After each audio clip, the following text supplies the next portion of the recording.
all-powerful, all-pervasive, and all-knowing ultimate superconscious existence revealed in the Vedas and Agamas, the source scriptures of Hinduism, the truths about himself and the manifested universe and its multidimensional and simultaneously existing dimensions and worlds, also known as parallel universes or vertical time zones. Trutyani pratyayasyaartha kalo maya samudbhavaha. The Kala Tattva, which gives rise to the knowledge of various time zones and parallel universes such as Truti and others, is originated by Ananteshwara from the impure Maya.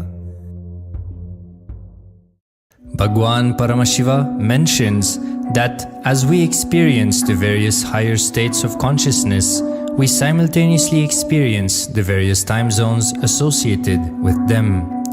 We get transported to the parallel universes and experience the other dimensions of our own existence, of our own personality. Listen, Subarloka is all about stable bliss, absolute health and stable bliss. Maharloka is all about the highest peak possibilities. Jana Loka is the place where you can exist in multiple bodies at a time. You experience oneness as the super reality. Tapa Loka is that last struggle you go through. Sometimes you know you are Paramashiva, sometimes you just slip off. But again you say, I am Paramashiva. That space is the Tapoloka, an absolute surrender. Whether I am remembering, I am manifesting Paramashivatva, or I am deluded, I surrender both to Paramashiva. When you take that decision, you are lifted to Brahmaloka. You move to the Brahmaloka. The deep surrender lifts you to Brahmaloka. Then from there you move to Parandama, Vaikunta and Kailasa, then Mahakailasa itself. The key to unlock these parallel universes is hidden in the spine of the human body. Human beings, only human beings on this planet Earth are empowered, hardwired, capable of migrating to parallel universe. Understand? Your spine is not only hardwired, capable of fuel, charged to lift you off to different parallel universes. Sukritan manavo bhutva jnani chen mokshamapnuyat chaturashita-laksheshu sharireshu sharirinam namanushyam vina yatra tattvahanantu labhyate. Of the 8.4 million bodily forms, the human body is the most important, for it is this form in which one gets knowledge of the essence. This knowledge of essence cannot be attained in any other form other than human. The possibility you have need to be told to you. Understand? Even though animals have spine, because the majority of the time they spend horizontally, the spine is not capable of getting fuel with a subtle fuel called ojas. The ojas need to be filled in your spine and the Kundalini need to be ignited for you to reach parallel universe and different vertical time zone spaces. When our state of consciousness is raised, we start experiencing these higher lokas, allowing the various possibilities and powers available in these universes to start expressing in our own human body.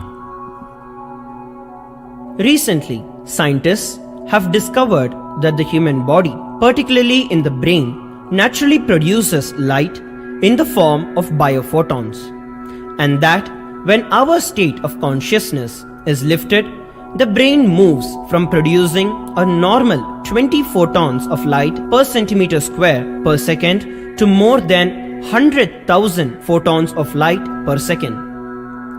That shows us that as we start to experience higher and higher states of consciousness, we start to produce huge amount of light, which is directly proportional and translatable to the amount of possibilities and powers that start to manifest on this plane, as well as the freedom from pains and sufferings experienced by beings in lower states of consciousness.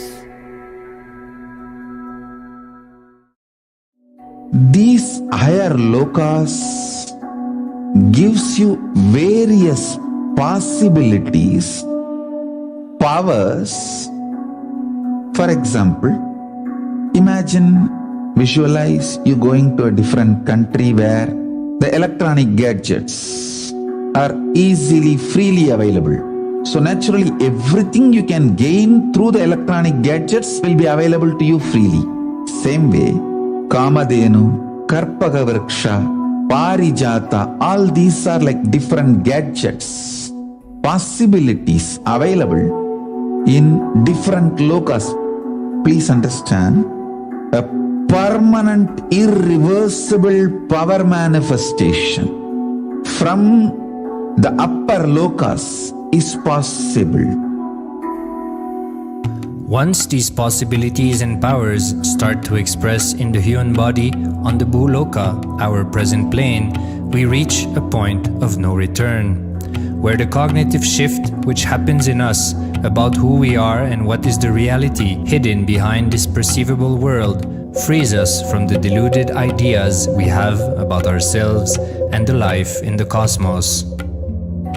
The moment your consciousness is empowered to access and to exist in the parallel universe, no force in this Bhuloka, planet Earth, can torture you, abuse you, suffocate you. It is irreversible, permanent enlightenment, irreversible, permanent empowerment. In the source scriptures of Hinduism, the Vedas and Agamas, Bhagwan Paramashiva reveals about the importance of being initiated by a guru who is fit of giving initiation for us to raise into the various states of consciousness and experience the higher time zones.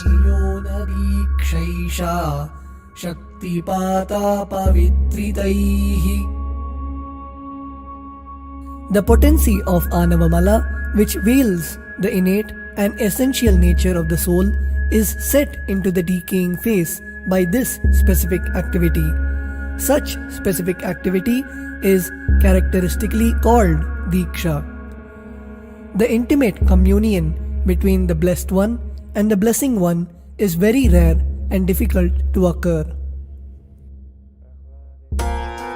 The Supreme Pontiff of Hinduism, Jagat Guru Mahasannidhanam, His Divine Holiness Bhagwan Nithyananda Paramashivam, is the 1008th incarnation of Paramashiva as per Hinduism, living amidst us today. Starting out at a young age and enduring years of intense penance, he persevered with the single-pointed vision of experiencing the ultimate oneness with Paramashiva, known as Paramadvaita. He traversed the length and breadth of India, initiated by his gurus into yoga, tantra, and other Eastern metaphysical sciences. After having many profound spiritual experiences, he finally received the ultimate experience of Paramashivoham, I am Paramashiva, from his guru Arunagiri Yogeshwara, an incarnation of Paramashiva himself in the holy town of Tiruvannamalai in South India.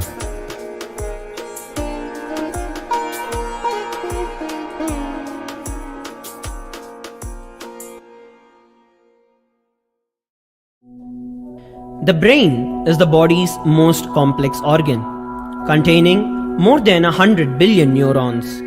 Each of them in chemical and electrical conversation with up to 10,000 other neurons. Its sheer capacity to process the various happenings of life is astonishing. The scientific studies on the Supreme Pontiff of Hinduism's brain remarkably shows that the complexity presents no difficulty for the Supreme Pontiff of Hinduism in managing his brain's activity. The Supreme Pontiff of Hinduism's capacity to control his brain is very fluid. He can easily shift his brain function and alter his brain waves, allowing the travel into various time zones possible and effortless. The results from the scientific studies conducted on the Supreme Pontiff of Hinduism showed that the human body and brain is able to choose to alter the body and to travel to other dimensions at will. The possibility for people to experience the healing capabilities as well as the higher states of consciousness is an event of immense benefit for humankind. The science of altering the rates and progression of many physical diseases, mental instabilities, and ultimately the superconscious breakthrough has now been made available and achievable for today's humanity. The Supreme Pontiff of Hinduism is a bridge between the visible and the invisible. He is also a bridge between the age-old world of mysticism and the modern world of science and discovery. As brain research continues on a widespread basis, and as we appropriately bring the phenomena of mysticism into the realm of science for further study, we are taking strides on the path of physical and mental health as well as superconsciousness. I'm going to empower, enlighten each and every one of you with the fuel and energy of the parallel universe. It can make you tireless forever. It can just kill the boredom once and for all in your life. It can just make you manifest third eye power right now. You may experience intense levitation right now. You may experience absolute flexibility of the body and complete detoxification, a complete healing right now. There can be multiple possibilities. I'll infuse this intense supernal effulgence DNA, Tejas, Ojas, Kundalini Shakti into your spine to consciously lift you to Maha Kailasa.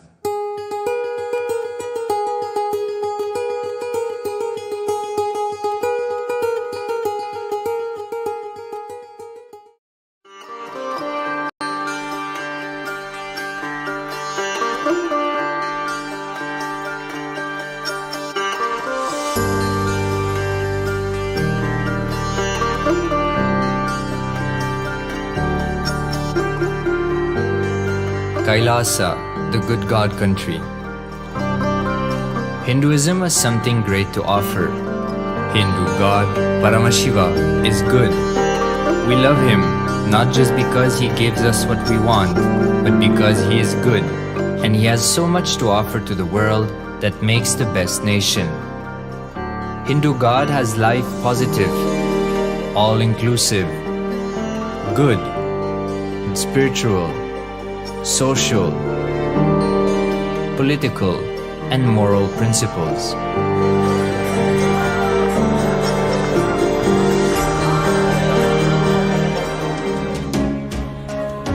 Hindu principles are guaranteed solutions for all the major problems of humanity: resettlement, violence and lawfare, impoverishment, inequality, environmental footprint, pandemic and biowar, disputes, feminist movement, women's rights, child rights, minority rights, linguistic rights, human rights. Because Hinduism has the best to offer to the world, Kailasa, standing tall since 1994, For the grand narrative of Hinduism is the good God's country. Founder of Kailasa, Paramashiva, and his 1008th incarnation, the Supreme Pontiff of Hinduism, Jagadguru Mahasannidhanam, His Divine Holiness, Bhagwan Nithyananda Paramashivam, is the reviver of Kailasa, the enlightened civilization, the greatest Hindu nation.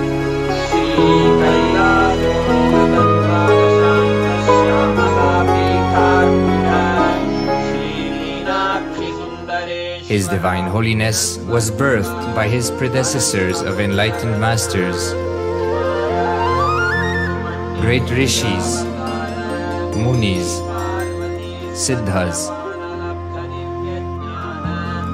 who predicted and recognized His Divine Holiness, Bhagwan Nithyananda Paramashivam, as an incarnation of Paramashiva, as per the science of incarnation described in Hinduism. From his first Chaturmasya at the age of 3 in the year 1980 until the age of 16 in the year 1994, the Supreme Pontiff was trained for the revival of Kailasa. He began reviving Kailasa from the age of 16 after the coronation on the 25th May 1994.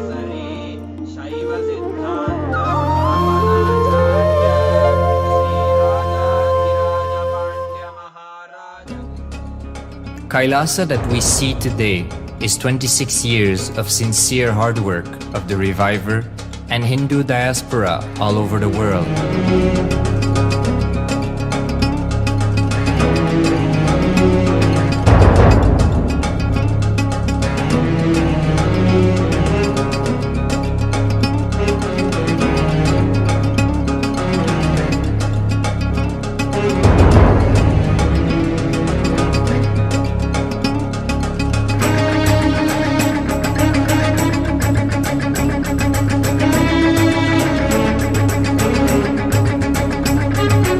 Kailasa has a potential population of 2 billion Hindus worldwide, with over 100 million applications to its citizenship already applied.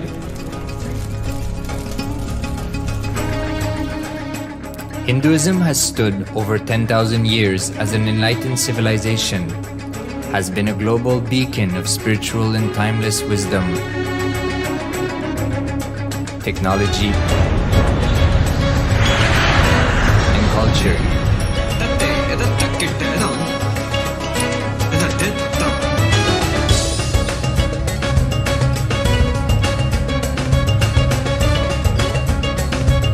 He's wearing a grey jacket. His name is Boris.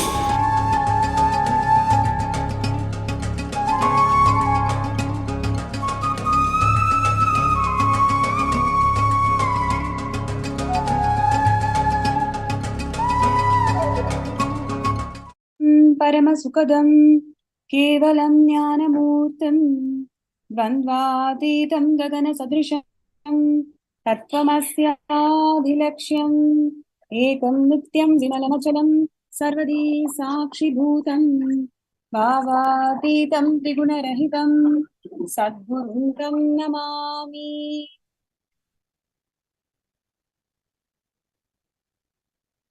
Nithyanandam. I welcome all the participants around the world for this extraordinary Bhikshadanar Bhava Samadhi Darshan during the auspicious occasion of Karthigai celebrations that are happening all around the world in all the Kailasas. Today, the Supreme Pontiff of Hinduism, Bhagwan Nithyananda Paramashivam, as the Bhikshagana of Paramashiva, going to reflect and radiate the consciousness of Bhikshadanar, one of the 64 manifestations of Paramashiva.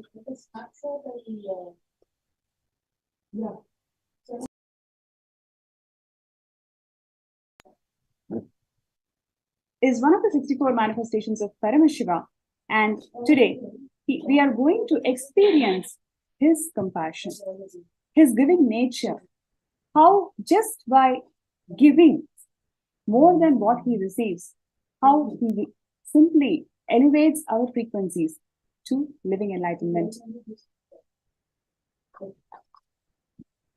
Now, the first segment, we're going to see the story of Bhikshadanar.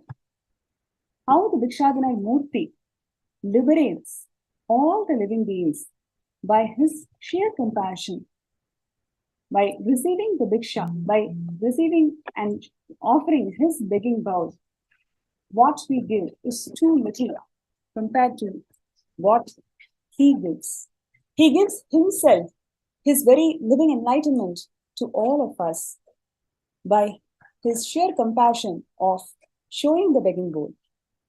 The form of Bhikshadanar has 4 hands carrying the Damaru, Trishul, and Brahma Kapala, and feeding all the living beings on the other side. So his whole compassion is completely liberating to each and every one of us. Bhagavan Paramashiva, he has come down as Bhikshadanar for all the Tarukavana rishis because they became so egoistic, and just to complete their incompletions and ego, he takes down the form of Bhikshadanar. When the Tarukavana rishis were trying to fight and resist, he simply conquers them. He does not kill them, he simply conquers them by his sheer compassion. He blesses them as Dakshinamurti with knowledge and living enlightenment. Whatever Dakshinamurti is carrying, the Damaru and the demon of Apasmara, how he liberates us from the delusion of Apasmara. Same way Bhikshadanar liberates all the Tarukavana rishis from their Apasmara. Bhagavan Paramashiva came down as Bhikshadanar just to liberate all of us from this the delusion of ego that we all carry. Just by showing his begging bowl, he is only asking for our incompletions to be dropped in his begging bowl. By us dropping our ego and incompletions in his begging bowl, he is giving the very living enlightenment.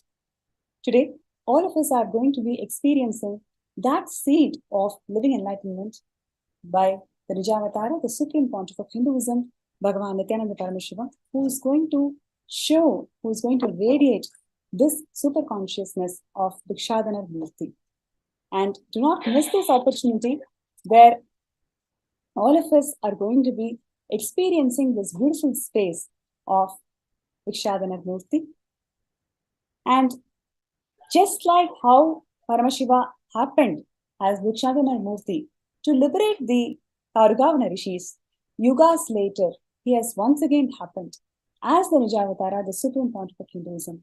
He is happening right now in this moment, just for all of us to experience this living enlightenment. The seat of knowledge, the art and architecture, and the language, when all 3 things, 3 pillars of Hinduism, when any of these pillars are under attack, that is when the avatar descends. Avatar descends to bring the righteousness once again in the planet Earth. This righteousness is only to restore, revive these pillars of Sanatana Hindu Dharma. To liberate the Tarukavana rishis, Paramashiva happened as Bhikshadanar, and today the Supreme Pontiff of Hinduism to revive, to liberate all of us, and to revive the Sanatana Hindu Dharma, he has happened just to transcend all our individual consciousness to super consciousness. And this he is accomplishing through Kailasa, through sovereign state of Kailasa, which is the first nation of all the Hindus through his Sarvanya Pita initiative. This Sarvanya Pita initiative is revival of Vedic Renaissance, where all the pillars, all the living sciences, applied sciences of Sanatana Hindu Dharma is back to its original glory. And today, what we are going to experience, this Bhava Samadhi Darshan, is one such living science that Sanatana Hindu Dharma offered to the world, which the Supreme Pontiff of Hinduism is reviving today. Like this, there are more than 10,000 sciences that the Sanatana Hindu Dharma holds, upholds, and which the Supreme Pontiff of Hinduism is reviving constantly through his efforts through Sarvanyapita initiative of Sri Kailasa. So if you would like to be part of this greatest happening where every single human being out there cannot miss being part of Kailasa, because this is exactly where your life purpose, your highest possibility is made into reality through Sarvanyapita. Every single human being out there needs Hinduism, because Hinduism has got solutions for all your problems. And the Supreme Pontiff of Hinduism is actually reviving the Sanatana Hindu Dharma through Sarvanyapita and making it available to one and all. So if you feel connected, if you really feel, yes, this is something which you would like to do in your life, making your life meaningful, being part of this greatest mission of empowering the whole of the humanity through Sarvanyapita, do not miss this opportunity, be part of this great mission. So we'll be projecting the links of Sarvanyapita in our frame, and every single person be part of it. This is something phenomenal which you cannot miss. And by being part of it, you are only going to experience the better self. And with that note, we'd like to start today, just like how Paramashiva is offering the gifts of enlightenment to one and all. The Supreme Pontiff of Hinduism, the Paramavatar of Paramashiva, over the last 27 years, has offered so many sciences, so many humanitarian initiatives to the whole world by his sheer compassion. So let's take a look at a short segment on his biography. What are his contributions towards sharing this science of living and enlightenment to one and all? The Supreme Pontiff of Hinduism was born in the holy town of Tiruvannamalai, and he was identified as an incarnation very early. Right from the age of 3, he took the Balasanyas, and at this very young age, he was identified as an incarnation by enlightened masters and gurus. It has several coronations, about 21 coronations of Supreme Pontiff of Hinduism over the last 21 years, in which special mention to incumbent emperor of Surya Vamsa Surangi Sabrajyam, and he is elected as the Supreme Pontiff of Hinduism by a congregation of 1,000 plus Hindu seers and pontiffs.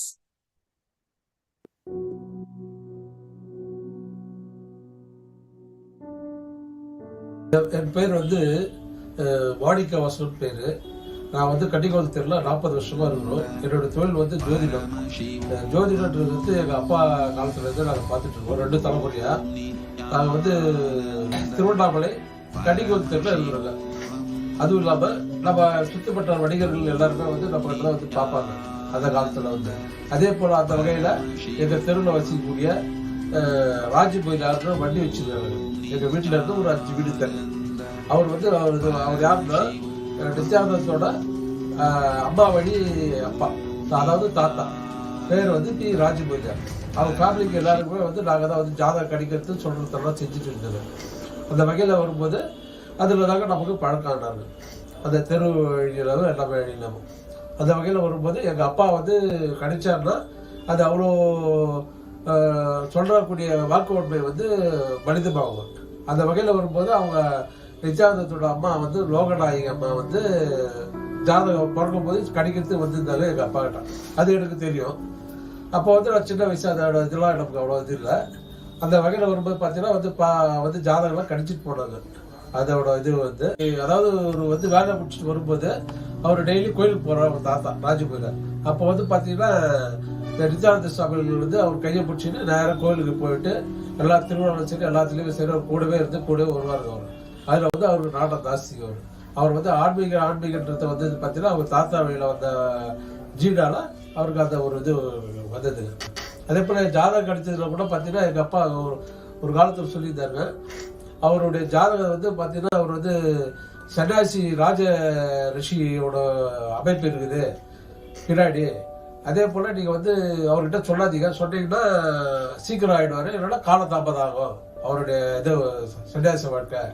அதனால நீங்கள் எப்படி பண்ணீங்களோ பண்ணிங்க அப்படின்ற மாதிரி தான் அப்பயே சொல்லியிருந்தாங்க. அதே போல் சொன்ன பிரகாரமே பார்த்தீங்கன்னா அது அப்போ அவர் வளர்ந்து வர நேரத்தில் எங்கள் அப்பா காலம் போயிட்டாங்க. 2003 தான் காலம் பண்ணார். அதுக்கப்புறம் நான் இந்த தொழில் எடுத்து நடத்துகிறேன். ஞானத்திரளாய் நின்ற பெருமாள் நல்ல அடியார் மேல் ஊனத்து இருளை நீக்கும், அதுவும் உண்மை பொருள் போலும் ஏனத்திரளோடு இனமான் கரடி இழியும் இரவின் கண் ஆனை திரள் வந்து அணையும் ஜாரல் அண்ணாமலையாரே. திருவண்ணாமலையில் பிறந்திருக்கிறதுக்கு ரொம்ப கொடுத்து வச்சுக்கணும்னு சொல்லுவாங்க. எங்கள் இனத்தில் நாங்கள் பெருமைப்படத்தக்க வகையில் எங்கள் கூடவே சுவாமி அவதாரம் பண்ணாரு. நாங்கள் செஞ்ச பெரும் புண்ணியமும் நல்வினை பயனும் நினைக்கிறேன். என் பேர் ராமலிங்கம். நான் பிறந்ததும் இந்த ஊரில் தான் 1945. இது வரைக்கும் இங்கே தான் இருக்கிற, எங்கேயும் போக விருப்பம் இல்லை, போனதில்லை. சுவாமியுடைய பேர் இயற்பெயர் ராஜசேகரன். அப்போவே சுவாமி தெரியும். ஆனால் நித்யானந்தமானவர் பாடு தொடர்பு அதிகம். ஆரம்பத்தில் அவ்வளோ தொடர்பு இல்லை சுவாமிகிட்ட. ஆனால் சுவாமி என்னென்ன பண்ணாருன்றதெல்லாம் பார்த்துக்கிட்டு இருந்தேன் சின்ன வயசுலேருந்தே. நாங்கள் சுவாமி பார்க்குறது திருவிழா டைமில் கார்த்திகை சாமி பார்க்க போகும்போது என்னென்ன வாகனங்கள் வந்ததோ அதெல்லாம் அப்படியே களிமண்ணில் செஞ்சு சாமி காமிப்பார். அப்போ இவருக்கு இன்னும் இவ்வளோ அட்டாச்மெண்ட் பார்த்தா தெரியல. அதுக்கப்புறம் தான் இவர் பெரிய லெவலுக்கு போனார், அது தெரியல. ஆனால் இவர் படித்து முடிக்கும்போது ஒரு முறை என்னோட மில்லுக்கு தஞ்சாவூர் சுவாமின்னு ஒருத்தர் வந்தார்.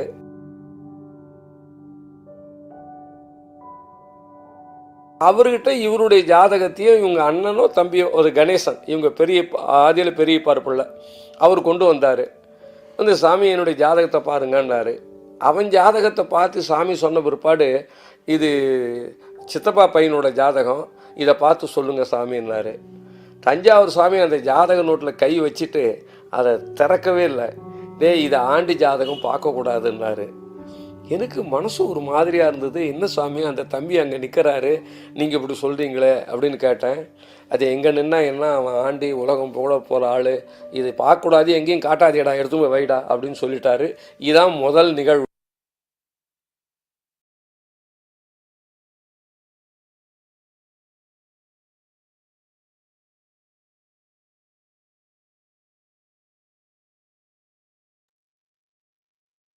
The Supreme Pontiff of Hinduism has formed the sovereign state of Sri Kailasa, which is the first nation of all the Hindus, the ancient, enlightened Hindu civilization nation, which is here to offer all the sciences that Sanatana Hindu Dharma has got in a user-friendly way to one and all. And what you're seeing here is the proud moment where the Supreme Pontiff of Hinduism, the persecution that happened for Supreme Pontiff of Hinduism and the persecution of all the Hindus over the centuries is shared by the permanent ambassador of Sri Kailasa in United Nations. And let us look at some of the achievements of the Supreme Pontiff of Hinduism. He holds 3 Guinness World Records: the largest rope yoga formation, the largest pole yoga formation, the largest formation of the symbol Om. He holds about more than 10 Asia Book of Records with 2 special mention, which is maximum number of books published by a single author and maximum hours of public discourse delivered by an individual. And what you've seen next is humanity has reached a level. Ishania project, the humanitarian effort of Supreme Pontiff of Hinduism in globally restoring the reclaim, reuse policy. We have evolved enough technology to provide food, clothes, shelter, medical care, all the fundamental basic needs for all 8 billion people. One side the homes foreclosure and the homes are just locked without people. The other side millions are in the platforms homeless. One side, tons of food is getting wasted and getting destroyed to maintain the price. The other side, millions dying without food. Millions of clothes used only once is dumped into ocean because people don't know what to do with it. I have decided Kailasa is going to pick up a project. I call that project as Ishania. Collecting these things which is getting dumped and wasted, which is in turn becoming hazard for the nature. and distributing it to the place and countries, people for whom it's a great boon. In this Chaturmasya alone, we will be able to bring 1 crore people out of poverty.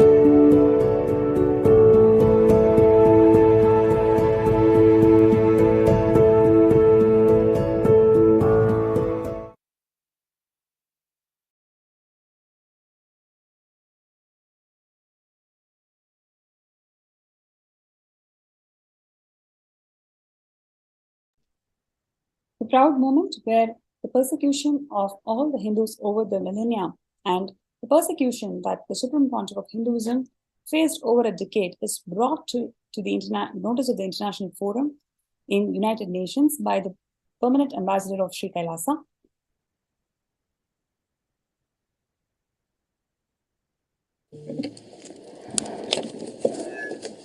Commission en persona.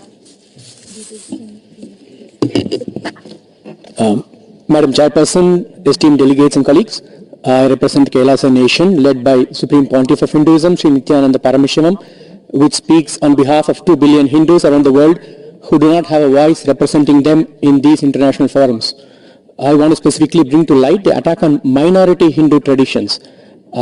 Hinduism, as people know, is not a single monolithic religion, but it's made up of thousands of unique enlightenment ecosystems which are called sampradayas.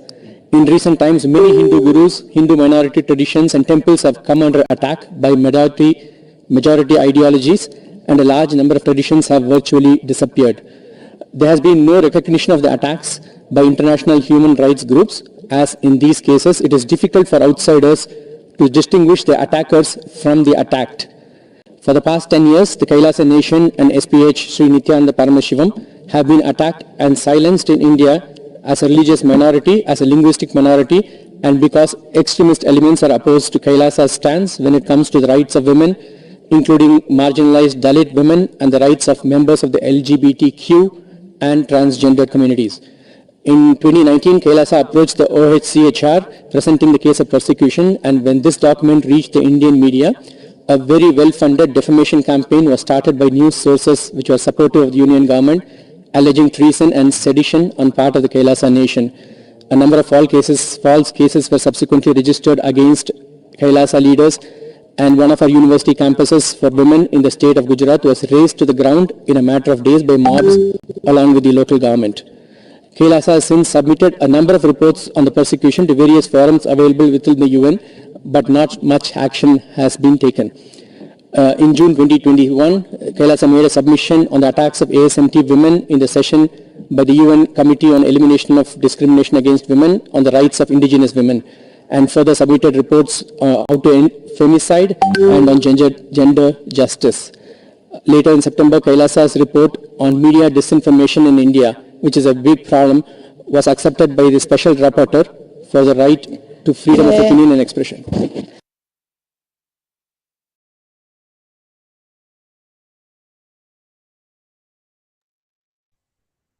The Paramatara of Paramashiva, the Supreme Pontiff of Hinduism, has been continuing to contribute over the last 27 years through various humanitarian initiatives. One such huge amount of initiative is the delivering through 108 Sri Kailasa Uniting Nations.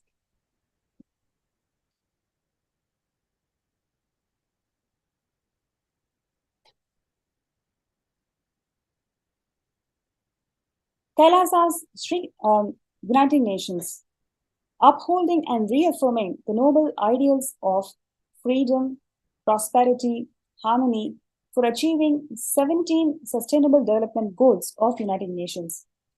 Through these humanitarian agencies, Sri Kailasa is committed towards a sustainable and equitable world to formulate and propagate peace, security, prosperity, human rights, justice, and religious harmony to one and all. Kailasa's initiatives towards United Nations No Poverty Goal. What you're seeing here is numerous such initiatives that Supreme Pontiff of Hinduism has organized and provided to the whole of the humanity over 27 years. Kailasa's initiatives towards UN's zero hunger goal. Over 1 billion free meals are served for the whole of the humanity through, and the Supreme Pontiff of Hinduism has trained thousands of peacekeepers towards this initiative. Kailasa's initiative towards UN good health and well-being goal. Thousands of programs, conferences, training institutes are developed towards maintaining and sustaining good health as per Hinduism. Kailasa's initiatives towards UN's quality education goals. You can see here the Vedic educations that the Supreme Pontiff of Hinduism has revived over the years. It includes 27 years of consistent hard work in reviving every single transmission-based technology, transmission-based education that the Sanatana Hindu Dharma has always established. Kailasa's initiative towards UN's gender equality and reduced inequalities goal.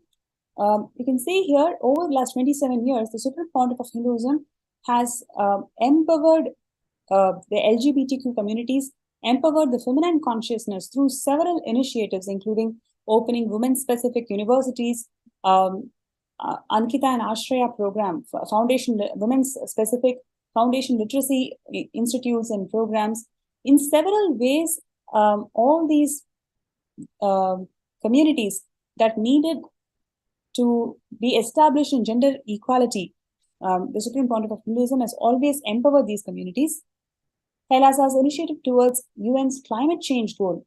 You can see here a number of green policy has been adopted, practiced, and shared with the world in all the Kailasas around the world. Kailasa's initiative towards UN's economic growth in an advancement goal.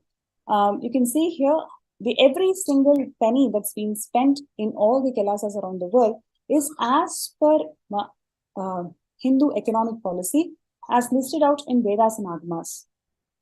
Kailasa's initiative towards sustainable cities and responsible consumption goal. That's exactly what we just saw through Ishania project. Kailasa's initiative towards UN's life on land and water goal. So many living beings are empowered into the science of living enlightenment for the first time if you go to any Kailasas around the world. Kailasa's initiative towards UN's strong institution goals.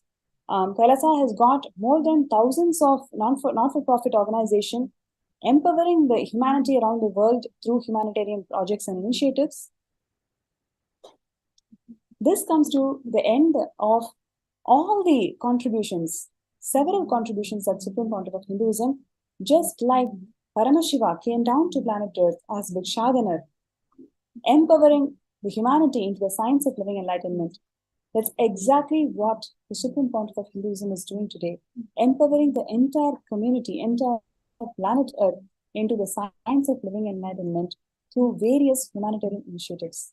And you have this wonderful opportunity to be part of this great nation of Kailasa, which is empowering the whole of the humanity into the science of living enlightenment by this Sarvanya Pita project. Do not miss to be part of this project. I recommend all the viewers, whoever is watching this show today, you have this wonderful opportunity to be part of Kailasa's Sarvanya Pita. So you can sign up always in the links that we provide. And in the next segment, we're going to see one of the most important contribution of the Supreme Pontiff of Hinduism, where he empowers the humanity, he empowers the human beings to this extraordinary possibility of expressing superconscious powers of Paramashiva. You have this ability to demonstrate superhuman powers, and every single person can do it. The Supreme Pontiff of Hinduism has made it as a science. The initiated Nithyananda yogis are going to be demonstrating the superconscious powers of Paramashiva to one and all.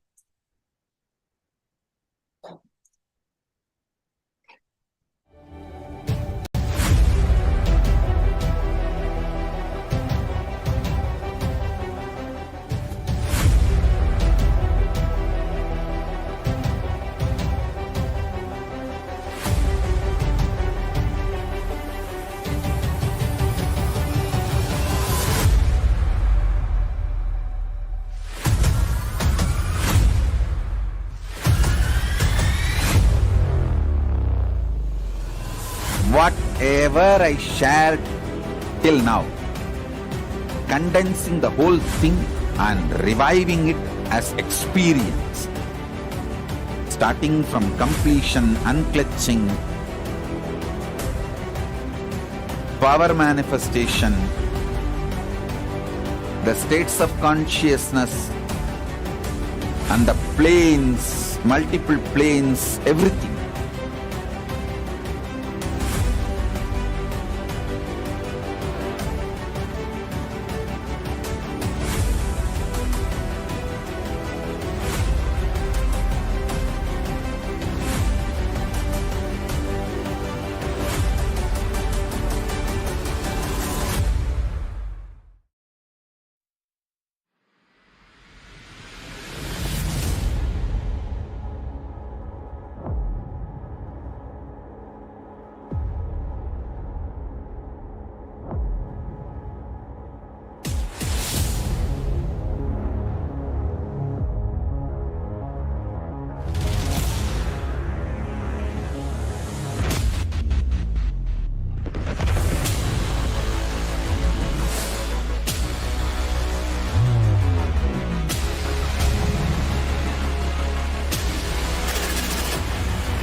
You will become Paramashivoham.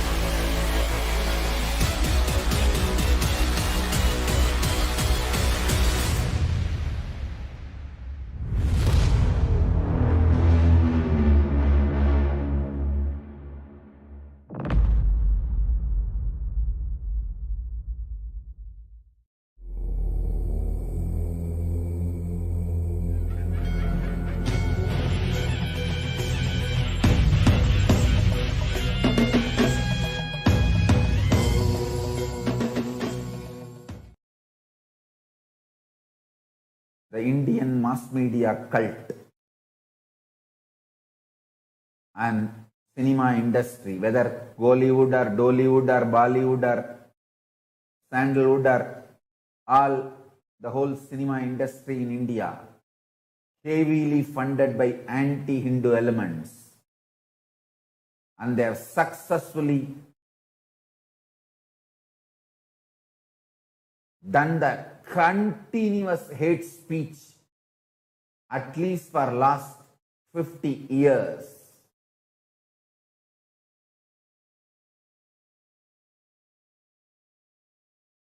And the poison they emitted and the brainwashing they have done has gone so deep, even Hindus are feeling ashamed about their existence.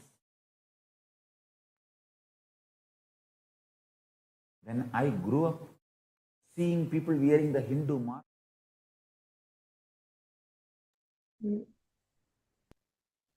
Yes, Nithyanandam, let's now start the next session of today's webinar, which is the Power Manifestation segment.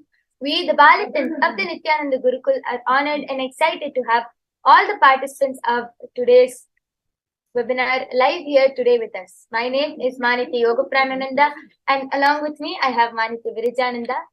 So before we jump into the direct demonstration of these extraordinary Shaktis, let us have a small introduction into these extraordinary Shaktis. In the Vedagamas, the source scriptures of Hinduism, Paramashiva reveals in elaborate detail that every human being is hardwired to be able to manifest the 463 plus extraordinary Shaktis. Manifesting Shaktis, manifesting these extraordinary powers, is described as a system, a method, and a science for human beings to be able to explore the various states of consciousness. Shaktis manifest from the fundamental cognition that you are the divine and that you need to manifest the divine, not from the cognition that you are a man and that you need to reach the divine. So let us now understand what is the difference between Shaktis and Siddhis. Shaktis express from the space of enlightenment. As a side effect, you establish a strong feeling connection with the Guru. And Shaktis are the source of enlightenment, whereas Siddhis are the powers that manifest from tapas or penance for enlightenment. And Siddhis are on the path of enlightenment, whereas Shaktis manifest through ordinary human being in an extraordinary way just by one initiation from the avatar and Shaktis are permanent, whereas Siddhis are not permanent and may divert you from enlightenment itself. So, how is this whole science of power manifestation authenticated? This science of power manifestation is authenticated through 4 aspects of evidences, also known as pramanas. The first is the Shastra Pramana, which is the scriptural reference from the source scriptures of Hinduism. The next is the Apta Pramana, which is the experiences and results of Aptas, the authorities of Hinduism, who have time-tested and verified this science. The third is the Atma Pramana, which is the experience of the Supreme Pontiff of Hinduism, our beloved Swamiji. And the last is the Pratyaksha Pramana, which is the scientific experimentation done on this science of power manifestation. So who is the source of all of these Shaktis and how have these Shaktis come to place? Paramashiva is the source of all the Shaktis, who is the primordial divinity in Hinduism, the ultimate reality and cause, which is self-effulgent Swayam Prakasha, who is all-pervading, unchanging beyond time, space, form, and causality. As a fundamental base of Avyakta, the unmanifest existence, and Vyakta, the manifest existence, he performs Panchakritya, 5 cosmic acts of Srishti, their creation, Sthiti, sovereign rulership and maintenance, Samhara, rejuvenation, through Bhava, pulling out of delusion, and Anugraha, liberating grace for all living entities in the multiverse. So how does one and all manifest these extraordinary Shaktis? When every ultimate truth, jnana, is mapped into our consciousness, prajna, it starts manifesting as a power and a possibility for every being, prajnana. So let us now watch a small video which beautifully explains about the science of initiation, the science of deeksha, how just with one look, touch or word by the avatar, we can get initiated into manifesting these extraordinary Shaktis.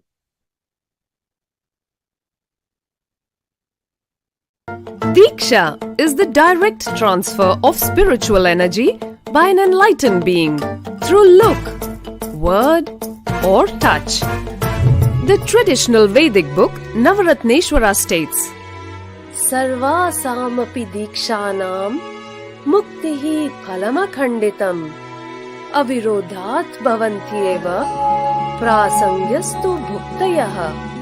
The main benefit of all initiations is moksha, enlightenment. As a side effect, health, wealth, leadership, and well-being happen. And in Rudrayamala Tantra, Shiva says, Devi Diksha Vihinasya Na Siddhihi Na Cha Sadgatihi Tasmat Sarva Prayatnena Guruna Dikshito Bhavet.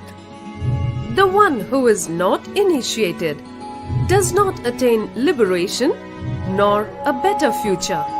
So by all efforts, one should get initiated by Guru. What is the science of initiation? Neuroscience has proved that the process of initiation floods the brain with energy. This is the superconscious energy of Kundalini, our own highest inner potential energy. As the Kundalini flows from the thalamus to the cortex, it sets up a powerful energy loop within the brain, which awakens the latent non-mechanical parts which we have never used before. With increasing levels of coherence, the whole brain comes alive, turning into a superconductor of conscious energies that heal, empower, transform our lives, bliss and fulfillment. Initiation creates high awareness, visualization, creativity. It also slows the aging process and improves the immune system. Kundalini awakening, healing experience, levitation, teleportation, materialization.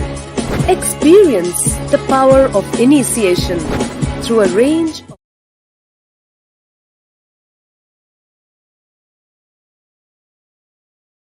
Yes.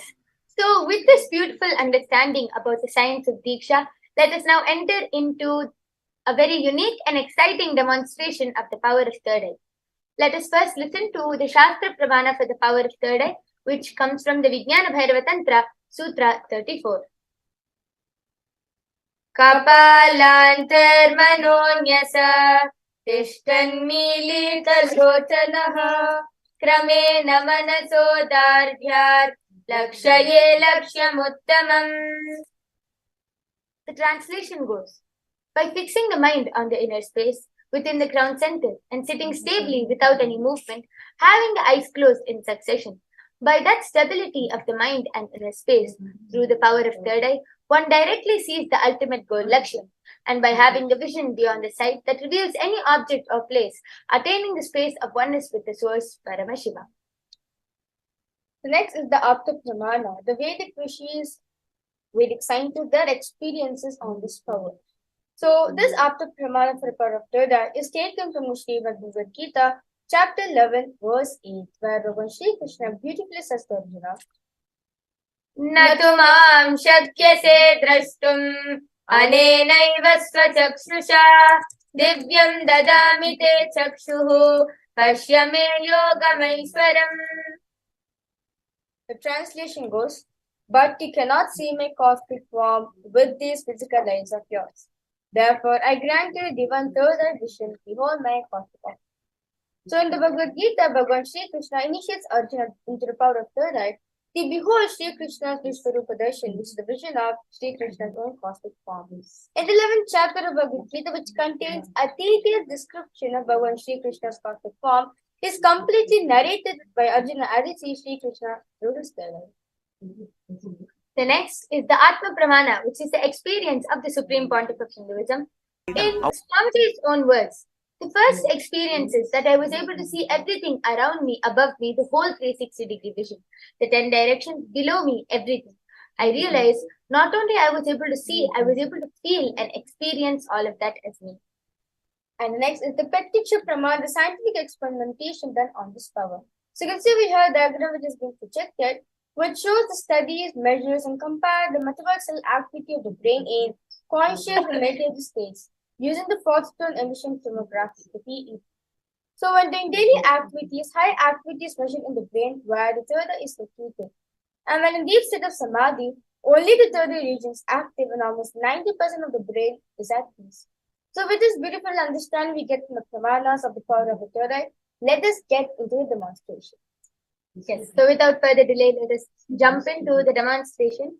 So Mahavirija here is going to be manifesting this extraordinary Shakti of the power of third eye in the form of blindfold reading. So as all of you can see over here, I have the surgical eye patches. These are tested by the ophthalmologist and completely proven that no light can enter once it is placed on Mahavirija's eye. It will completely stick around her eyes and not allow any light to enter. So these are the eye patches which I'm now going to be placing on Mahavirija's eyes.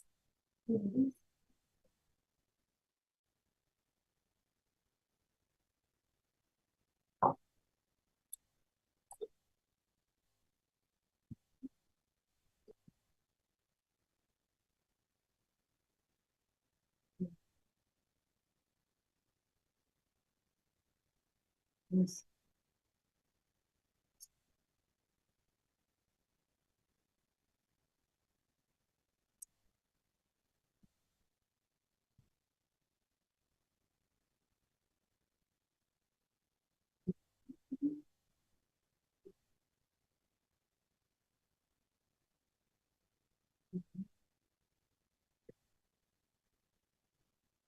Yes, Mahavirija, are you comfortable? I request you to adjust this iPad.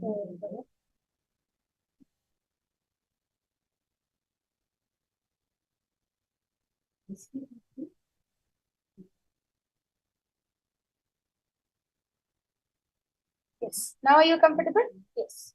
Yes. So now Mahavirija is going to be, we have a very interesting challenge for Mahavirija now. Mahavirija is, did you know that there was a record set that a 10-year-old boy was able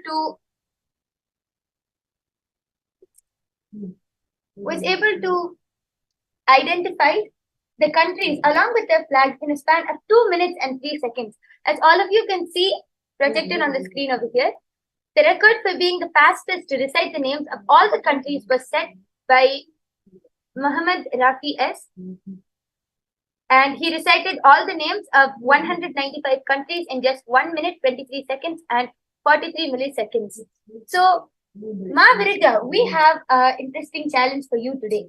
With the blindfold in a span of 1 minute and 23 seconds, let us see how many flags you will be able to read out with your eyes completely blindfolded.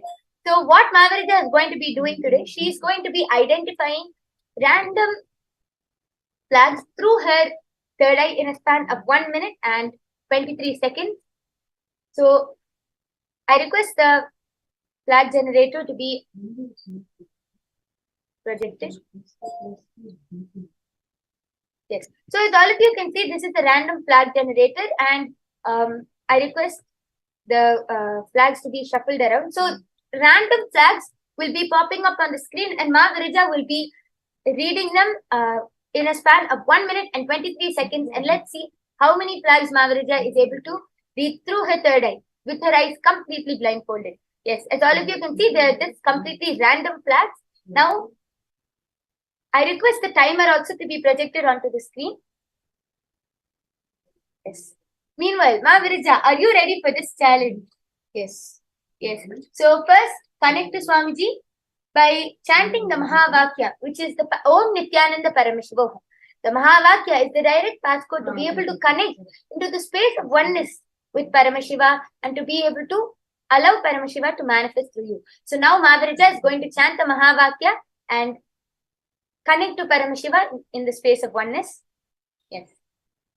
Om Nithyananda Paramashivoham.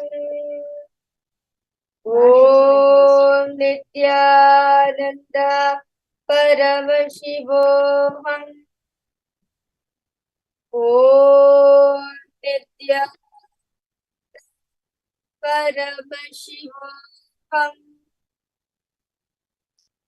Yes. So Ma Virija is ready for the challenge now, and the timer is also projected on the screen for everyone. As all of you can see, it's 1 minute and 23 seconds. Yes. So Ma Virija, the time is going to start in 3, 2, 1, start. Saint Bartholomew, United Nations, Romania, Saint Helena, Armenia, Germany, Solomon Islands, South Georgia and South Sandwich Islands, Cayman Islands, Mayotte, Liechtenstein, Liberia, Palestinian territories, Jordan, Haiti, Algeria, Puerto Rico, Libya, Cook Islands, Nepal, Croatia, European Union, Tunisia, North Fork Islands, Belgium, Turkey, France, Jersey, Trinidad and Tobago, Kyrgyzstan, Chad, Monaco, Norway, Albania, Pakistan, Samoa, Greenland, Guyana, Isle of Man, Senegal, Sweden, Togo, Paraguay, Niue, Turkmenistan, Afghanistan, Thailand, Congo, Saha, Comoros. I request it to be told faster. Tibetan Islands, Tajikistan,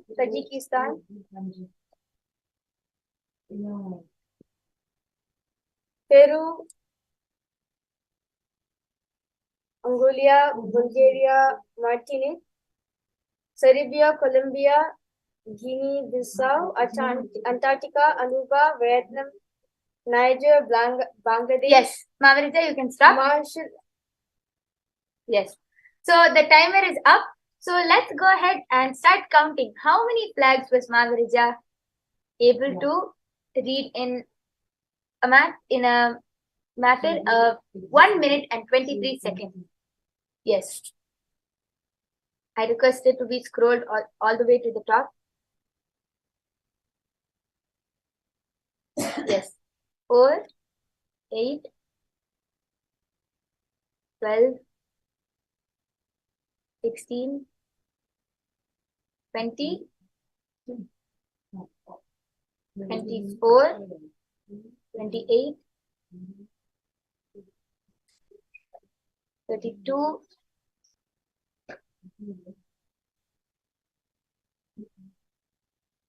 36, 40, 44, 48, 52, 56, 60,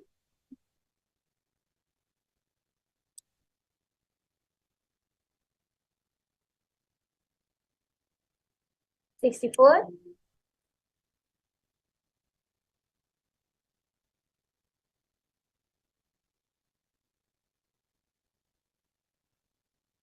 'Yes. So Mahaviraja was able to read 64 flags in a span of 1 minute and 23 seconds with her eyes completely blindfolded. And Mahaviraja, did you, before this session, were you sitting and memorizing any of this? So it is a complete challenge to you, and you got to know about it only after you came on camera, right? Yes. Yes. So how do you feel about this, and how were you able to manifest it? So why don't you go ahead and share? Meanwhile, I request all of the participants who are viewing, if any of you want a remote vision, please go ahead and put your request in the YouTube chat section or the Zoom chat below, and we will be also doing manifesting the power of remote vision towards the end of this session. So I request all of the participants, please go ahead and post your comments. Yes, ma'am, Rija, you can go ahead and start sharing. I just connected to Swamiji and I remembered myself, I am Swamiji. And I know for a fact that I'm Swamiji, everything can happen the way he wants it. That's all. And you were able to just manifest. Yes, very beautiful. And as all of you can see, without any memorization, without any planning, Mahaviraja so beautifully was able to read 64 flags in a span of 1 minute and 23 seconds through her third eye. Just by connecting to Swamiji and falling into the space of oneness, Swamiji was able to flow through her and manifest this beautiful Shakti. So now we'll be moving on to the power of remote vision, and I request the pramanas to be projected. Let us first listen to the Shastra Pramana for the power of remote vision, which comes from the Vijnana Bhairava Tantra.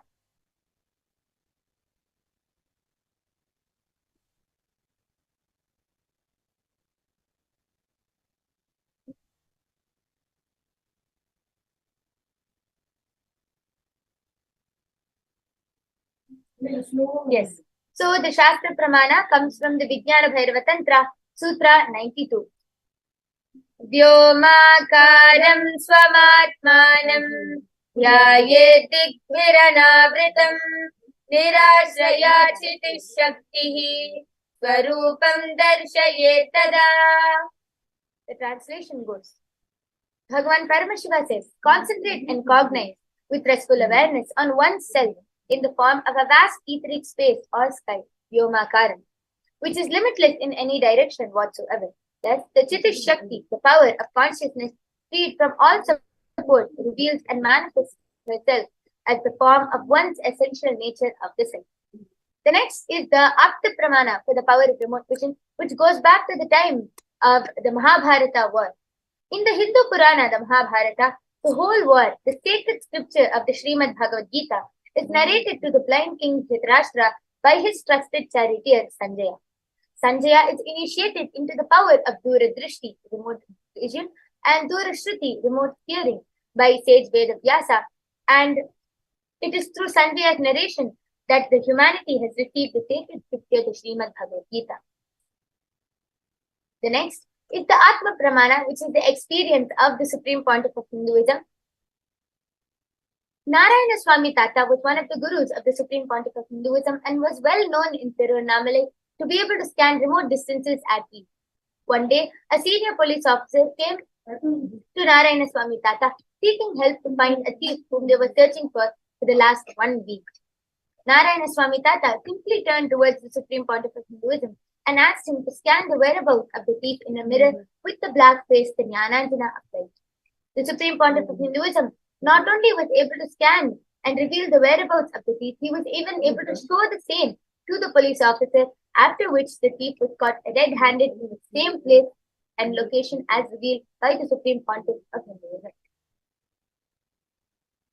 And with this beautiful understanding from the Pramanas, let us now enter into the power of remote vision, I request all of the participants who are viewing, if any of you would like a remote vision, please go ahead and post your request in the YouTube chat section or the Zoom chat section below, and we will be manifesting the power of remote vision. Yes. Meanwhile, Margarita, why don't you go ahead and start reading out the live comments in YouTube? The latest comment, which has been posted by Kailasa Hamsa Nithyananda, yes, please, for the remote viewing power.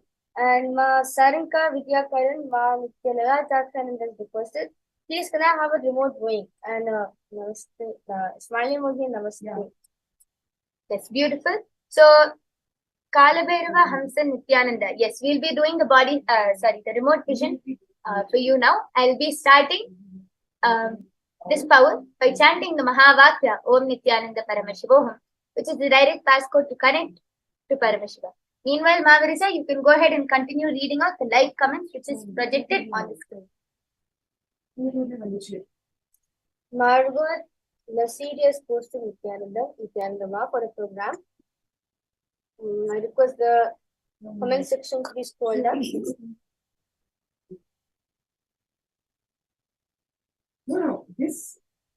And Kailasa Hamsa Nithyananda has posted, thank you for the powers.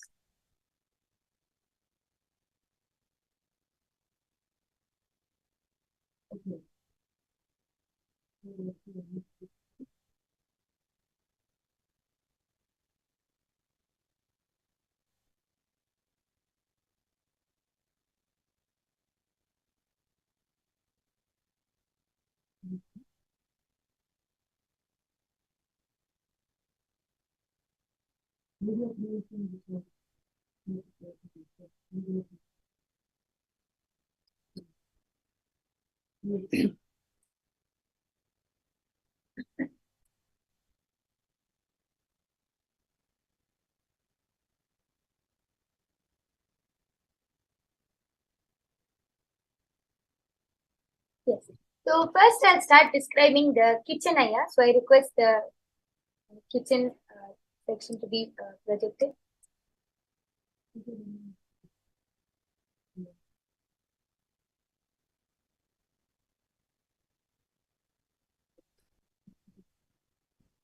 Yes. So here you can see all of the options in front of you. Paramashiva is showing that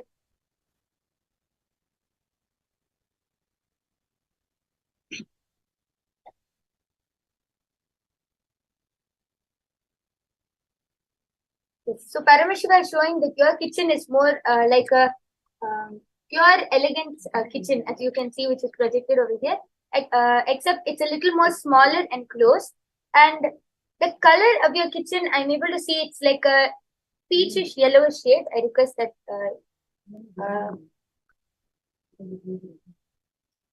over here.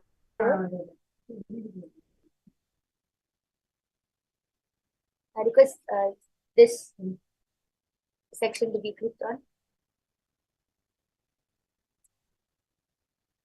Yes. So it's more of this kind of color, sundress CSP 940 aya.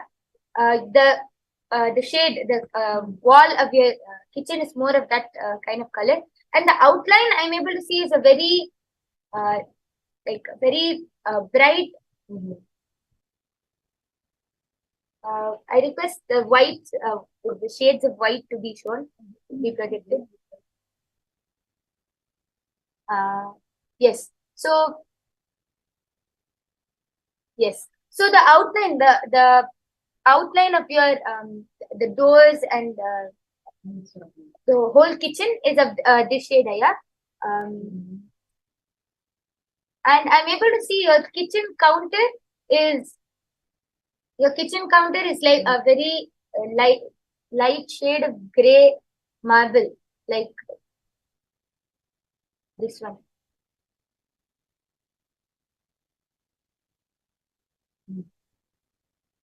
Yes. So the kitchen counter is more is more of this shade of marble slab, and the cabinet's color I'm able to see it's the cabinets is a light shade of caramel brown, or somewhere over here.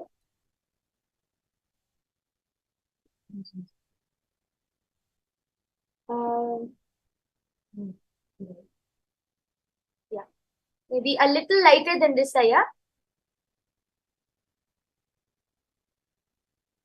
Yes. So I'm able, and in this kitchen, there is no cabinets against the wall, but I'm able to see your kitchen. There is like cabinets and cupboards against the wall also, and all of them is like Peruvian chili color, Aya. And I'm able to see towards the bottom, the border color is of a little more darker gray, which maybe we can see over here, like a darker shade of gray. That's just the border. Yes, maybe something like this. That is the border of like the bottom, the border of the wall. And I'm able to see that there is one small in front of the oven or the stove. I'm able to see there is actually a small mat which has red border, and it's like a yellow color mat which you can stand on. And your kitchen is this kind of shape, except a little smaller. And here this side where we can see there's like a place for people to sit, I'm able to see it's more closed in, and there's a cupboard against the wall over there. So it's not a place for people to sit, but it's like kind of like this shape, Aya. And the fridge is not against the wall. You have a separate fridge which is towards the left side corner, in the like towards the middle of the wall, left side. I'm able to see your fridge is there. It's a two-door fridge, but it's not into the wall. It is a separate fridge which is just placed against the wall. So this is what I was able to see about your kitchen, Aya. I request you to start posting your feedback in the comment section below.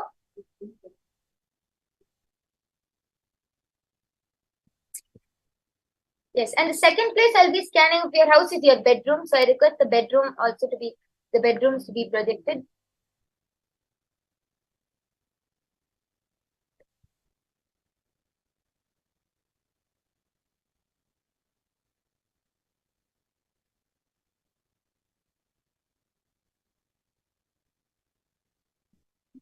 Kalabhairava Hamsa Nithyananda, I request you to post your feedback in the chat section below for the scanning.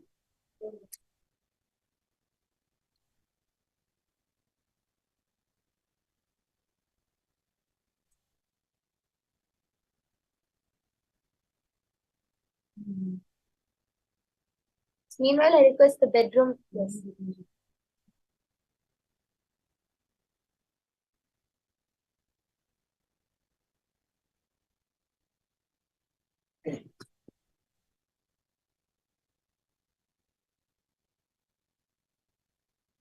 Yes, I'm able to see your bedroom is more of a fresh organic bedroom, which is projected over here. Yeah. And I'm able to see your bedroom is designed like this, except it's a little bit bigger, and the wall color is I'm able to see the wall color is white, completely white. Yes, this color.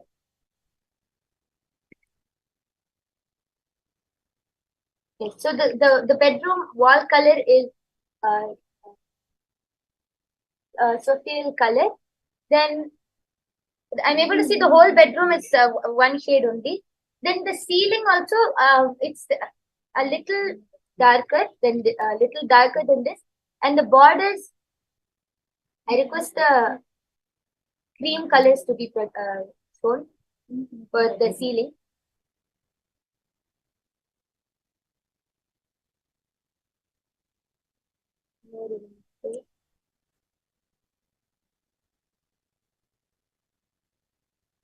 Yes. Here maybe a little darker.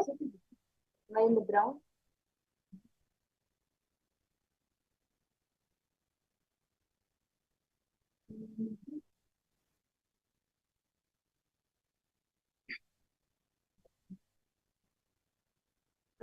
I request if we can go back there. Yeah. So I'm able to see the ceiling color is something like this, except maybe a little brighter. Yes. Just a little brighter, but the same color. And the border, and the border, the ceiling borders, I'm able to see is completely like pure white. And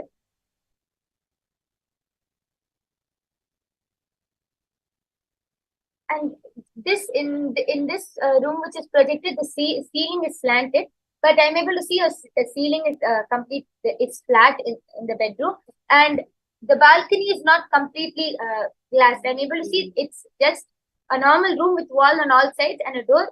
And the master bedroom has a bathroom also, and it's a little more bigger than this. Even the bed is a little wider. I'm able to see the color of the bed sheet is.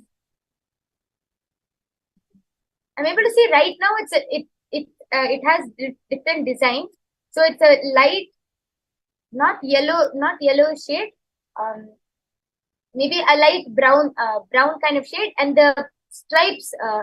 I'm able to see the bedsheet also has the bedsheet color has stripes, stripe design with other flower design and patterns. I'm able to see.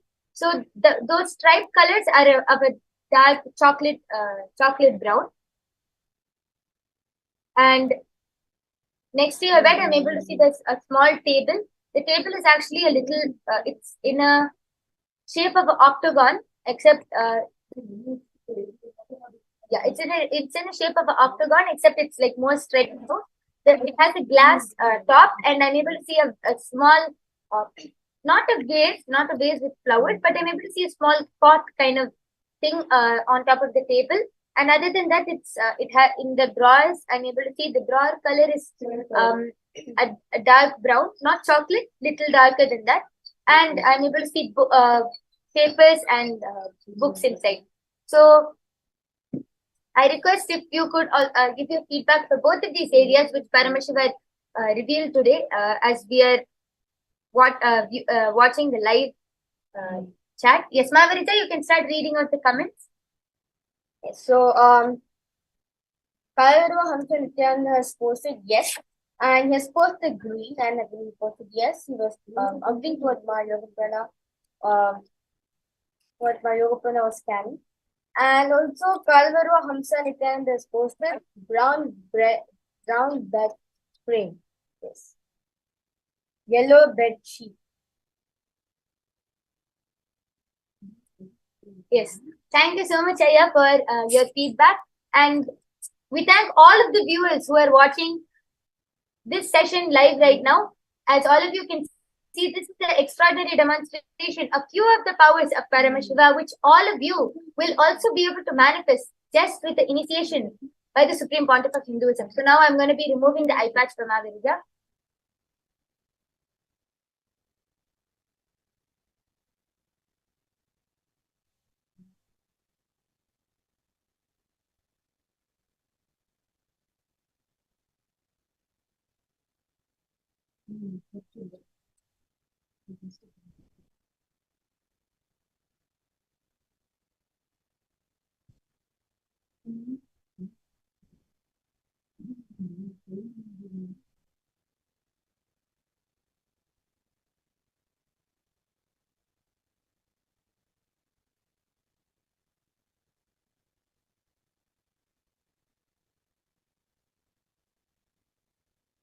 Yes. That was a beautiful demonstration, Mavarija, of this extraordinary Shakti of the power of third eye. And with this, we would like to thank all of the viewers. Please stay tuned for the upcoming sessions, followed by the Bhava Samadhi Darshan of Bhikshadanar, manifesting in the Nijavatara of the Supreme Pontiff of Hinduism, Bhagavan Nithyananda Paramashivam. Thank you, Nithyanandam.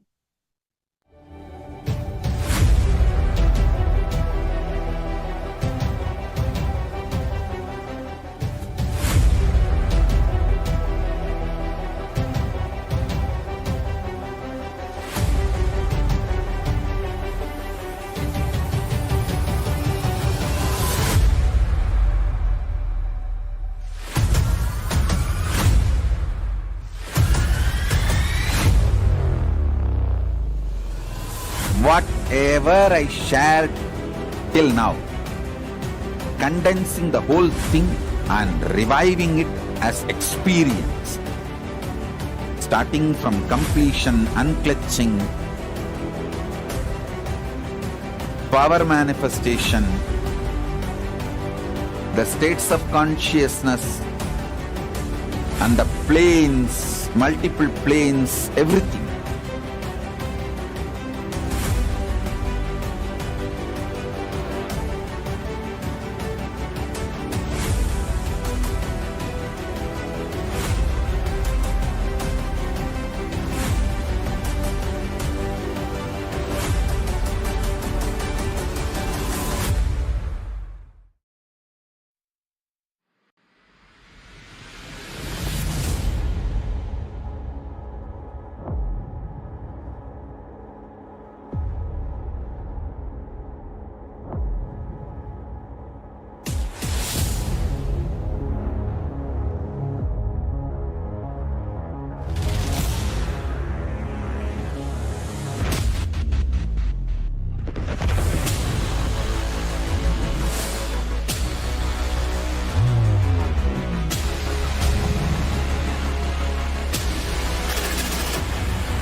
You will become Paramashiva.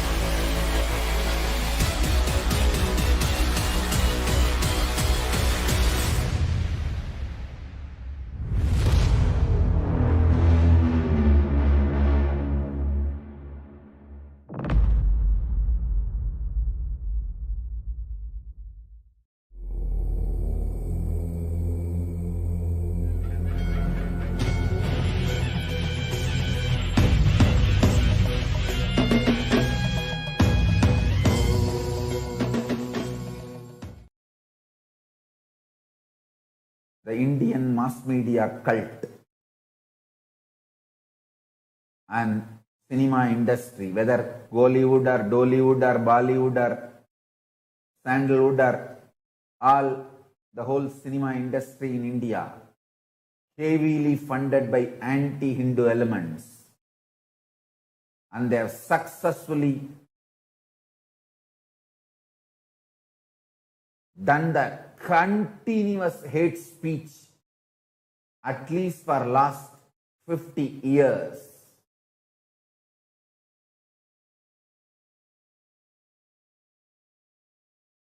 And the poison they emitted and the brainwashing they have done has gone so deep, even Hindus are feeling ashamed about their existence. When I grew up seeing people wearing the Hindu marks in the regular lifestyle, the day-to-day life, used to be 90% of the people's forehead. Now it is less than 3% people wearing the Hindu symbols on their forehead in Indian society. People are ashamed to show themselves as Hindus.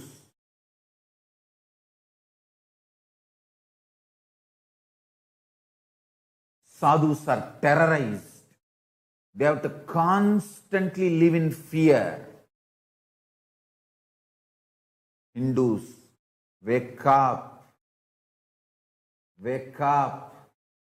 Just getting one job, getting married, 2 kids and 1 house and a good salary is not life. Hindu youth is getting brainwashed. Just that small little success is all life. And few courageous people who take up this sadhu life to keep Hindu culture alive are terrorized, and absolutely they have to face lawfare, they have to face so much of hate speech and so much of poisoning. Finally they are killed, eliminated. And I am telling you, in few days nobody will remember this lynching. and nobody will be punished for this. I have seen this last 20 years. Not a single fellow, not a single terrorist who damaged, attacked our Sangha Hindus, damaged our properties, killed our Kailasa devotees, disciples. No one, no criminal, no terrorist was punished. It is 20 years. Now, I am facing this.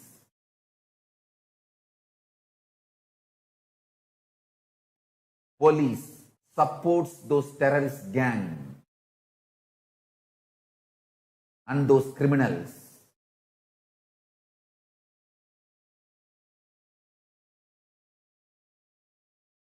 So much I have gone through and my Sangha has gone through.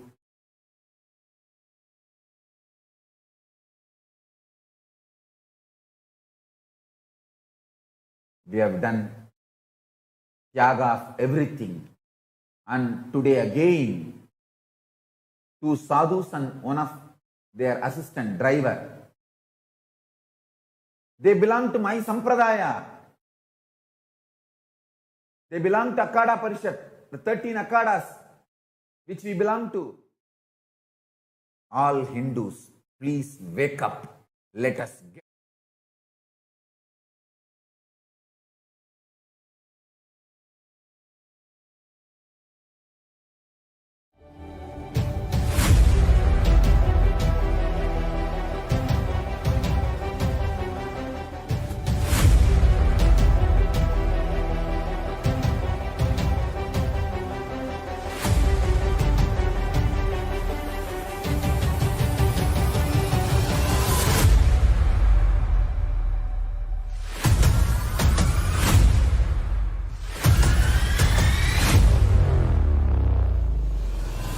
Whatever I shared till now, condensing the whole thing and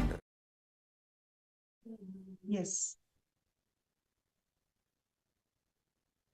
We witnessed something extraordinary where human beings are empowered as divine, expressing the superconscious powers of Paramashiva. The Supreme Pontiff of Hinduism, Bhagavan Nithyananda Paramashivam, has empowered the whole of the humanity into the science of superconsciousness. You, me, all of us are endowed with these superconscious powers, and we can manifest these powers. We are empowered to manifest these powers through extraordinary initiations and darshans of the Supreme Pontiff of Hinduism, manifesting as 64 forms of Paramashiva. Every action of Paramashiva is his love current. Whether it is removing the head of Brahma as Kala Bhairava, or the action of giving enlightenment to the rishis, every single action of his is sheer compassion and love current of Paramashiva. Even when Paramashiva goes for begging, he only gives more than what he receives. So the whole Kailasa initiative, the whole Kailasa nation is formed by billions of people's contribution. But to all the people who contributed, the Supreme Pontiff of Hinduism has given more and more to them and for the rest of the humanity. As the embodiment of Bhikshadanar Murthy, the Supreme Pontiff of Hinduism has only offered more to the planet Earth than what we received. So these powers, the superconscious powers of Paramashiva, is one of the best gifts that the Supreme Pontiff of Hinduism has given to the whole world. And this is exactly what we are going to be experiencing in Paramashivoham. It is a 21-day program where all of us are going to be receiving the Bhava Samadhi Darshans of 64 manifestations of Paramashiva, and we will be initiated into all the 463 powers of Paramashiva. By this, we are empowered to just radiate, live as super conscious mutants. So to be part of this great program, Paramashivoham, you can sign up in kailasa.org/Paramashivoham. Through this link, you are registered into Paramashivoham program, and we will get in touch with you on how to manifest to this program and what are the next steps for you to be part of this program. So now we are going to be seeing the giving nature of Bhikshadana Murthy, one of the 64 forms of Paramashiva. Let us now see a series of videos where the significance on this darshan. Today, all of us are going to be empowered to receive the darshan of Bhikshadana Murthy, who is one of the 64 manifestations of Paramashiva, manifesting through the Nijavatara, the Supreme Pontiff of Hinduism, Bhagavan Nithyananda Paramashivam, and how we are going to be cleansed of all the karmas. Usually, it is only on the occasion of Guru Purnima the Bhiksha is received by the avatar. Today, it's going to be an extraordinary day for the first time away, apart from the Guru Purnima day. Today, the Supreme Pontiff of Hinduism will be receiving Bhiksha, cleansing all the karmas that the humanity is holding to move into the path of living enlightenment. So do not miss this opportunity. We will be showing you the links where the Bhiksha, how you can offer Bhiksha, will also be projected. So you can be part of this great happening. Yes. So with this, let us enter into the series of videos where the karma is explained. What is karma and how do we accumulate karma? And how, just by the compassion of Guru, we can go beyond karma. Let's enter it and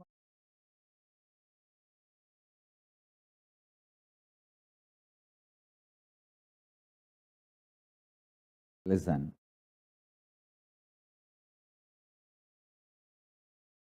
Karma is not something which you committed or omitted. It is not the dosha which comes due to something which you committed or omitted. It is the blind spots, unattended blind spots, are deluded understandings about the dharma, the software based on which you function, the source code of the software based on which you function. Blind spots about that software, delusions about that software's result is karma.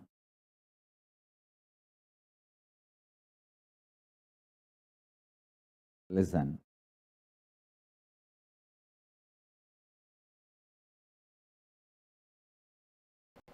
Karma, the hangover of the past. Please listen. We always feel whenever we start anything, things are impossible because in the past we failed. But we forget why we failed in the past. We may not have had intelligence. We may not have had what all is required. Because we did not have whatever is required and we fail, does not mean we are going to fail forever. But unfortunately, illogical belief of impossibility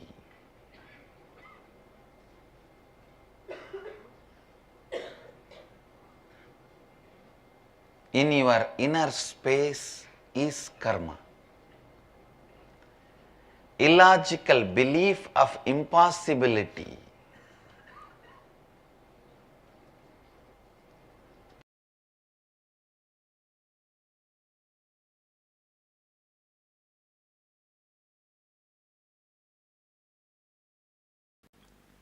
Krishnamurti says beautifully, anything you go through completely leaves you complete.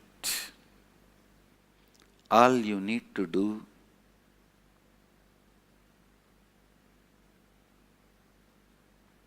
in your life, anything you do out of completion, do it completely, so that leaves you in completion. Listen.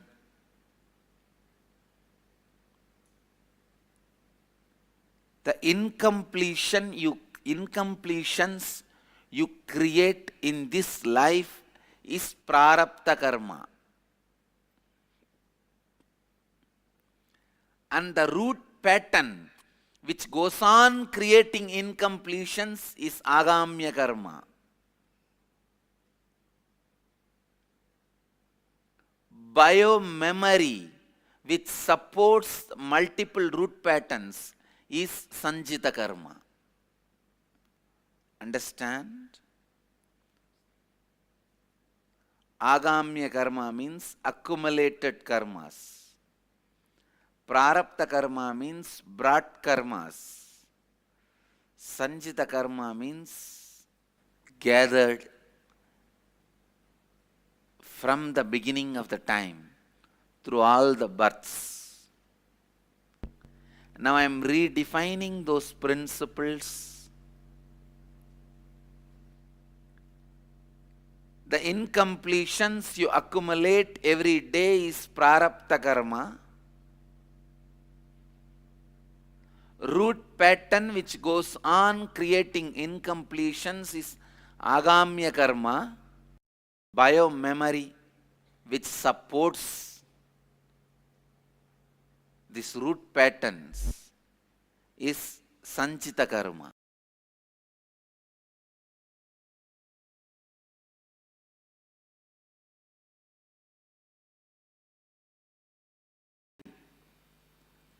First statement, karma means that the effect of our actions will come back to us in the future.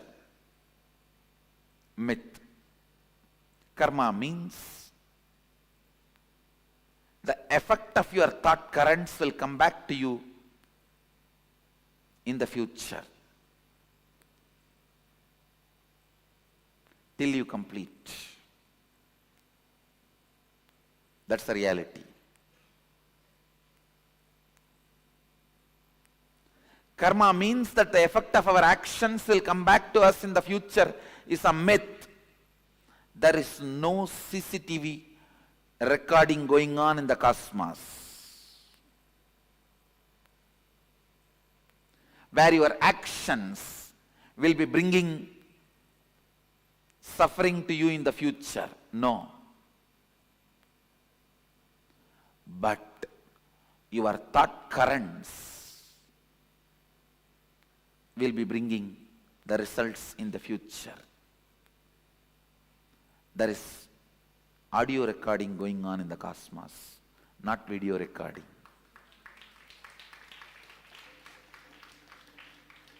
Video recording means your actions being captured. Audio recording means your thought currents being captured. Cosmos has only audio recording, no video recording.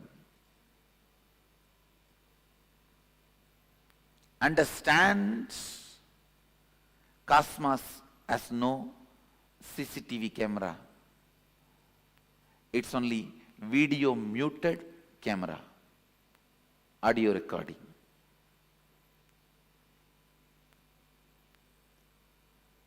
A video recording getting punished is a cheap, childish. God is not interested in that game. God is not playing the game of the judge. And there is no such thing as you will be judged, weighed based on your actions. That is childish, too childish, immature. If God is supposed to do the job, you don't need God.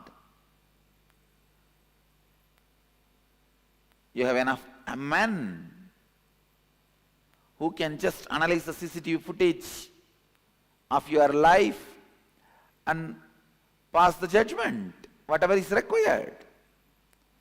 Understand, because your organ of seeing is impacting you so much than the organ of listening, you think cosmos also judges based on the action. No.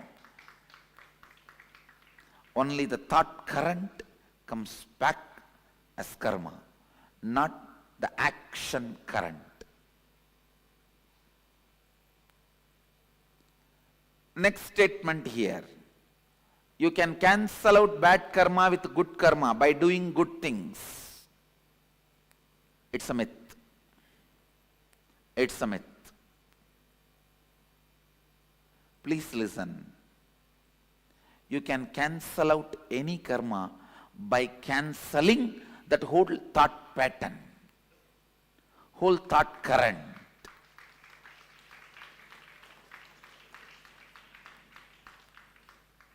If you are not able to give up even one small parts of your thought current and cause even parts of your reality, that is called bad karma, if you are able to break and give up on parts of your thought current and make parts of your reality into reality, that can be called as good karma. If you are able to break the whole thought current and go beyond that thought trend, it is called completion. So, good karma does not cancel out bad karma. Cancelling out happens only when you break from the whole thought current. The next statement. Same action by different people will have different karmic effect. Yes, it's reality. Because the action is not responsible for the karma. It is the thought current behind the action is responsible for karma. Understand cosmos as continuous audio recording but not video recording. This statement, this truth will clear tons of your questions about karma.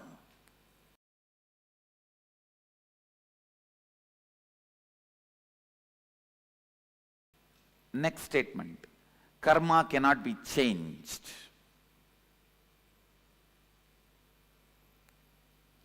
You may be thinking, I am going to say this statement is myth, I am saying truth.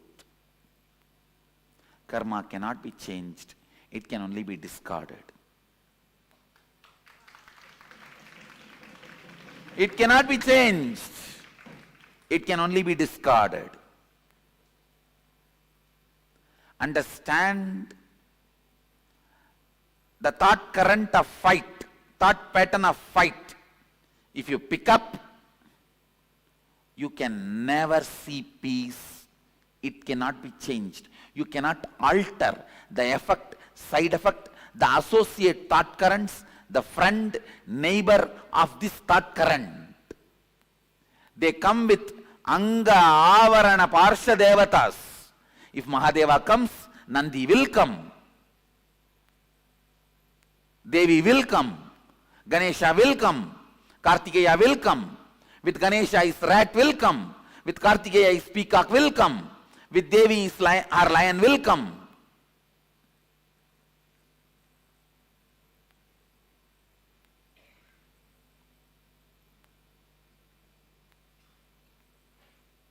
You can't change it.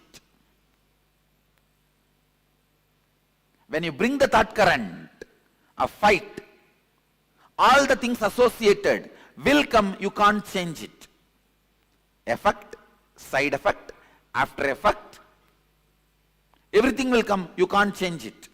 You will attract the same type of people who are holding the same thought current in your life again and again and again. It cannot be changed. Karma cannot be changed. It can only be discarded.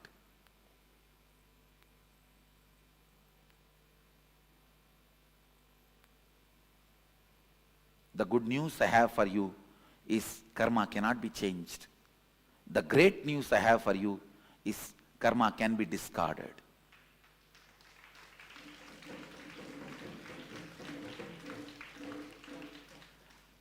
The moment you discard one thought current, suddenly you will see not only you are entering into the next level of your existence, you will be seeing the people who will exist in the next level surround you suddenly. Next statement. I will not accumulate karma if I do nothing. Do I accumulate karma through action or do I burn karma through action? This statement, I will not accumulate karma if I do nothing, is a myth. Listen, because there is no such thing as doing nothing. You can't, you don't know that space. When you achieve that space, you will not be making the statement, if I do nothing.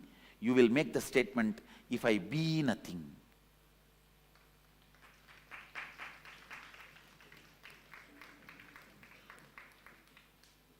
You can never be doing nothing if you are being something. Only if you are being nothing, you can be doing nothing.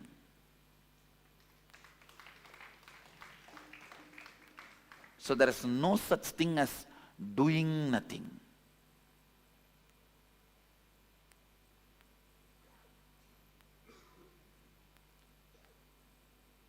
So the statement, I may not want to even say it is myth or reality, I will say it is wrong.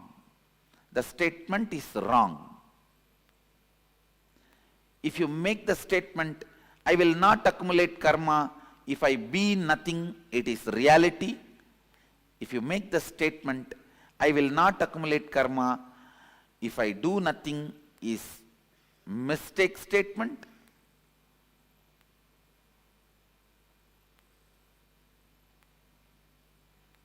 If you make a statement, I will not accumulate karma if I am doing nothing, is a myth statement.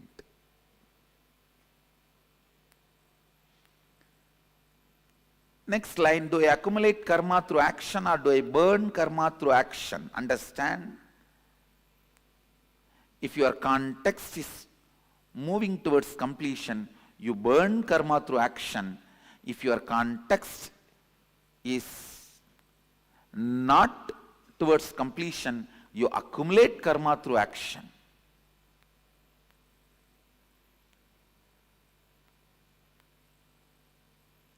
Whether you burn karma through action or accumulate karma through action is dependent on how you hold you, the context you set for you.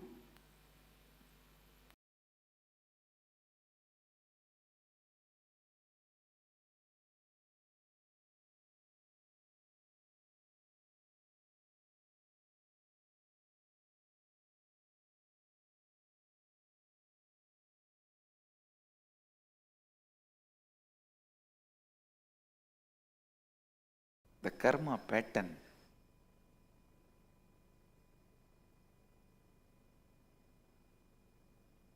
feeling life is not fair to you, feeling stuck,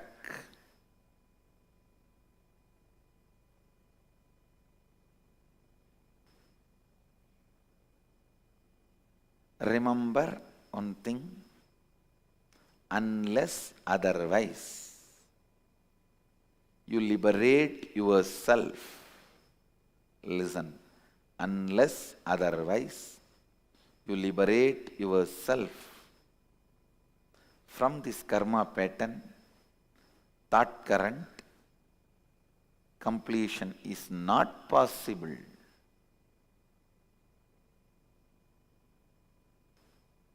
The good news I have for you is, you can get out of this karma pattern.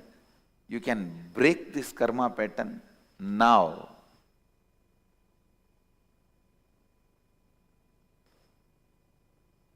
The great news I have is, all it takes is just decision.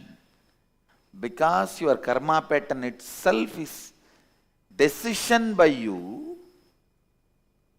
it takes only decision to undo the decision which you took. It takes only a decision to undo the decision you took already. Nothing else. Karma is nothing but the wrong decisions you took. Just the right decisions will make it happen.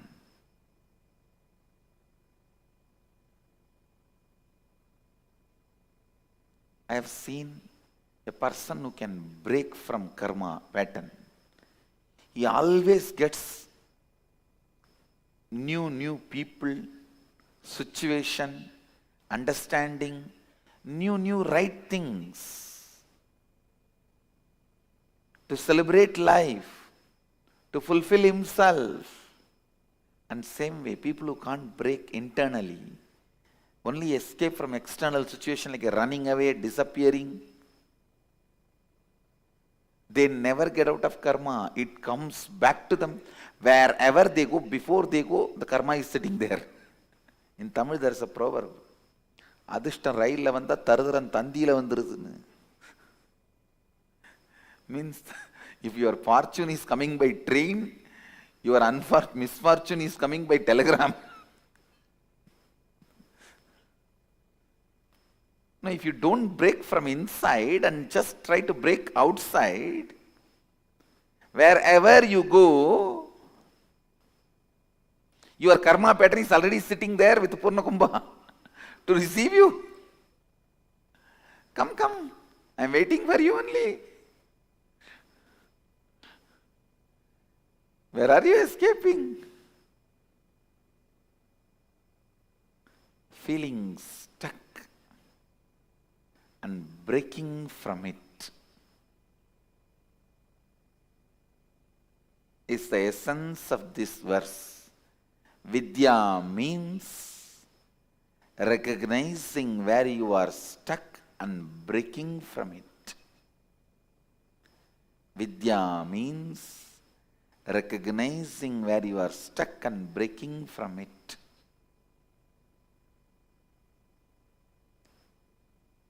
A strong, pure, ferocious decision to reinvent yourself.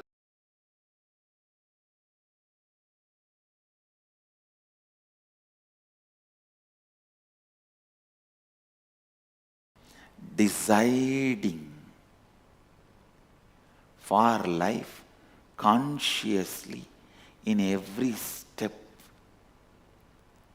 makes you free from all the karma. What is karma? Karma is nothing but your decisions against life sitting in you and harassing you, putting you in incompletion. Your decisions against life which sits in you and puts you in incompletion is karma. Is karma. Your decision for life liberates you from all karmas, all fears, all negativity. Evam tvayinanyate tosti na karma lipyate nare. There is no other way by which a man can free himself from the bondage created by the deeds. Listen.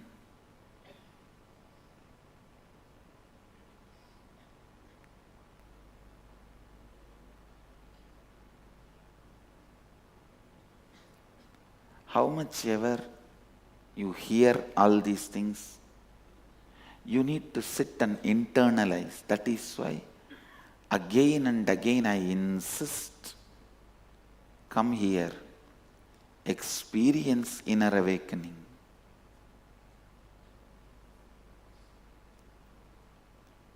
Experience completion. You will see this whole truth deciding for life will become your very core cognition.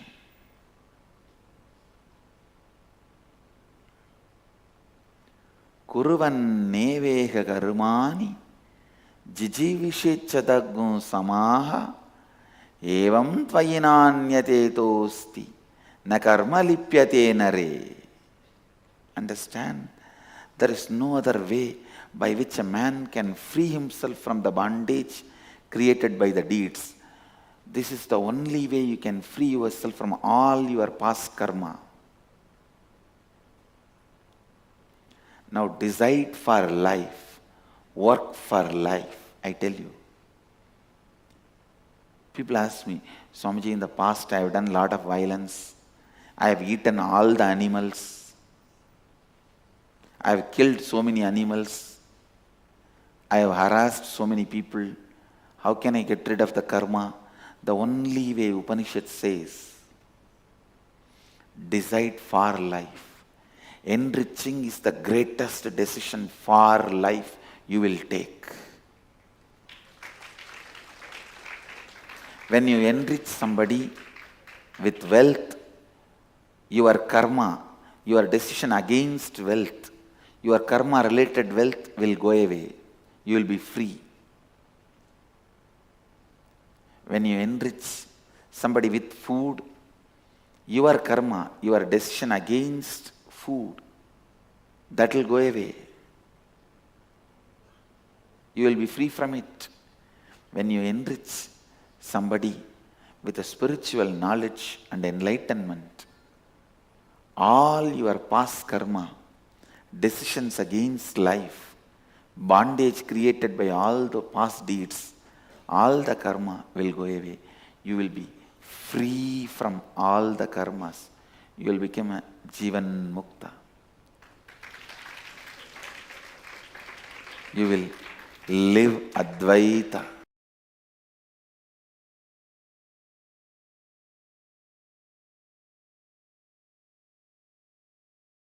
I can give you some 10 higher principles.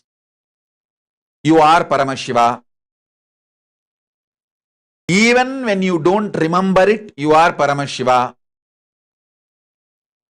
And this idea of karma,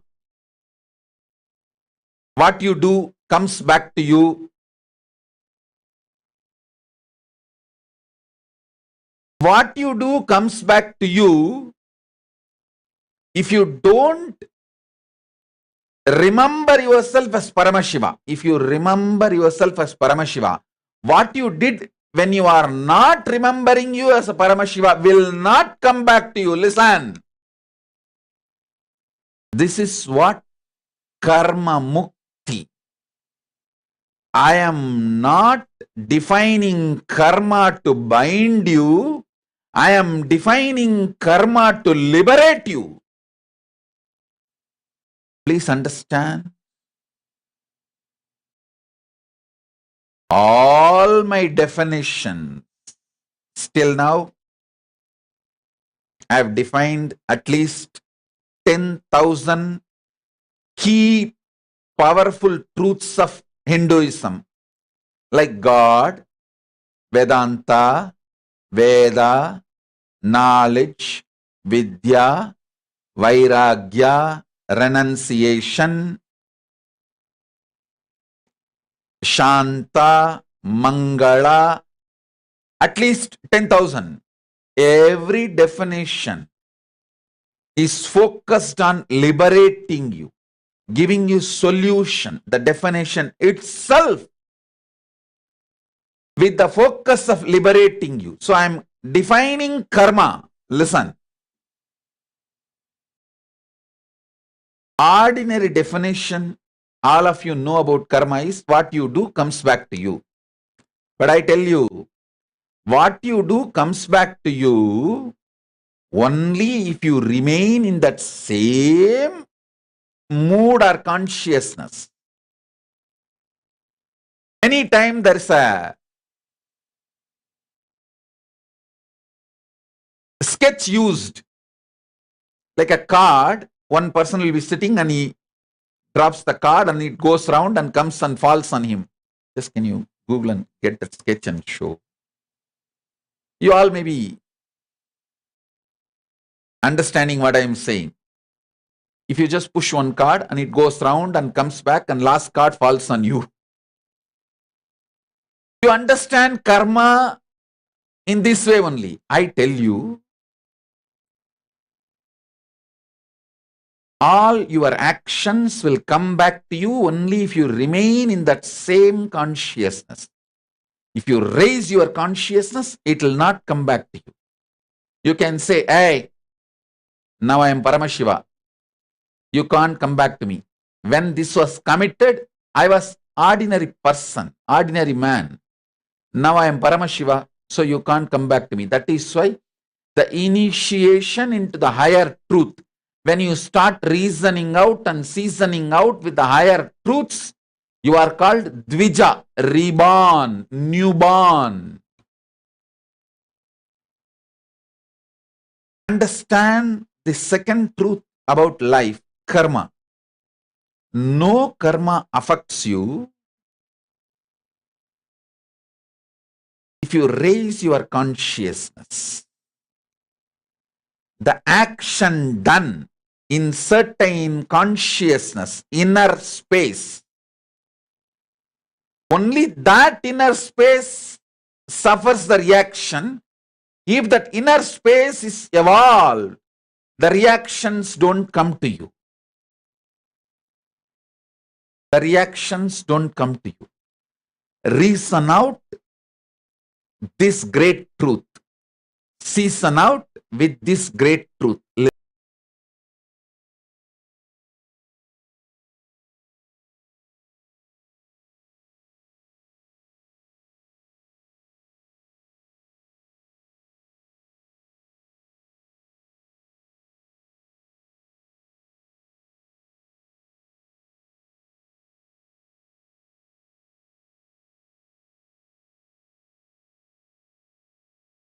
Karma, as per the cosmos, is the inner space which committed the karma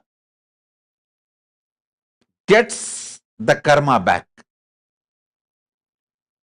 If you have changed, evolved with a higher inner space, you will not have that karma. You will not have that suffering. This great truth, reason it out, season it out, you will really see how whatever you may go through in your life,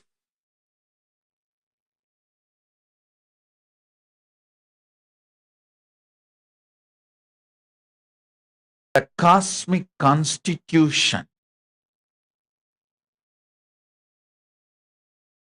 still holds good anywhere you may live. If you reason out and season out with this great truth,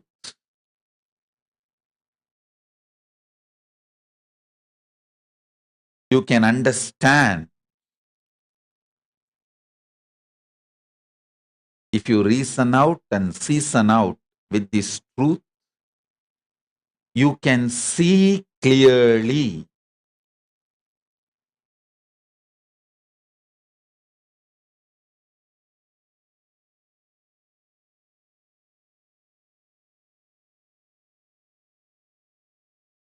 Whenever you raise your consciousness, the effects of your old karma does not touch you, doesn't impact you. I have a sketch to show you.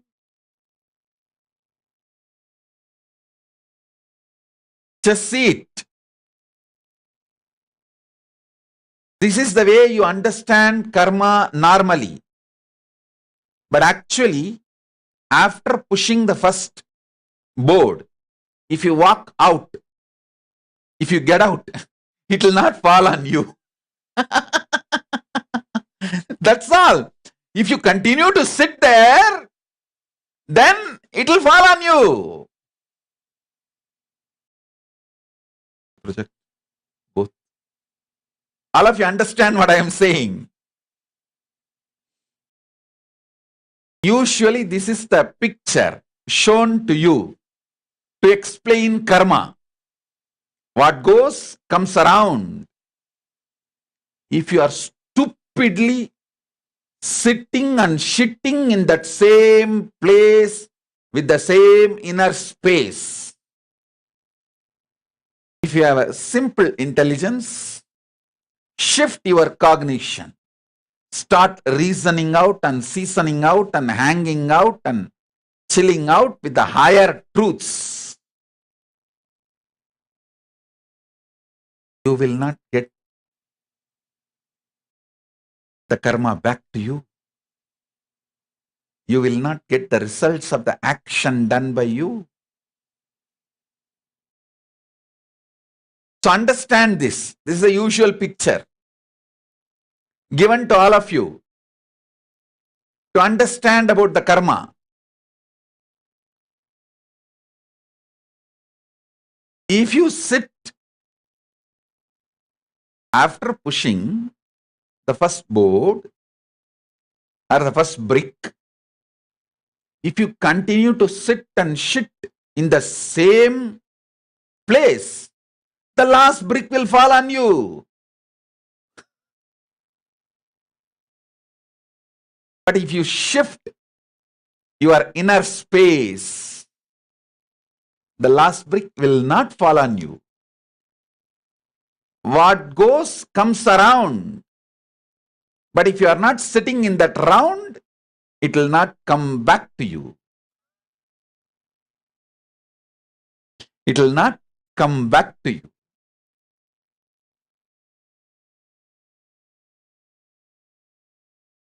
These powerful truths, reason out with it, season out with it, hang out with it, chill out with it.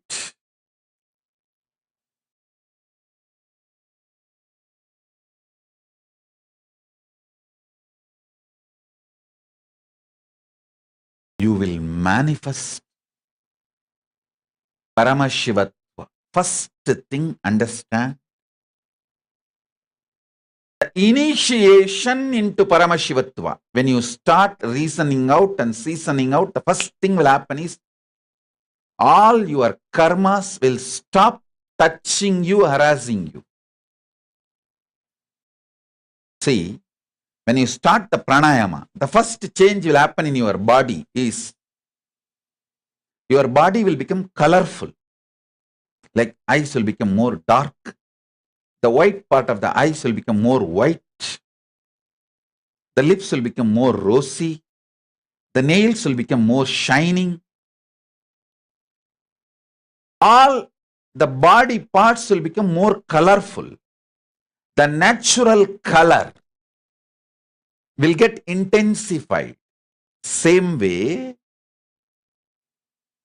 when you start reasoning out and seasoning out with the Paramashivatva, higher truths, the first effect will be all your past karmas will stop affecting you. The effect of your past karma will drastically reduce on you.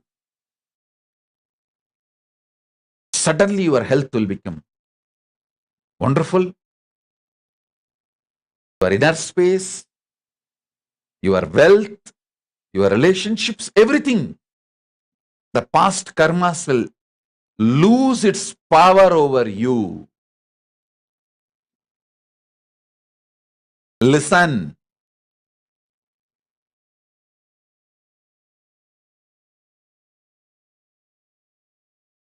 Listen intensely and contemplate.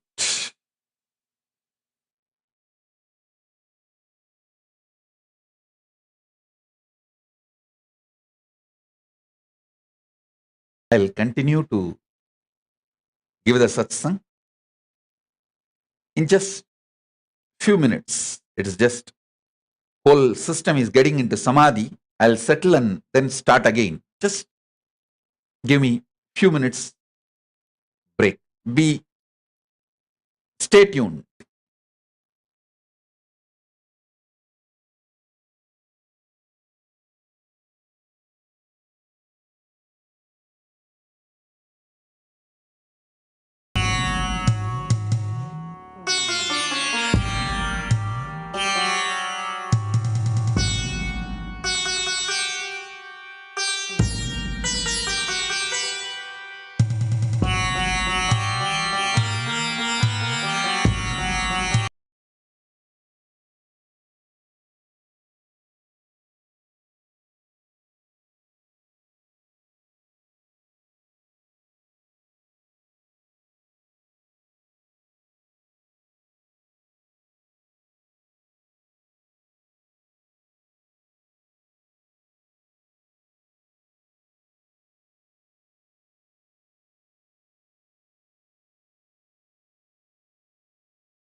சொன்னாலுமே உன் புகழ் மாறாது தகதிமி தாளம் இது அதை அடக்கியாட இனி முடியாது ஆதி ஜோதி அவதாரன் எடுத்து வந்தவன் சாவ கண்டு பயமும் இல்ல ஆள பிறந்தவன் அழியாத தெய்வ பூமி காக்க வளர்ந்தவன் கொள்கைக்காக எதையும் மறக்க துறக்க துணிஞ்சவன்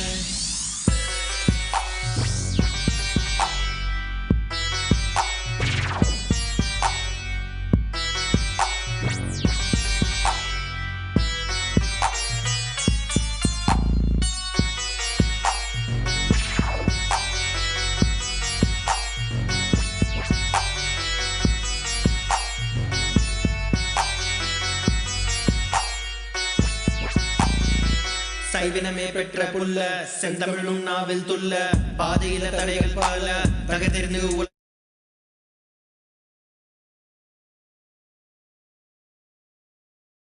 Om. Listen. Sorry for the spiritual glitch. I can't call it technical glitch. And actually, spirituality is not a glitch. It's like a... So, sorry for the glitch. Listen.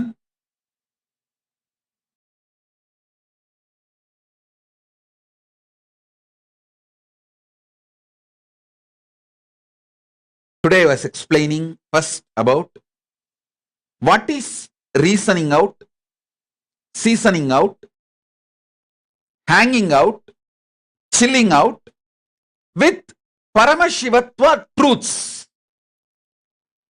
Paramashivatva truths I am explaining. First, you are Paramashiva. Second, you have a right to feel, exist, think, experience, live as Paramashiva. Third, you have a right to be treated as Paramashiva by others and life. Fourth, this karma theory. Listen, this karma.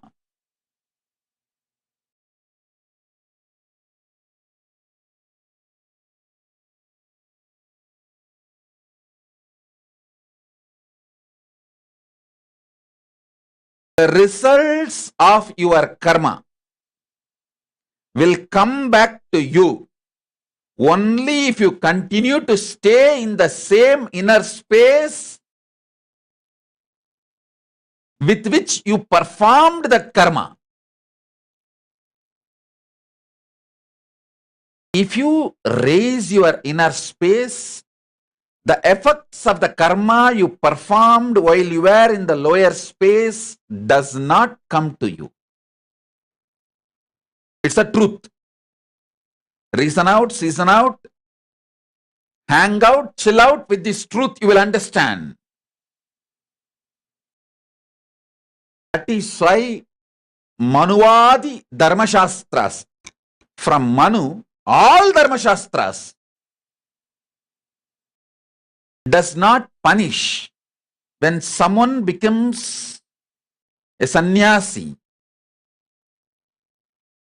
for the karmas he committed in his pre-sannyas, pre-monastic life. For example, Valmiki. I don't know how many number of murders Valmiki committed. But he did not go to hell or he did not suffer. Once he raised his consciousness with the initiation of Narada, his whole karma did not come back to him. Arunagirinathar was not only womanizer and he has done everything possible. Nothing came to him after he got initiated by Subramanya. All the karmas did not come back to him when he was initiated by Subramanya, when his inner space changed. I can give you the huge list. Next thing, listen. When you start reasoning out and seasoning out and hanging out with the Paramashivatva truths, extraordinary confidence about life, exorbitant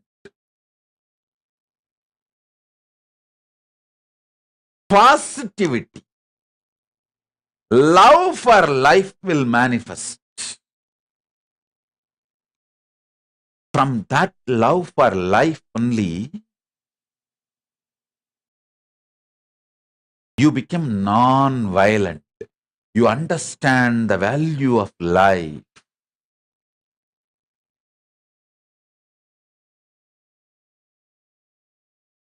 So listen.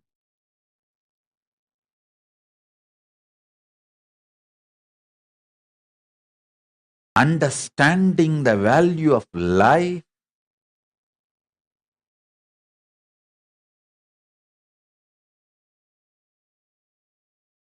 makes you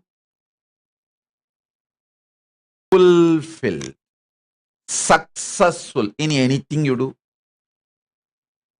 Whether you are a doctor, engineer, politician, leader, spiritual seeker, anything. If you understand value of life, you are fulfilled.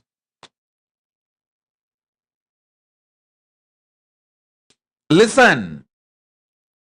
Understanding the value of life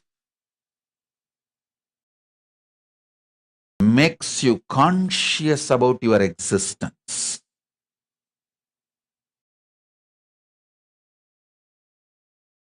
So I'll continue in further satsangs.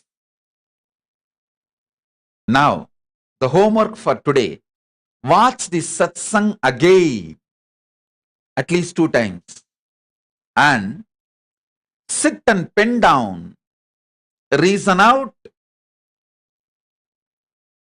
every truth I revealed with the right way of reasoning. The right way of reasoning.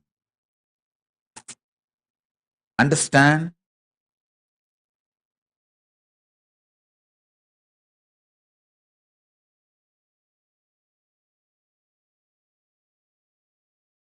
Come to conclusions with the right way of reasoning. I have one more story to tell you all. Small story. A foreigner in Europe starts speaking to neighbor. I tell you, sir, this country is great country, and I praise God that I came to this country. I am living in Europe. The foreigner was expounding to a new acquaintance. Where else, I ask you, could it happen that you could do a hard day's work, then find yourself outside the gates, standing in the rain, waiting for the bus? The guy intruded. was listening. He said, "You call that great?" Man said, "Ah, but wait now.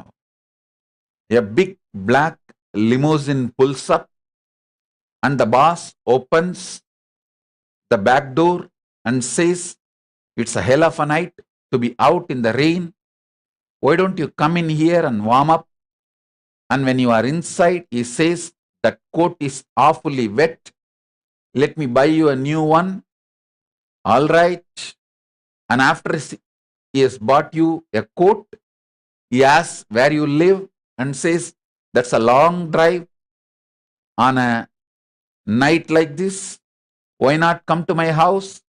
So he takes you to his big mansion and gives you a big meal and a few drinks and a warm bed for the night and a hot breakfast and ride back to the work. I tell you, this is the great country. It would never happen to me in any other country." The guy asks, "And it happened to you here?" The acquaintance asked skeptically. This fellow says, "No, but it happened to my sister." Think through.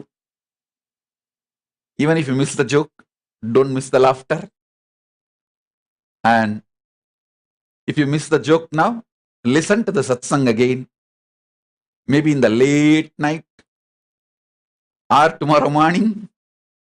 When you get your ride back, you will get the joke. And come back for the next satsang.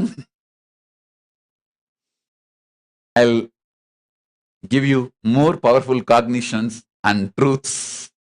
So with this, I bless you all.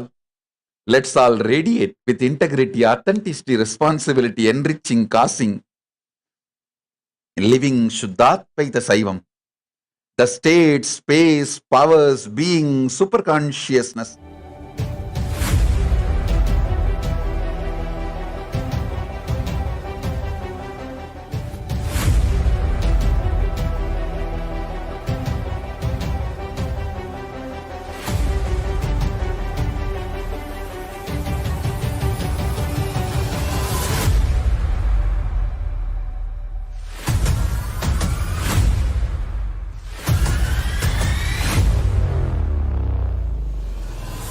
Whatever I shared till now, condensing the whole thing and reviving it as experience, starting from completion, unclutching, power manifestation, the states of consciousness, and the planes, multiple planes, everything.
You will become Paramashivoham.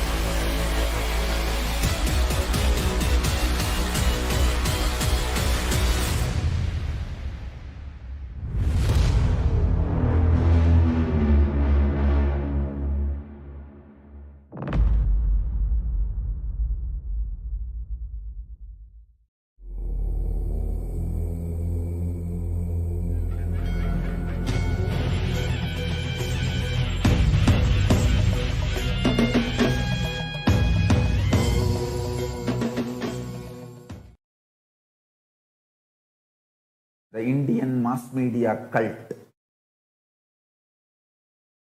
and cinema industry, whether Bollywood or Dollywood or Bollywood or Sandalwood or all, the whole cinema industry in India, heavily funded by anti-Hindu elements, and they have successfully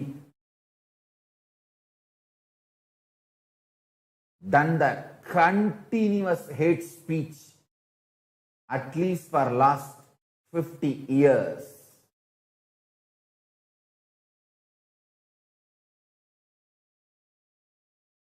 And the poison they emitted and the brainwashing they have done has gone so deep, even Hindus are feeling ashamed about their existence. When I grew up seeing people wearing the Hindu marks in the regular lifestyle, the day-to-day life, used to be 90% of the people's forehead.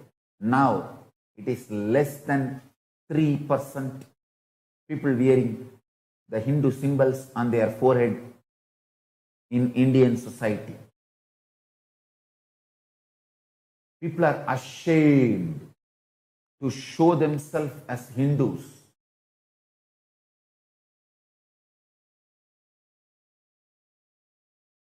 Sadhus are terrorized. They have to constantly live in fear. Hindus, wake up. Wake up. Just getting one job, getting married, 2 kids and 1 house and a good salary is not life.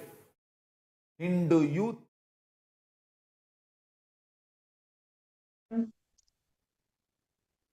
Yes, I hope all the viewers are having amazing, powerful cognitive shifts in the way we understand karma, in the way we understand. Ma Pranapriya, there is no audio. Nithyananda. Yes. So, Nithyananda, am I audible? Yes. Yes, I'm sure all of us are having amazing breakthrough in the way we understand karma, the way we understand life, and the way we understand the role of God in our lives. Today, all of us are going to be experiencing the Nijavatara, the Supreme Pontiff of Hinduism, Bhagavan Nithyananda Paramashivam, as Bhikshadana Murthy, the 64 manifestations of Paramashiva, where he is going to carry his begging bowl out of his sheer compassion and love current for the whole of the humanity. He always showers more and more and more than what he receives. He is receiving our karma, our baggage, our incompletions in exchange with the ultimate possibility of living enlightenment. Today we saw what is karma and what are the techniques to overcome karma and what is the role of Guru in this whole journey. So now we will take a few minutes. I request audience to have 15 minutes of your time to internalize the following questions. These questions are going to deepen your understanding about your life and how you are going to manifest your reality by overcoming the karmic influences in your life. Joining with me is Sri Amritaya.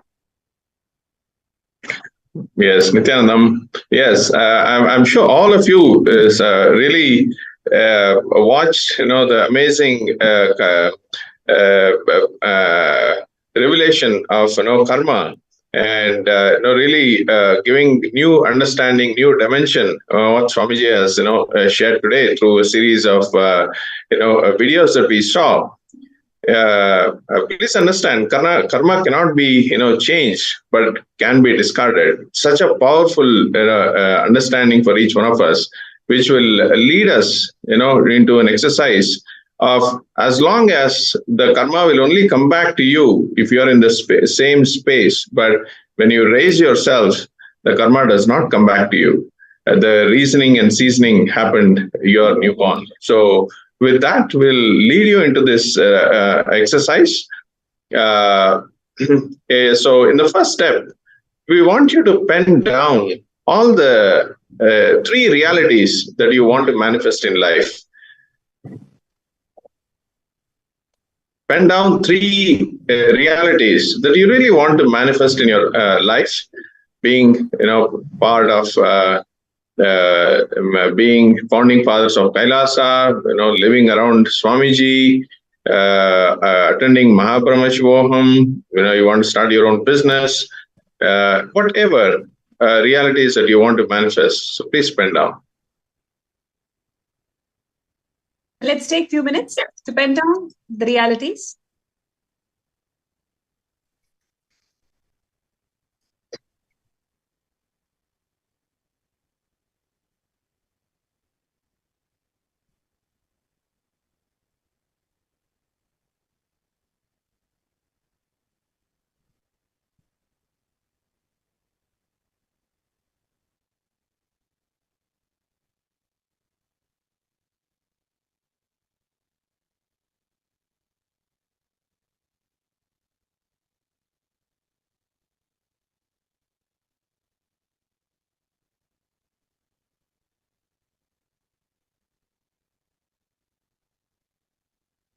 Yes. You can, also, pen down, these realities that are more relevant to you. Understand more the realities that are more relevant to you now, than if it was a reality that you were thinking about, many years ago, and you just put it on the back burner and thinking about it. That's one. That's one. But pen down those three realities that are relevant to you in your life right now. Yes. So in the next step, with to all those realities, what you have pen down, I pen down all the impossibilities, despair, self-doubt, self-hatred, self-denial.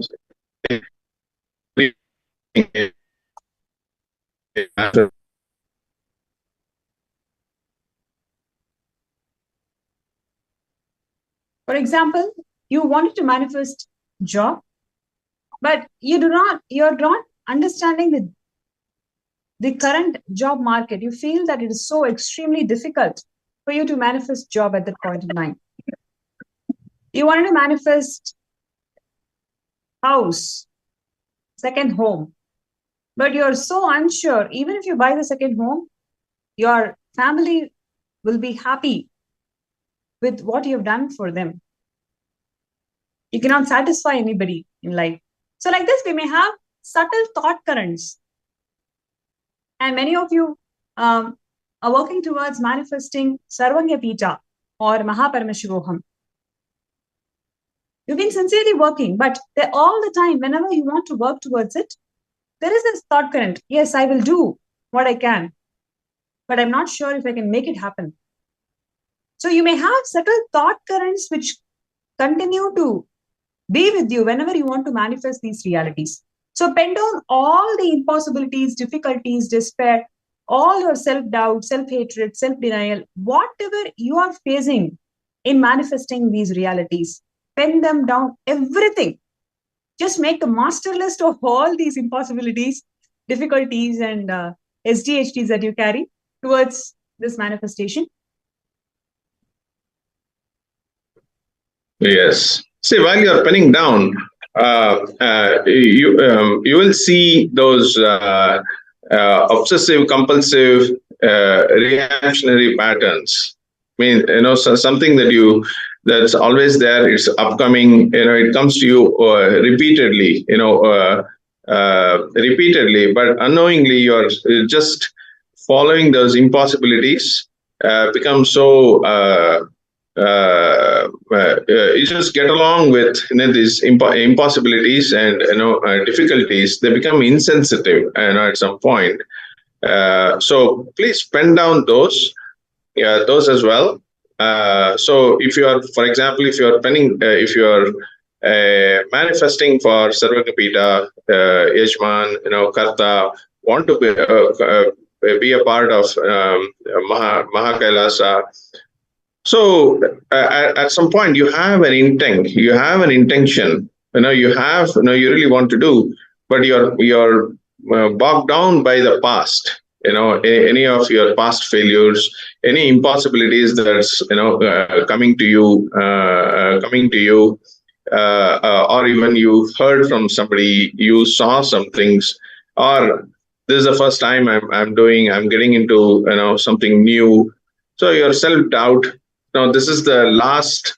The most thing sometimes I hear is I have resources with me. So what if I spend these resources towards Kailasa or Paramashivoham or any of your new goals that you have. So this idea of depletion, something is leaving you. I have my last last bit with me, and what if I let it go? What happens? So those ideas that you are carrying, the self doubt, self denial, impossibilities, pen those down. What is stopping you from manifesting?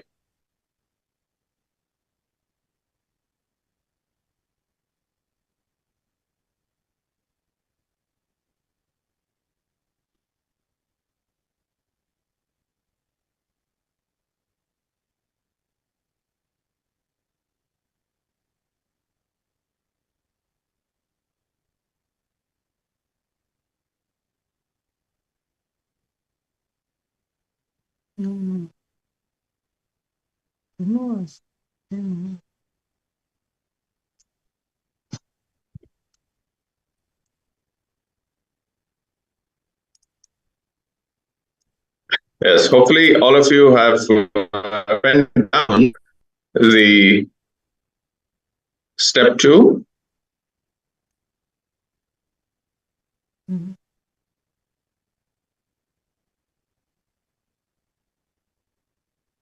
Let us go to the step 3.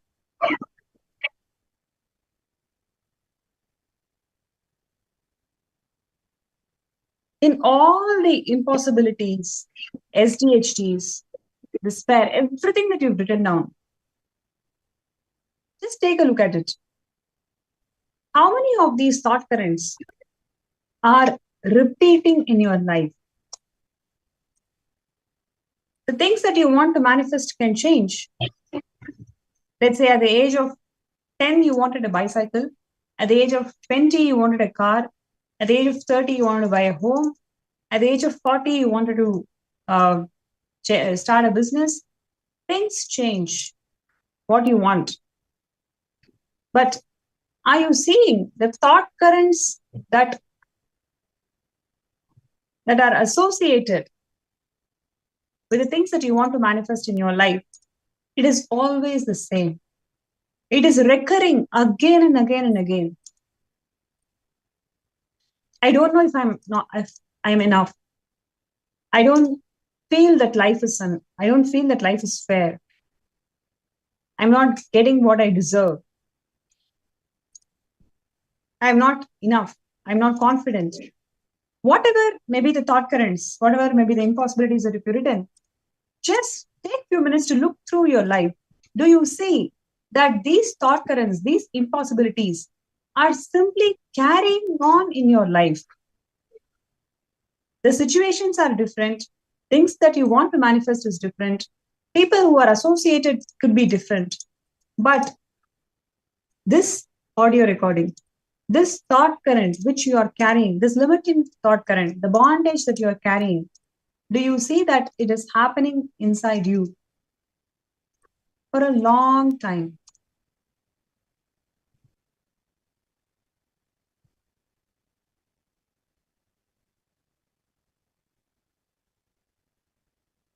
Yes. See, many of the times you may have many desires at different points in life.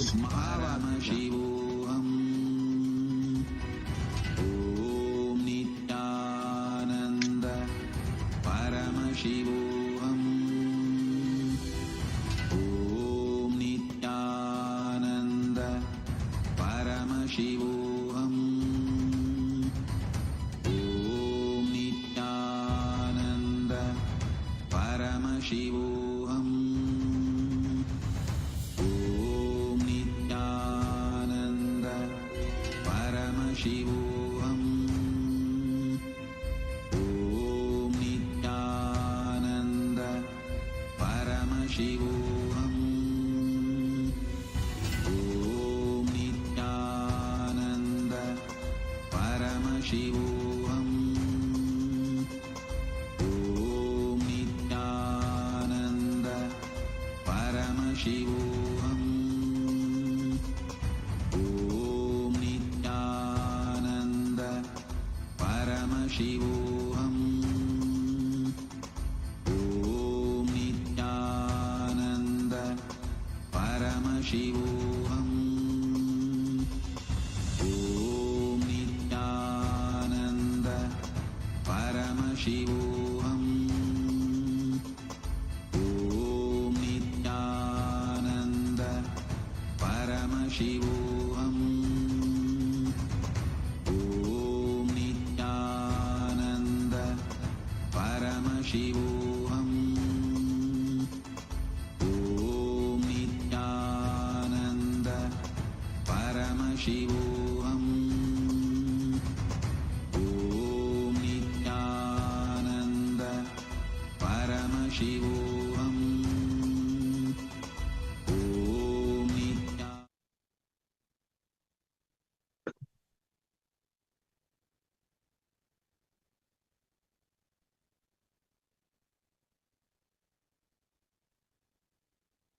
Yes. So please understand, when you're doing the step 3, you will see many of the desires, goals that you had. It matures, that it becomes bigger. You have bigger goals, bigger things to do as you progress, in your life. And at the same time, it is the thought current and the underlying thought current, of either procrastinating, and I want to do this, and I feel, let me move it. You have reasons to move it, to delay this, or you have something is pulling you back. Your reason for not sure whether this will be successful, the things that you're doing, the fear of failure, or any kind of fear, impossibilities that you cherish, will be that underlying thought current, always, when you're doing things, regardless of really what you want to manifest, over a period of time. And those are the ones we're requesting you to pen down.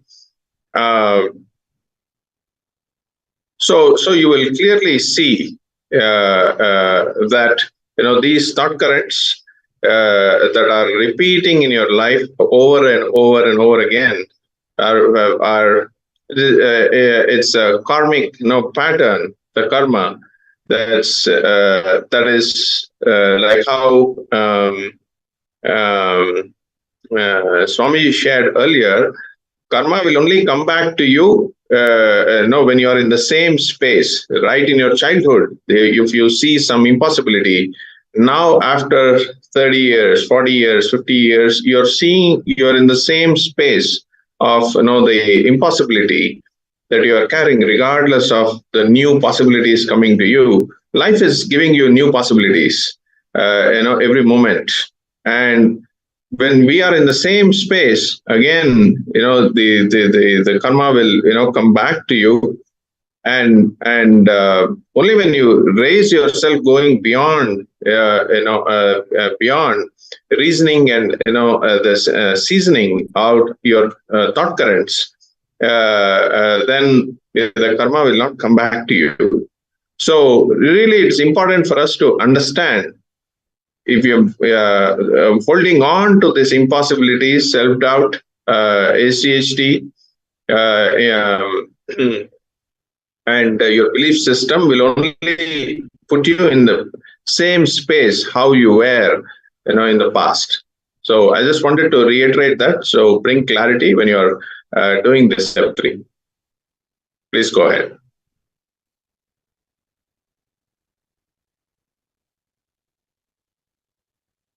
So let's take a few minutes to finish step 3.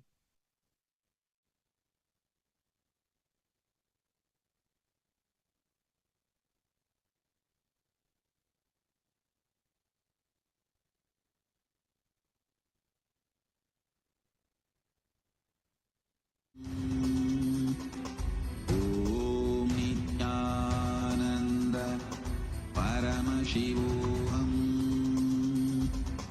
Om Nithyananda Paramashivoham. Om Nithyananda Paramashivoham. Om Nithyananda Paramashivoham. Let our biology became one with Paramashiva's biology. Let macrocosm we carry become one with microcosm. Let the microcosm we carry become one with macrocosm of Paramashiva. Let our organism become one with Paramashiva's organism. Let Paramashiva's organism become one with our organism. Let oneness become living strategy, living experience of all of us. Am the Mahavagya. Do it intensely. Paramashivoham. Om Nithyananda Paramashivoham. Om Nithyananda Paramashivoham. Om Nithyananda Paramashivoham. Paramashivoham. Om Nithyananda Paramashivoham. Om Nithyananda Paramashivoham. Om Nithyananda Paramashivoham. Paramashivoham. Om Nithyananda Paramashivoham. Om Nithyananda Paramashivoham. Om Nithyananda Paramashivoham.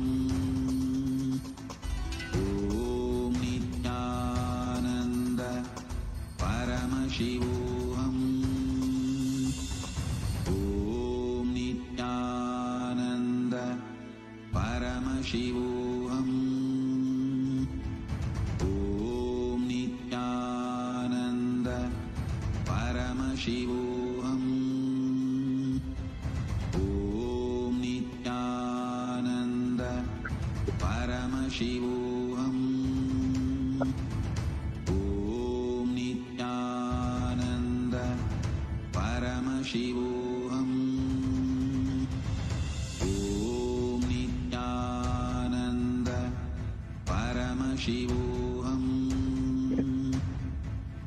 Paramashivoham. Om Nithyananda Paramashivoham. Om Nithyananda Paramashivoham.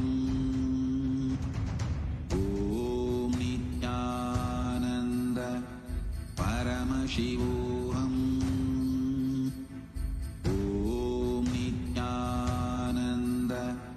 Paramashivoham.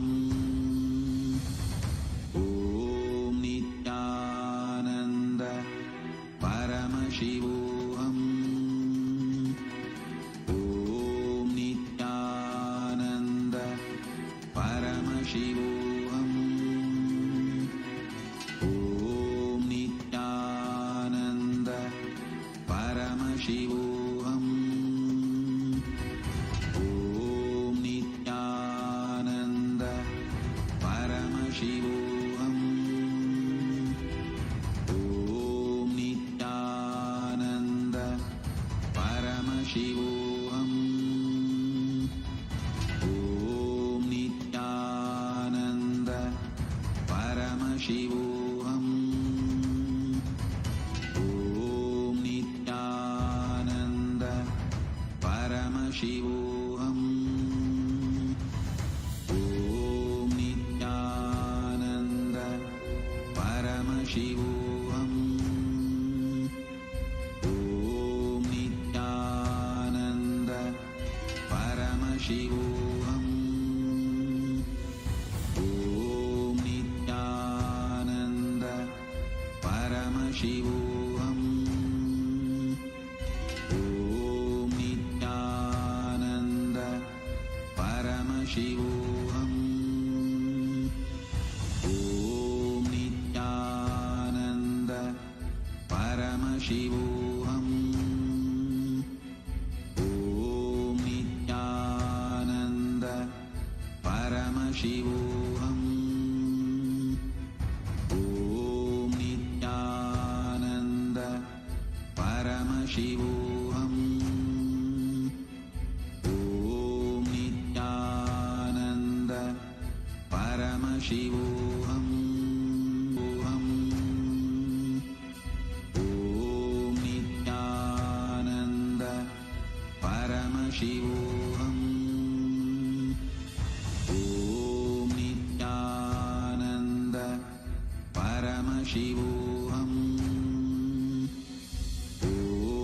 Nithyananda Paramashivoham. Om Nithyananda Paramashivoham. Om Nithyananda Paramashivoham. Om Nithyananda Paramashivoham. Om Nithyananda Paramashivoham. Om Nithyananda Paramashivoham.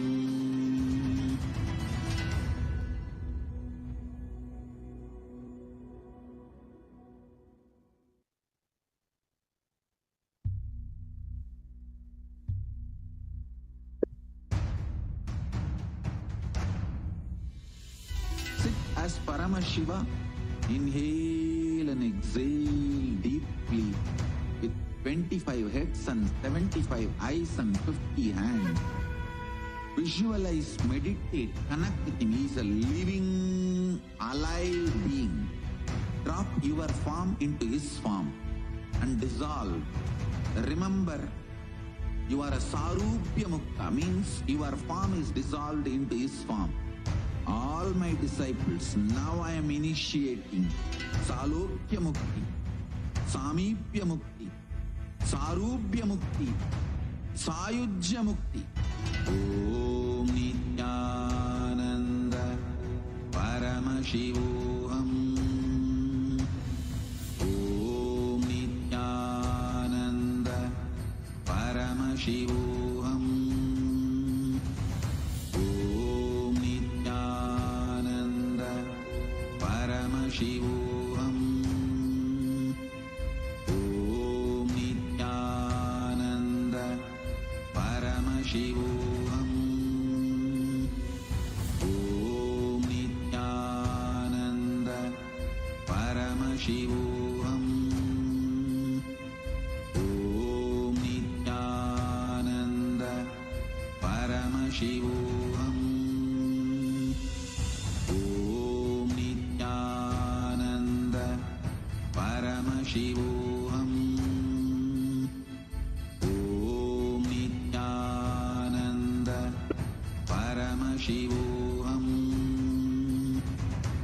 Om Nithyananda Paramashivoham. Om Nithyananda Paramashivoham. Om Nithyananda Paramashivoham. Om Nithyananda Paramashivoham. Om Nithyananda Paramashivoham. Om Nithyananda Paramashivoham. Om Nithyananda Paramashivoham. Om Nithyananda Paramashivoham. Om Nithyananda Paramashivoham. Om Nithyananda Paramashivoham. Om Nithyananda Paramashivoham. Om Nithyananda Paramashivoham. Om Nithyananda Paramashivoham. Om Nithyananda.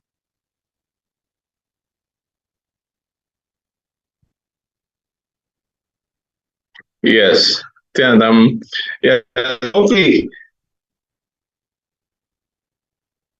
hopefully, all of you were to finish, the exercise. So while you were doing this exercise, all of you got some powerful cognitions, understanding clicks. So I want all of you to pen down when you did the step 3, when you were looking at the recursive thought currents, that's happening in you, and how you felt, you were in the same space, from the past. Now you have an opportunity. The moment you understand this, the moment you understand that you're in the same space, then you will continue to attract the karma, and you will be in the same space of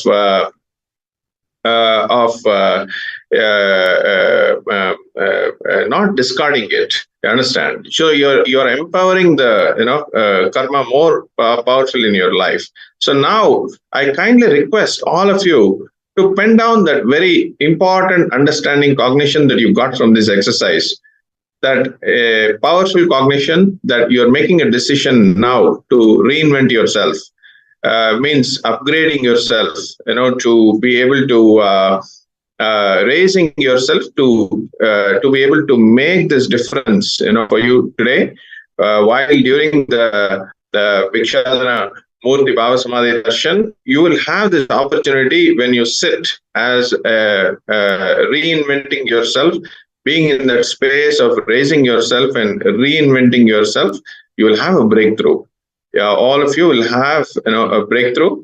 So with that said, I kindly request all of you to pen down, just take a minute or so, pen down that powerful cognition, understanding that you had from this exercise, and then we'll proceed to the next step of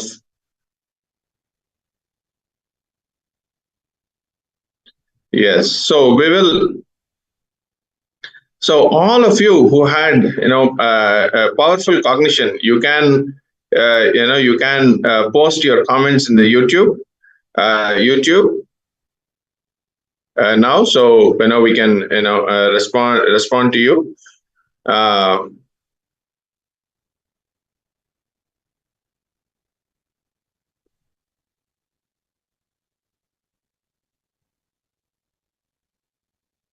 So let's take a few moments here now. We're projecting this slide now for all of you who really had a click in this exercise. Sign up for Paramashivoham and the registration link. Yes, so pen down, register for Paramashivoham. With those 3 links that are shared with you. One is becoming attending Paramashivoham free when you actually, as a part of becoming HJP manifester, you decide to make payment today of 21,000. You can register to become a part of founding fathers of Kailasa and attend Paramashivoham for free. So this is an amazing gift Swamiji has showered on us, and all of you who really feel this shift happened in you when you did this exercise. Reinvent yourself with that spontaneous decision. Let me do it now.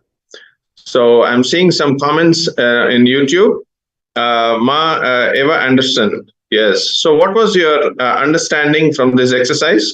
If you can please share the powerful cognition, that you got, what you were holding in the past that was preventing, you from manifesting.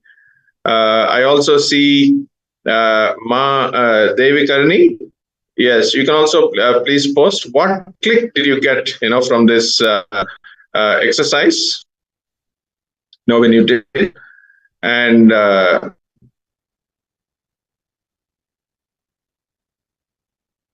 also I'm seeing what was your understanding, when you did step 2?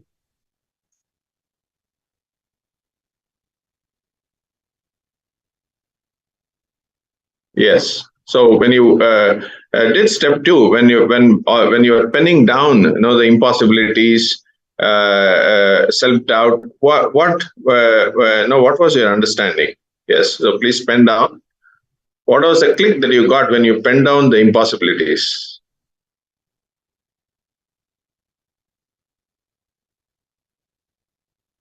Yes, as you all can see.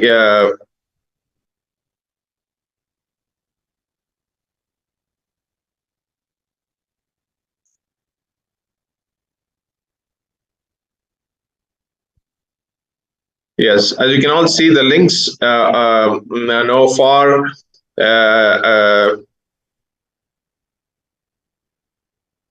please understand, you deciding to burn your karmas, working on manifesting a higher reality is what Paramashivoham gives you.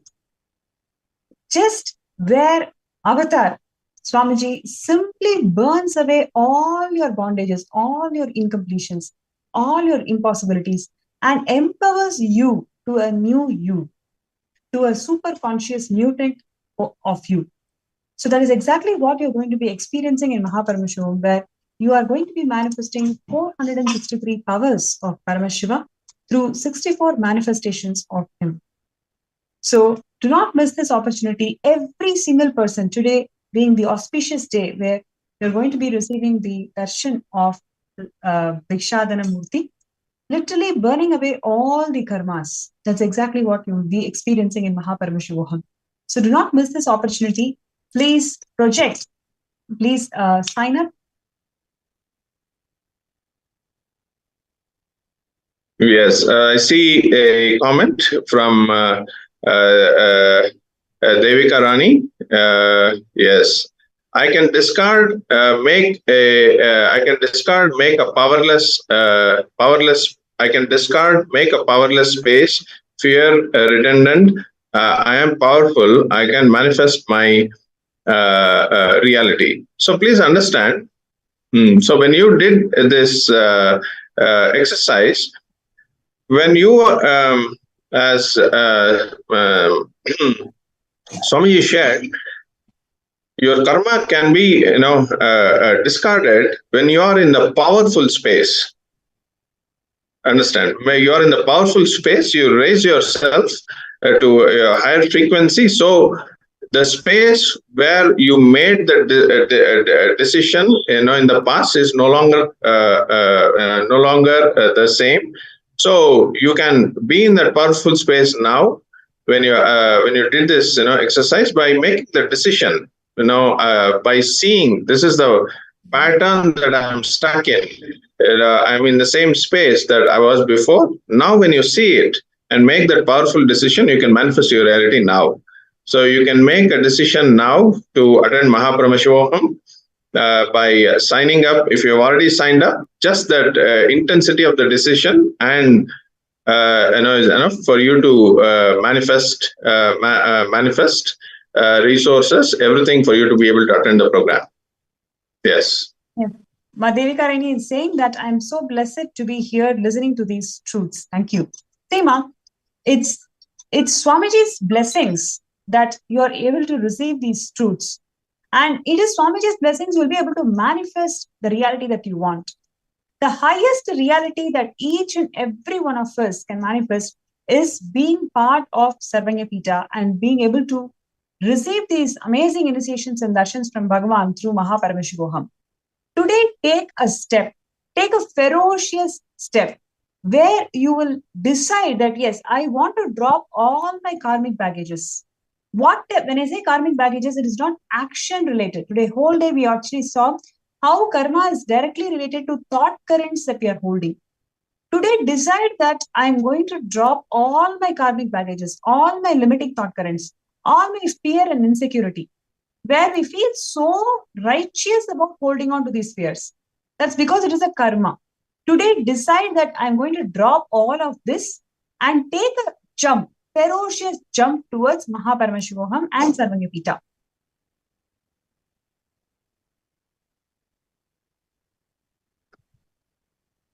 Yes. Yes. See, please understand, this is, I was responding to Ma Devika Rani also. If you really, if you say fear redundant, you can make, the fear, redundant, by overcoming it, by making a ferocious, decision. Means if somebody has, fear of, dog, just go touching the dog. Simply just, you overcome the fear. Similarly, any self-doubt, any impossibilities that you're cherishing, that spontaneous decision to reinvent yourself, to overcome, overpower the impossibility just by making that spontaneous decision now. So, Ma Devika Rani, when you make a spontaneous decision now, you will overcome you will make the fear redundant, and you will be on your way to manifesting this. The moment you sign up for Paramashivoham and sign up for this Sarvanyapita Manifestors program, you will be successful. Immediately, you will be successful. You will attract opportunities, possibilities. You are in the space of attracting possibilities. Once once you make that karma irrelevant, you attract more possibilities and more opportunities in your life.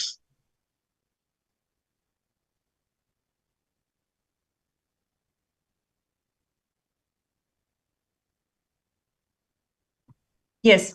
So do not miss this opportunity where you're going to experience the higher dimensions of you in vertical time zones, parallel universes, by manifesting 463 powers.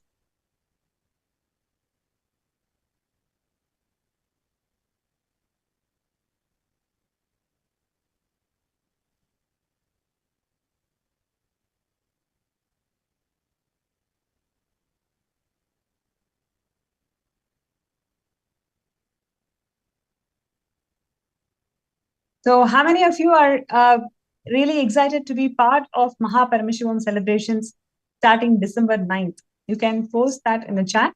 And we are here globally available to each and every one of you who will support your journey to ensure that whatever manifestation you have to undergo, whatever you need to do to be able to be part of the program, we are here to cause that reality for you.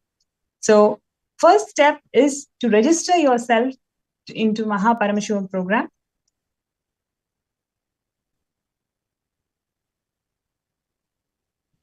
Yes, all of you who have made that jump now to make that to discard the karma, all of you now you can post your names that you filled in the Paramashivoham sign up form and also the becoming part of founding fathers of Kailasa.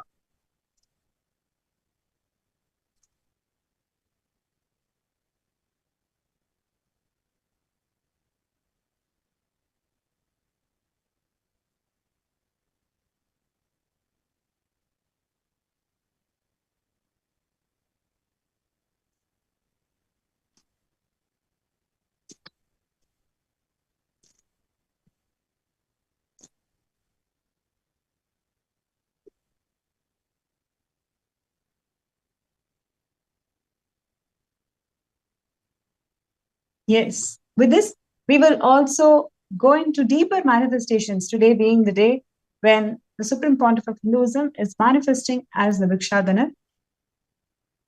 When he is showing his begging bowl, what are we doing? We just need to offer all our incompletion, all our karmic baggages in his begging bowl to receive the prasada of living enlightenment. Today, we will also be working on different manifestations of superconscious powers of Paramashiva. We'll be manifesting powers of Paramashiva and experience that gift of living enlightenment from Bhikshadanar manifesting through the Nijavatara. Yes, I see a few more messages.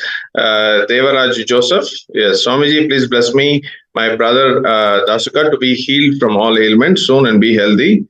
Also bless my loving Feli to be healed from bad cough and be healthy.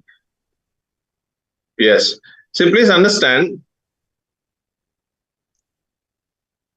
when you come to to the 21-day programs, Devaraju, many of the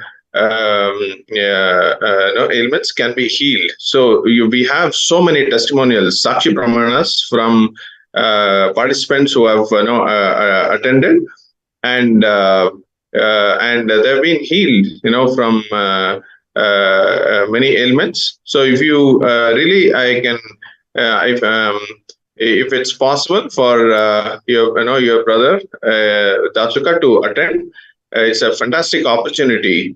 Not only to be healed, but see, when somebody is healed, from the specific conditions, then the opportunity that exists, for that person in the future is something enormous, because you see only the future, looking at your, specific condition, and we don't we limit, our future. We only see a limited future. So really, I request Devaraju Joseph, to, if possible, please have him attend the program. And I'm also creating, this space for him to be for Feli, to be healed from her bad cough.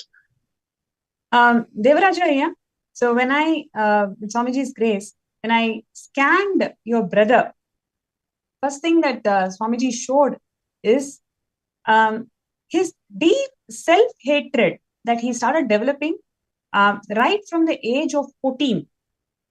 When I say self-hatred, it is intense anger on himself that he is not able to meet the expectations that he holds.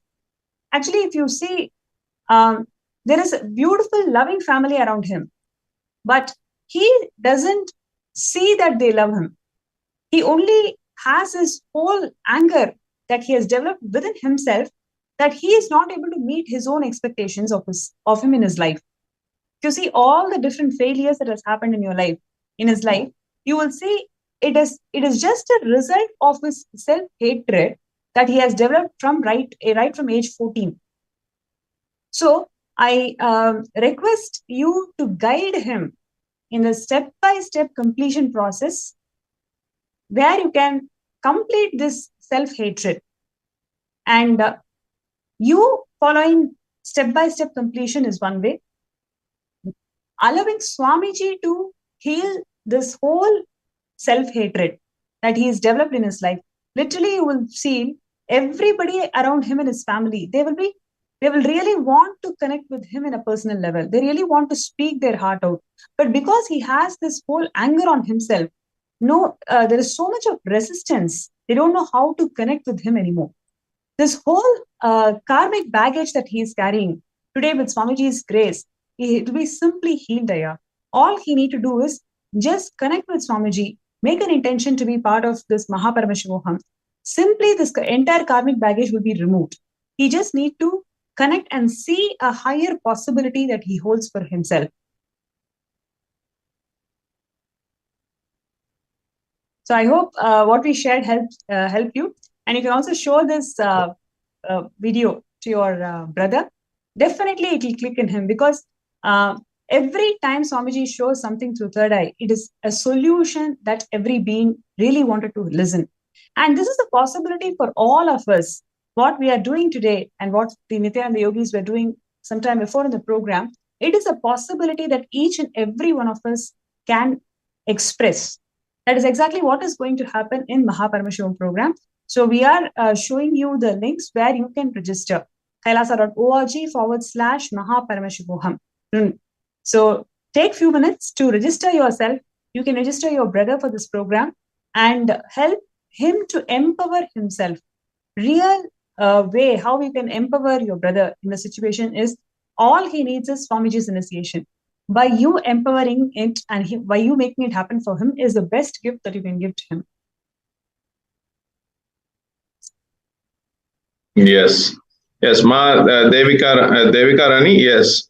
So, yes. So with this spontaneous decision, let us know if you've registered, for the Paramashivoham program.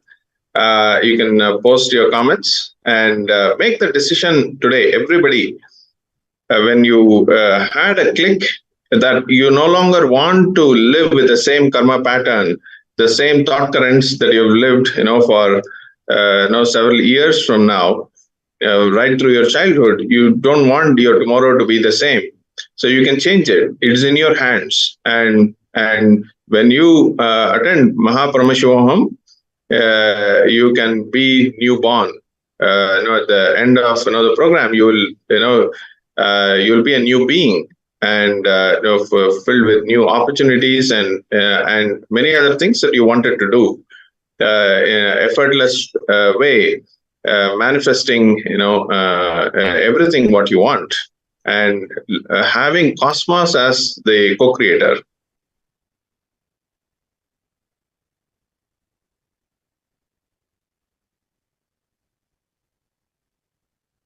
Yes, and also, yes.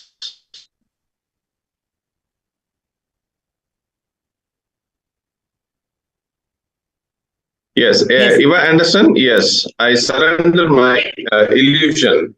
See, if you're ready, Eva, see, instead you can make a powerful decision now to say your intention, to take actions aligned to your intention than surrendering, to the illusion. See, when I scanned you, I see let life do something. Let the cosmos do something for me. The whole thought current is, you expect something, from outside. You expect, in the whole thought current, you want something to move, for you to be able to respond to something, and you want to see something happen before you can make a decision. So it's the other way around. When you shift your space, you can see things happen. So I request you to make that, call, change the battleground, instead of, having something happen outside for you to shift, inside. I encourage you to shift now with a powerful cognition, doing this, exercise of discontinuing your karma, the karma pattern. The karma pattern, that will be your decision now that will break the karma pattern for you to be able to manifest what is required for you to attend Paramashivoham.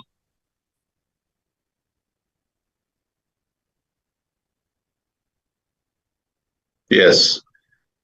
So Eva, when you are ready, you can make that call, the decision now, and fill in the Paramashivoham registration, and be there, on December 9th, for the program.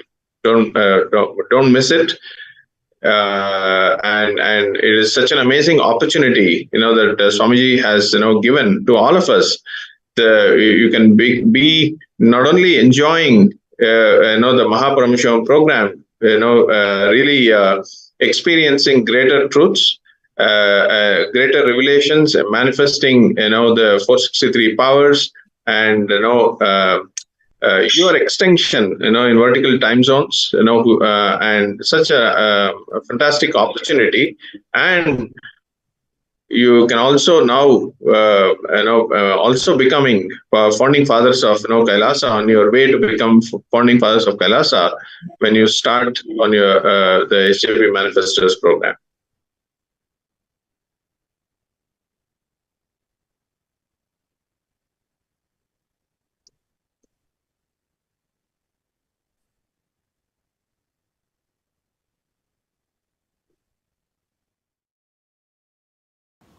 Nithyanandam everyone, I'm Manitya Maha Abhuta Charitrananda, and today I'd like to share with everyone on how I manifested PSM3 Season 2's program fee. So I didn't believe that the program was actually going to happen on 15th August till it actually happened. On day 2 of the program, I realized that hey, Season 2 is actually completely different from Season 1. So then I really wanted, I had an intense desire to manifest the full 21 days of the program, as I didn't want to miss anything that Swamiji is going to offer us, especially after the pause, after he came out from the Samadhi. So then I quickly went to amass funds, but even so, I was only able to amass 11 days of the funds.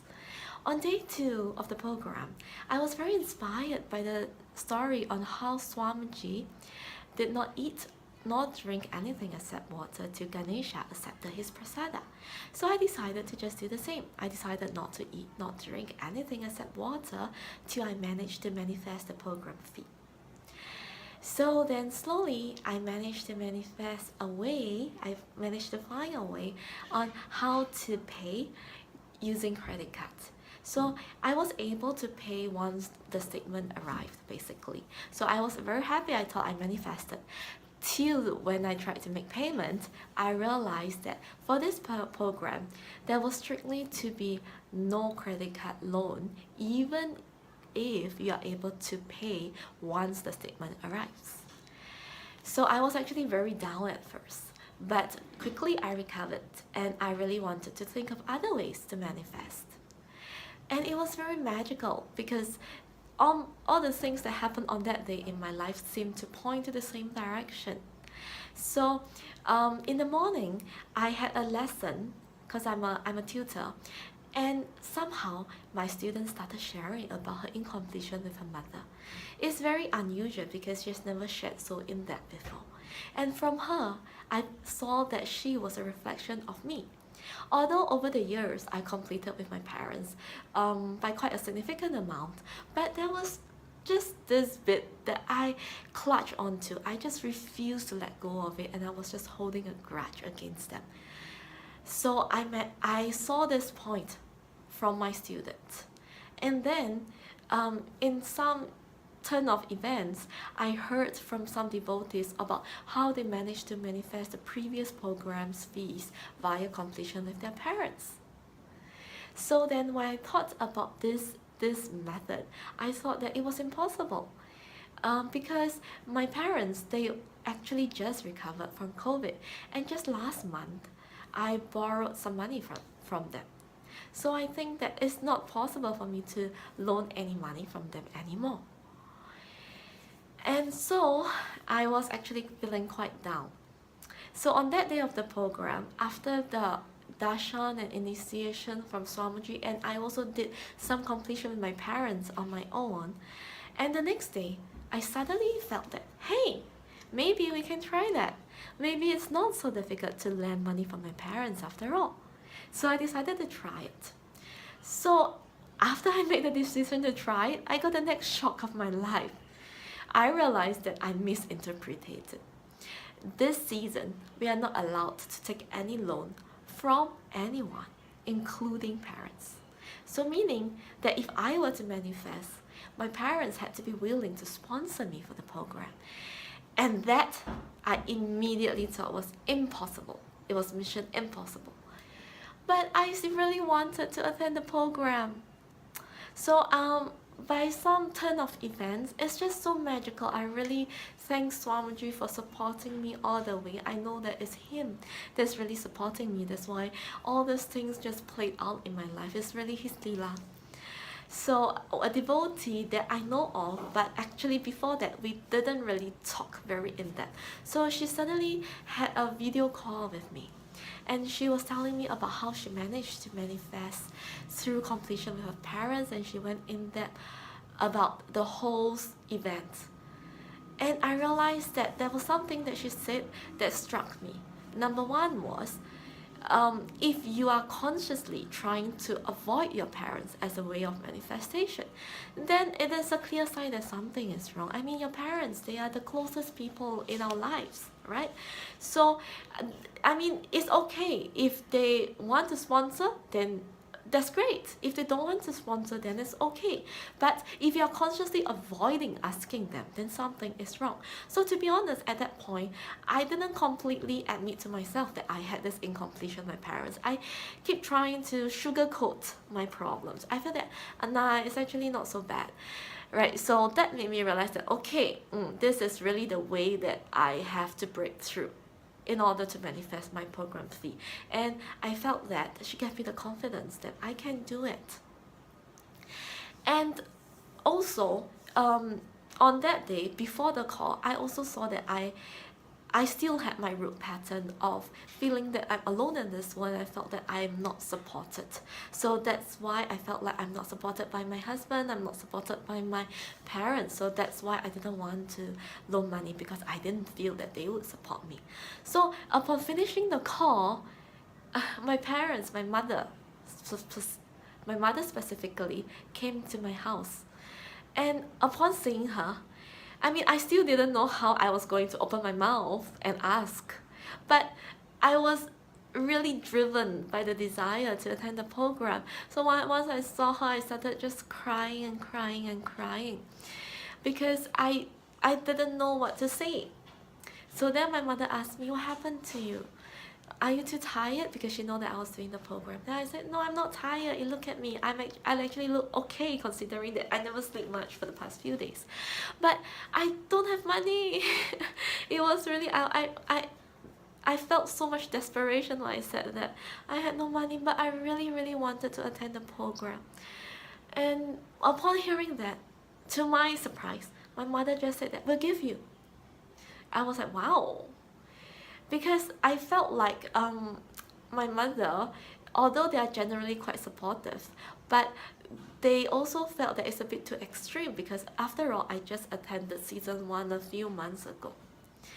So I felt, wow. And then, but of course my mother started thinking about it. She said, but you know, you just attended season 1 a few months ago. I said, yes, but it's completely different. And Swamiji really helped me a lot in my life. My whole life has changed. I feel like I came out of this darkness, and I felt like in terms of career, in terms of relationship, everything shifted after the first program. So I really want to attend this program again. And after hearing that, my mother agreed. And at that moment, my father called, because he was waiting for my mother downstairs. So then he asked, how come you're taking so long? And my mother said, oh yeah. So she explained the situation to him. And guess what? My father also said, oh, she has no money. Okay, can just give her money. And I was so happy. I managed to manifest it. I didn't think that it was so simple.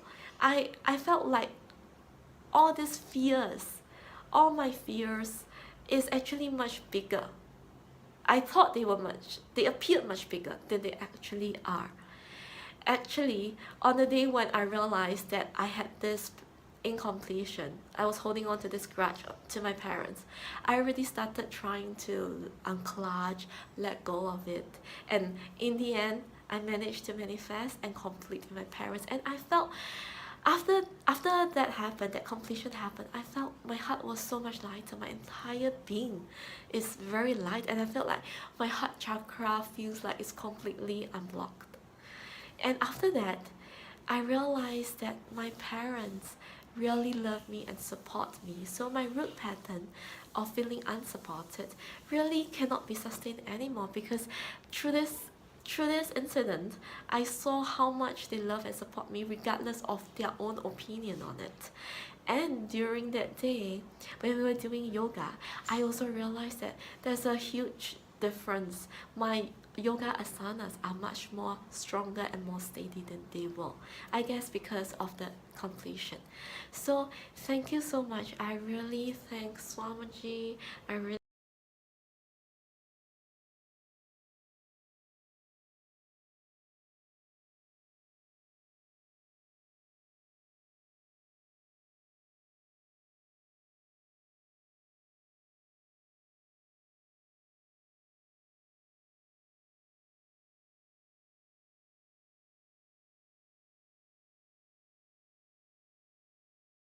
Nithyananda, I'm Jadashatika from Kailasa, Singapore. I have been attending the Paramashivoham Level 3 Season 2 course, which is running now till 4th September. I would like to share my amazing experience just today. Last time I attended Paramashivoham Level 3 Season 1, I did ask Lord Shukra for boons. He's the one who will always give and will look at your qualification and all this. But still, I feel that he didn't give me everything I asked. And so it's like I was a little bit reluctant to share to other devotees, to ask them to come on Shukra boon day, because I'm afraid that what if they don't get the boon, then they will like confront me and say, see, he give everything. Because I understand that you may not get your boon, if you're not ready for it. So but today I was so surprised, because yesterday I asked 2 boons from him.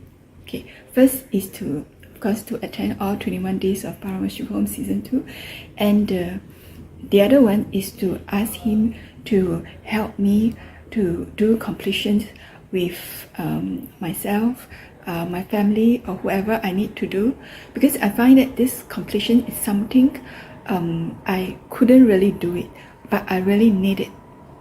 And so I was so surprised that this morning, just shortly after the Shukra Darshan, I was seeing the messages, and they say, he blessed us to ask whatever we want, type in the Nayandisha. But because yesterday I worked very late and I was so sleepy, and today I was very grateful, to Amma Aparishida for waking me up to see the Darshan. So I didn't write down anything. But just shortly after the Darshan ended, I suddenly just did a completion of my patterns. Actually I already know I need to do this pattern. I felt I have no support, that there's no support for me in my spiritual journey, because my family, they are all against me believing in my guru Swamiji Nithyananda. But then it suddenly occurred to me that I already had the support from my guru. My guru has been supporting me all this while, and also from the cosmos also. It's just that I myself didn't see it. Okay, so I started to cry, and then a lot of this completion come out, including those that recently, I was trying to manifest for Paramashivoham Level 3 Season 2, even though I thought I already got the money, and then I make some very stupid mistake, and then the money went somewhere else, and then I didn't type in the country correctly, so I have to do the callback. until now the money hasn't come back.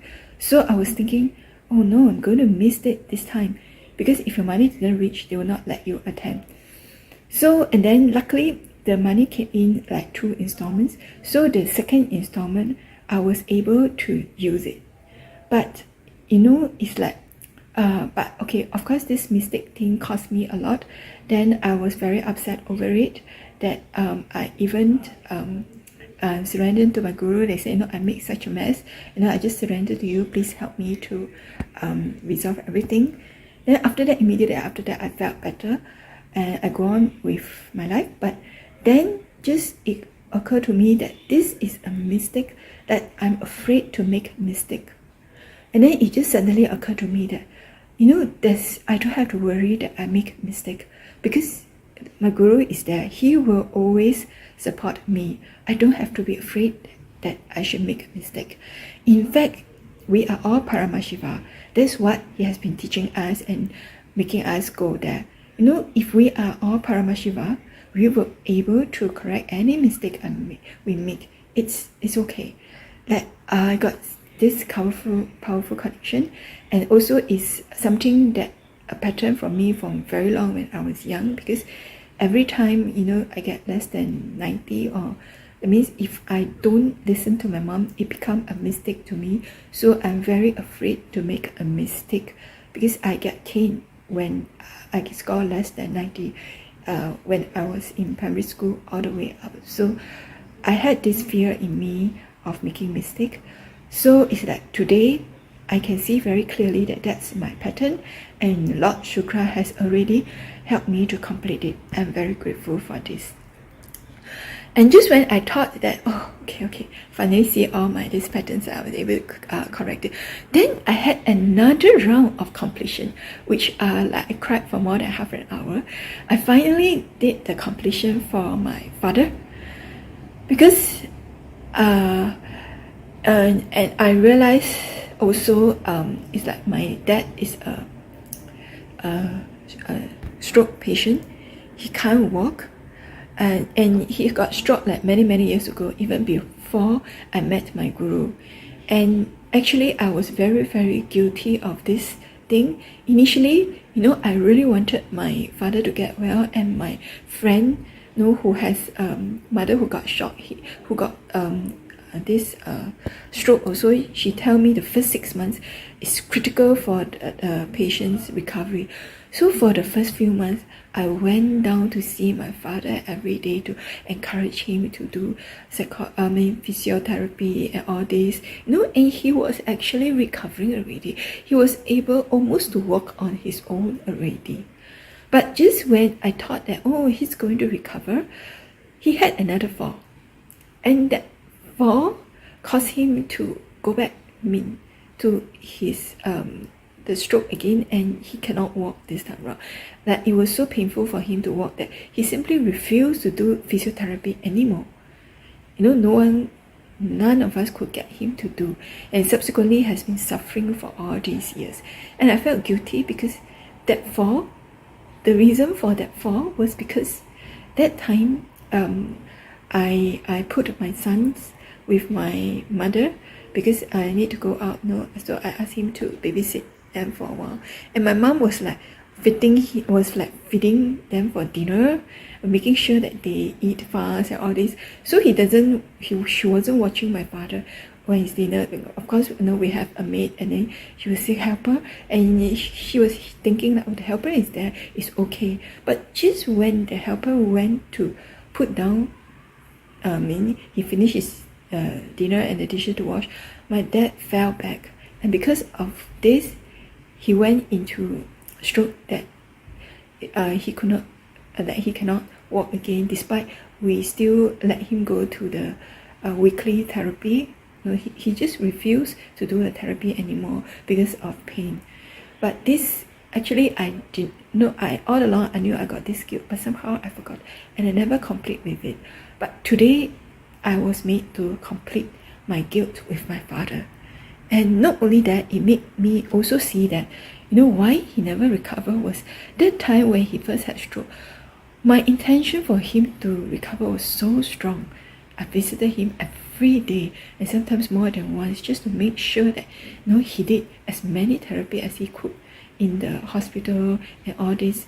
But this time around, it's like, because of the hospitalization, it's like we were all tired out. It's like we take turns to go, and because of hospitalization, he was hospitalized for more than a month.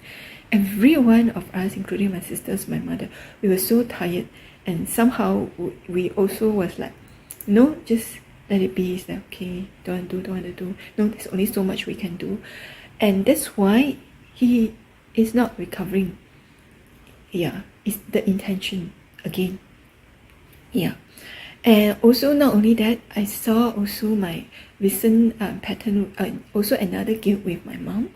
It's like, because it's like all along, my mom, I was like the daughter she was the most proud of. But then when I stopped working and all this, and then now he even have to worry for me that whether I had enough, because my husband has stopped my allowance because he doesn't want me to continue to do work for my guru, at least not free work. So he was not happy, so he stopped for 1 year already.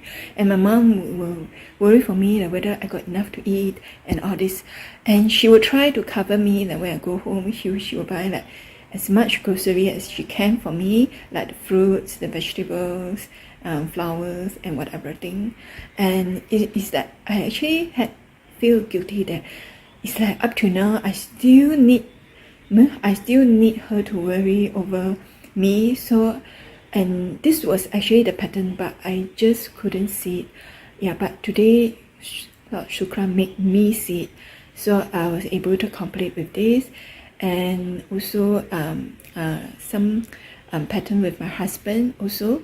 And because of this Paramashivoham Level 3 Season 2, right? Because my intention was so strong to attend, because it's like when the second installment come in, I try to maximize it to to pay for 7 days. It's just that I'm just short of like $50.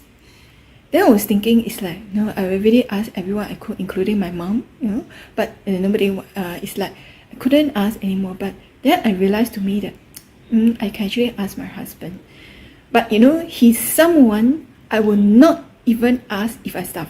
I'd rather not ask him for money. I mean, that's have been so long that, even if I starve, I won't ask him for money, because he himself said that, unless I stop doing any work for my guru, and get out of that, he doesn't want to pay me allowance anymore. And so it's that, but for this time, I felt that, I must at least try. So actually, I went to ask him, can you loan me $50 first? I'll return you next month. And to my surprise, he don't just pay now to me $50. He actually paid $400. So actually, I got some allowance, because for me, to show that your intention to go for this course is so great. So whatever money I have that is inside my account, I will just go to pay for the course. I don't care whether I still have money to eat for the next few days or what. I just pay for the course first. I just send a wire transfer my money first. So that's how I manifested money in Paramashivoham Level 3 Season 1 partly. Okay, because of this intention. You have to show this kind of intention and something like that, and you will manifest what you want. You have to let Cosmos know how high is your intention to go for this. And I also learned from other devotees is that they don't eat, or rather they drink only until they can manifest it. And so recently I also inspired by Mahabhucharita, and we decided to do Nirahara together until we can manifest the Paramashivoham Level 3 Season 2. Okay, this is just my sharing. I do not want you to miss Shukra boons giving. You really give, even completion, which I thought is that because I've been asking for this completion thing for a long time already. But it's just that yesterday night I just write in the boom, and this morning I already got it. I already got a lot of completion done just within the hour or so. So I really hope that every one of you can attend Paramashivoham Level 3 Season 2. No, it's not ended yet. It is until like 4th September, and now there's even this special promotion that if you pay for Prataksha Pada Puja with $1,000, you can get to attend Paramashivoham Level 3 1 day free. You get to write all the, it's like your way of showing gratitude to Swamiji, and you can attend Paramashivoham Level 3 to really, I can tell you the sessions with him are just amazing. To me, just these sessions is enough. It's more than enough to justify the cost for the course and to justify my intention to attend. I just went to attend. I attended season 1, but I can tell you season 2 is totally different. Every season is different, just like every day of the initiation is different. He's showering us with so much initiation. It's really a boom. This will help you a lot in your spiritual journey. So it's Paramashiva gift to us to become Paramashiva himself. Yeah, so I hope my sharing will encourage all of you to attend Paramashivoham Level 3 Season 2. You just need to show your intention. Swamiji will manifest for you. You just need to let him know and show him.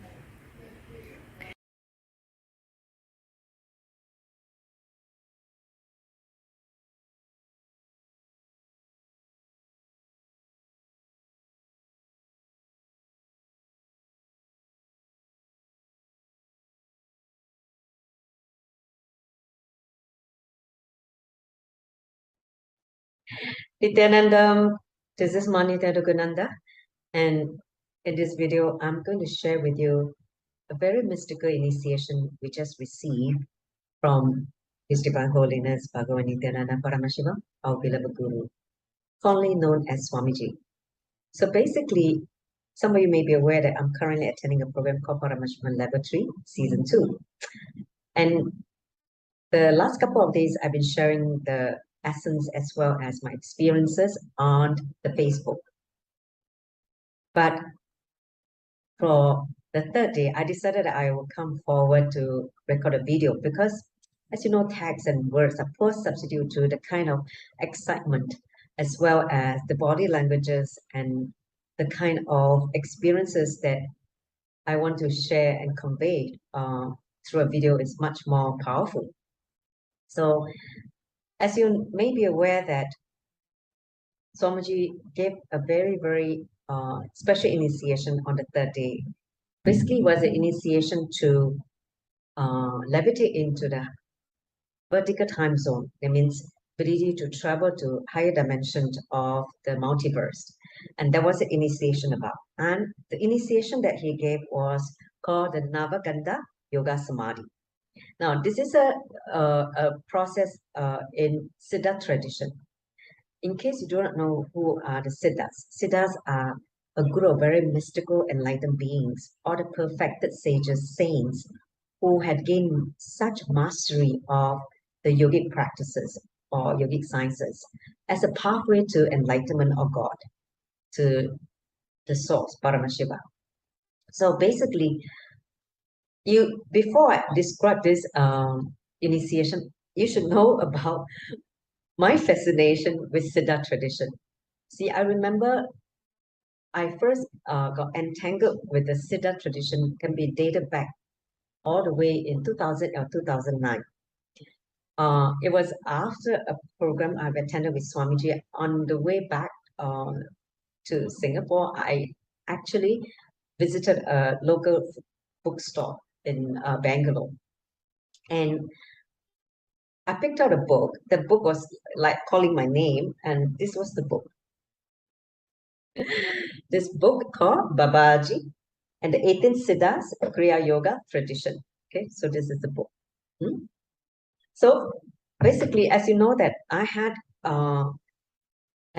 darshans of Mahavatar Babaji in my dreams. And Swamiji also received his spiritual name, Paramahamsa Nithyananda, from Mahavatar Babaji.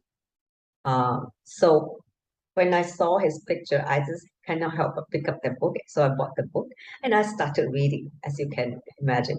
So I can tell you some of the most fascinating Siddha processes that I found in this book, reviewed by different Siddhas, one of which is the Gaya Gaupa. Gaya Gaupa is an aushadha and a herb concoction that allows the human body to go into immortality. So that was a fascinating, wow, that's so fascinating for me to understand this is possible. Then another yogic practice which that inspired me a lot is this perfected body, called a perfected body, which basically gives you that freedom to dissolve into light, the light form, and merge into the source. Okay, and this is possible when as a possible way to exit the body without leaving a trace. So that was another fascination I had, because I thought it would be quite cool to leave the body without a trace on planet Earth. So that was something that I always thought maybe I should also investigate if I ever meet a siddhas to be able to have the fortune of learning this yogic sciences. So basically, so anything that is coming from siddhas, I'm always ready to embrace and listen. And so Swamiji shared this Navagandha Yoga Samadhi last evening to all of us. Especially now he's able to talk about it because now he's away from society. And as you know that siddhas are always a mystical group of enlightened beings who stay clear of society, because society cannot fully really comprehend them and embrace them. So as a result, they always put their life in danger, the human beings, the human society. So Swamiji said that he has started to get back to this Navagandha Yoga Samadhi again. So, and the initiation, the benefits of this Samadhi will help us to enjoy the benefits of able to travel into the vertical time zone. So that was the initiation. Now, many devotees or disciples before Swamiji's public life, at least 50 he revealed, has seen him in this Samadhi state. It means what? Seeing him, his body as if broken into 10 parts and 9 cuts. Nava means 9, Gandha means cuts, and 10 parts. Okay? So, in last evening, he revealed to all of us what is the science behind it. So, this is the thing. So, please listen. He said that for ordinary human being, if they don't understand the science and they just see a human being being broken into 10 parts, the whole being will be totally shaken. Unimaginable how this is possible. So, so he revealed the science to all of us, and this is something that I would like to share on this video. So please provide listening. See, the normal human eyes and ears can pick up certain frequency. Like for instance, the eyes can see certain distance, let's say from 400 to 700 nanometers. Okay, 400 to 700 nanometers. And the ears can pick up sound of frequency from 20 decibel to 20,000 decibel. This is the frequency range where the ears can pick up. So when an enlightened being who is initiated into this samadhi, when they enter into deep unclutching, in the deep state unclutching, there are 14 minor chakras in our body, 2 at the shoulder, 1 at the throat, 2 at the elbow, 2 at the knees, and 2 at the thigh. So basically, these minor chakras in the deep unclutching state start to go beyond the normal eyes. That means the normal eyes is not able to see the parts of the body. So when they are not able to see, it will be perceived as if the body has broken into parts, 10 parts, okay, 9 cuts.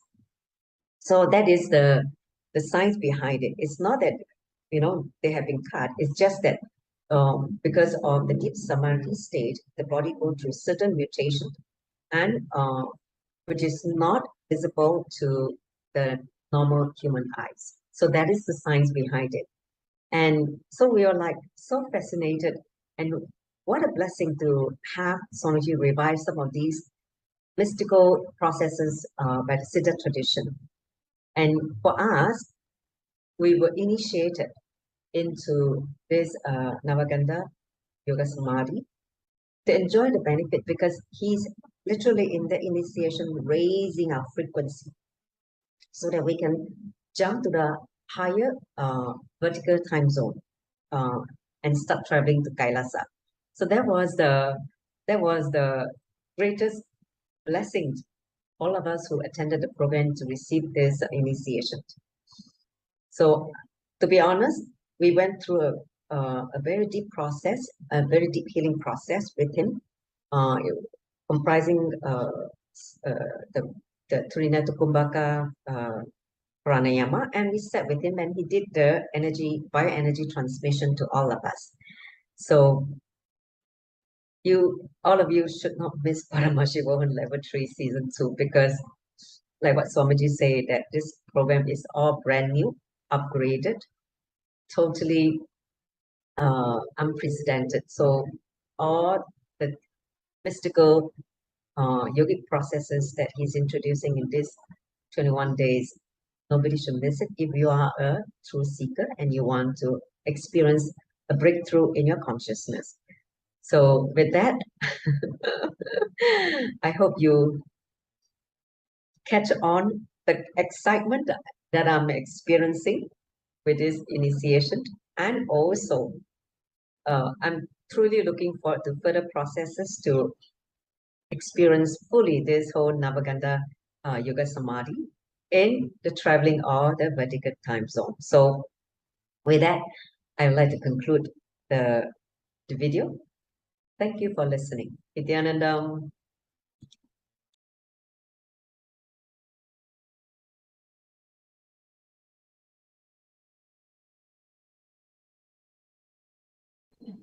Sorry, Nithyanandam.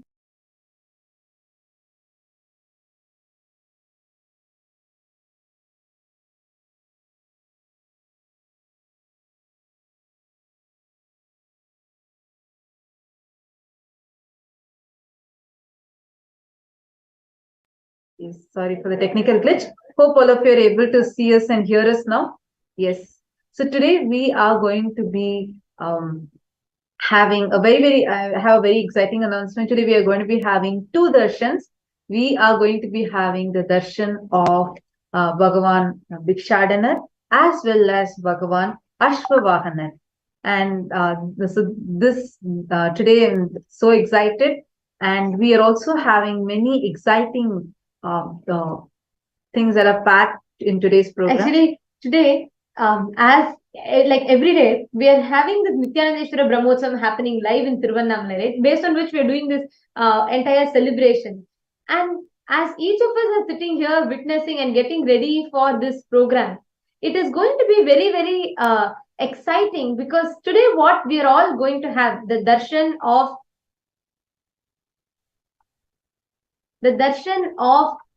Ashwarudar and the darshan of Bhikshadanar. It is really a very, very powerful darshan that we are all going to have, because in today's darshan, it is happening ritualistically exactly as per the timings as it is happening in Tiruvannamalai. Actually, today, Bhikshadanar, the form of Paramashiva with a begging bowl, where he goes and takes away the karmas of people, he goes around the sacred city of Tiruvannamalai in the chariot, and he takes all the karmas of people and liberates people. And that is why still actually the procession is happening. We'll be showing you all live. We'll be showing you all the live darshan of Bhikshadanar going around in the chariot. Also in the meanwhile, we'll be having we will be understanding about who's Ashwarudar. I know many of you might be like little Bhikshadanar might be even a common name than Ashwarudar, but we are going to be understanding about the happening and their significance as well. And since the procession is still happening in Tiruvannamalai and this darshan is a ritualistic process, because exactly after the procession, when Paramashiva comes back, he lands as the Supreme Pontiff of Hinduism in the Nija Avatara. And that is why it is done exactly after the Rathotsavam. Paramashiva lands in Swamiji. And in Tiruvannamalai, actually, the Rathotsavam, the chariot is still going around. Paramashiva has not completed his rounds. And once he comes back, then he will land into, Swamiji will just manifest Bhikshadanar and give us the Bhava Samadhi Darshan. So stay tuned with us. That is why the Darshan will now be happening at 10 p.m. Indian Standard Time. And we will let you all know what we'll be letting you all know the updates of it, and we'll be watching live the chariot festival happening. So you all can too have a glimpse of Paramashiva's Bhikshadanar going around. So now let us all enter into the power manifestation. We are going to be doing a round of power manifestation, and today we are also having many people joining with us who are going to be sharing about their experiences with Swamiji. So I'm really excited. And the first power that we are going to be manifesting today is materialization. So now we will be manifesting the power of materialization. See, this is the whole materialization, the happening, the power of materialization itself is directly related to how Bhikshadanar manifests. If you see the form of Bhikshadanar, right, Swamiji beautifully explains how he'll be having the begging bowl in one hand, and on the other hand, he'll be feeding the Pashu, Prani, and Pakshi, meaning he'll be feeding the deer and animals. So this is a very beautiful significance that this whole story has, this whole happening has, where Paramashiva, he goes around, whatever he gets from people, he will give that to the others. He'll constantly offer whatever he gets to the world, he'll keep offering it to the people. And this power of materialization is where you manifest, you create, you constantly give, experiencing that dimension. And that is what we will be manifesting as a power of materialization today. So we will now be taking all of you through the Shastra Pramana, the scriptural references for this power and the process for it.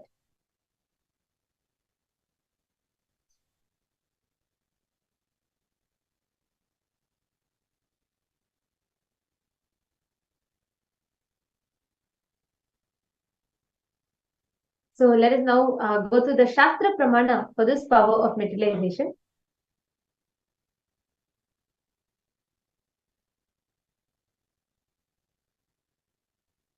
Actually, in Sanskrit, in the Jnana Paddhati, Paramashiva reveals his power as prapti, the ability to create anything that one wants, the ability to generate anything that one wants. So this power of prapti is given in the Paushkar Agama, the Vidya Pada, the 6th chapter, the 101st verse.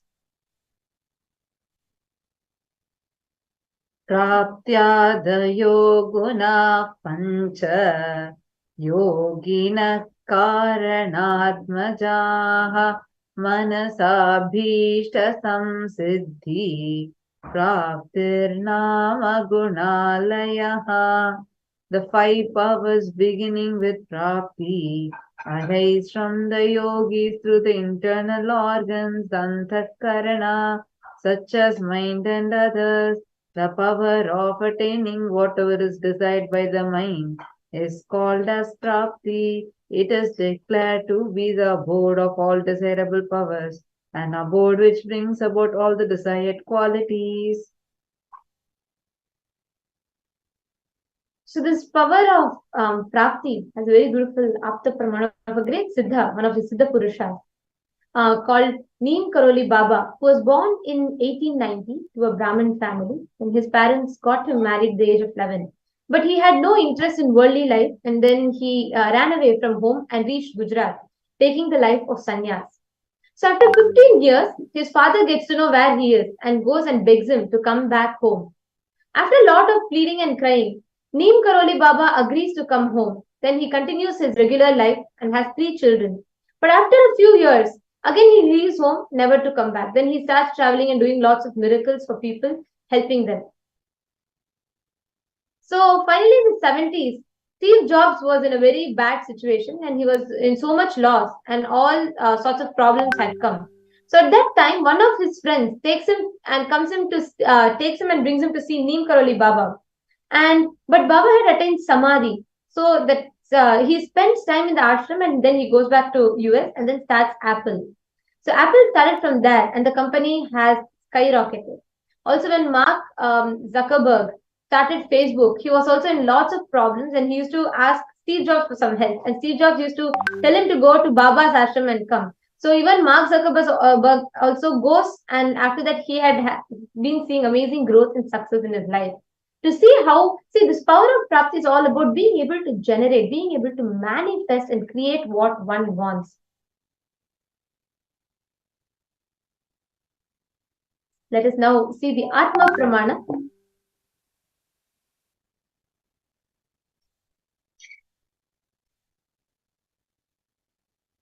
So here in the Atma Pramana, we will be seeing from Swamiji's very own life how Swamiji did the Leela of manifesting this Shakti.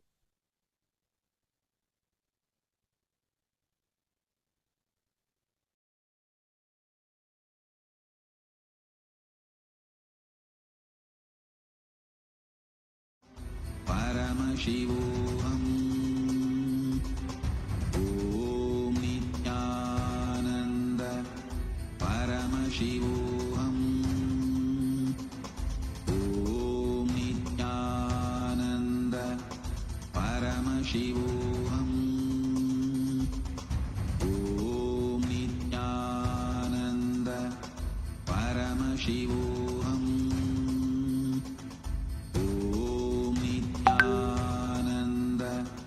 Paramashivoham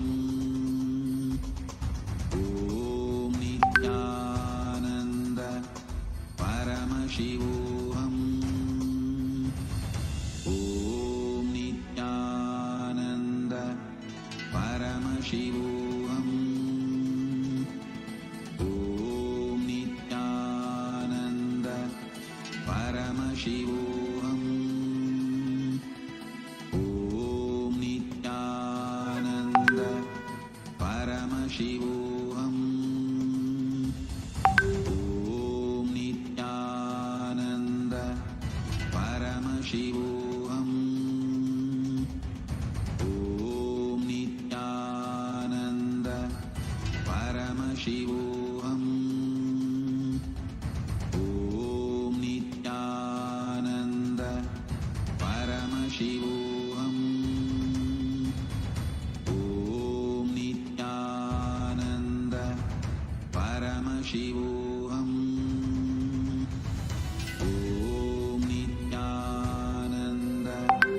Paramashivoham Paramashivoham Om Nithyananda Paramashivoham Om Nithyananda Paramashivoham Om Nithyananda Paramashivoham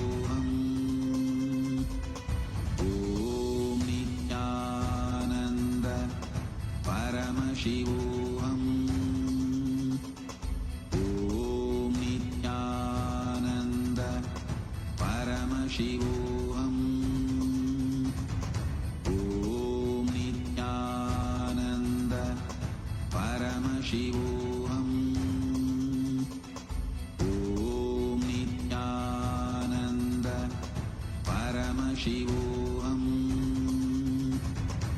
Om Nithyananda Paramashivoham Om Nithyananda Paramashivoham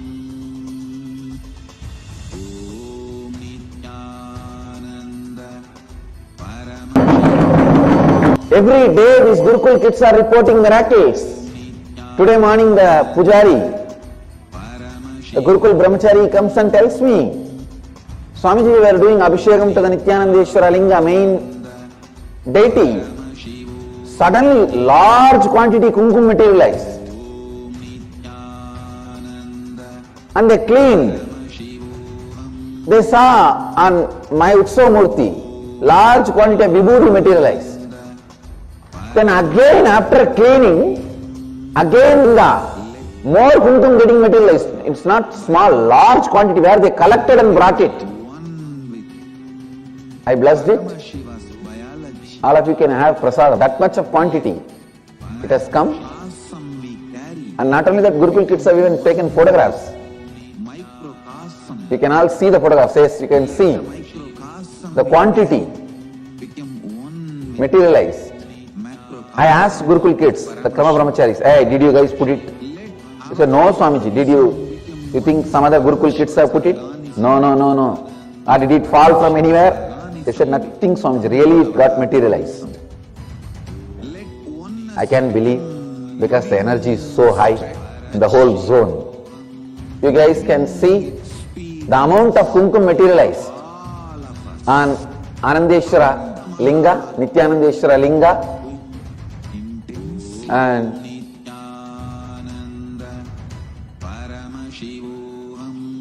after cleaning up again, actually this is on my Murthy, on the feet the vibhuti was getting materialized, and they were reporting even after cleaning again on the Shivalinga, as the kumkum was materializing. All right, one thing I can be sure, all the energies, gods, goddesses, Sarvadeva Devis are here to celebrate the whole Brahmotsava.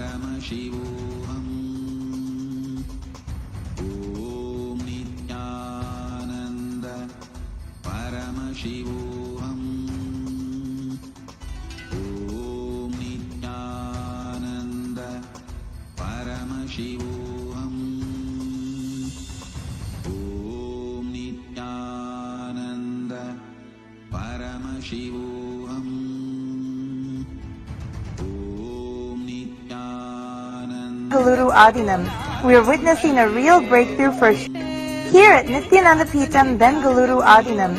We are witnessing a real breakthrough for human consciousness. In the Inner Awakening program, 30 people have now materialized solid objects after just 2 days of manifesting this Shakti initiated by Sadashiva. The objects materialized include gemstones, rudraksha, pearls, as well as sacred powders including vibhuti and kumkum.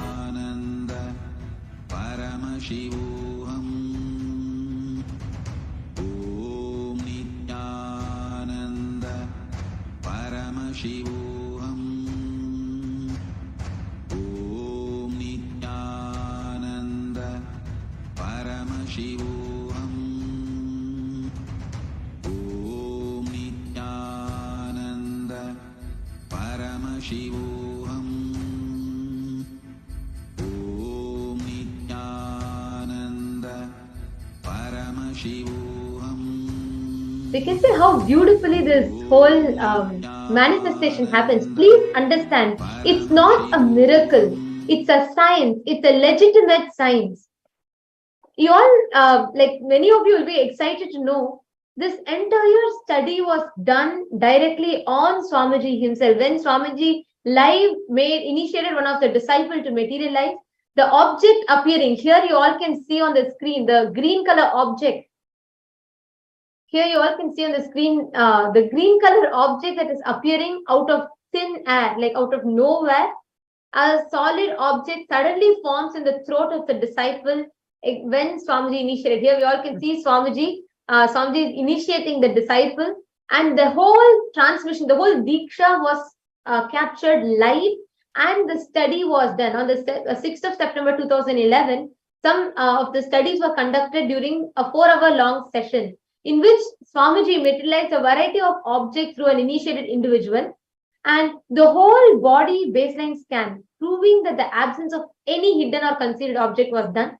Second, simultaneous QEEG scan of Swamiji and of the subject showing complete coherence between the two brains were done.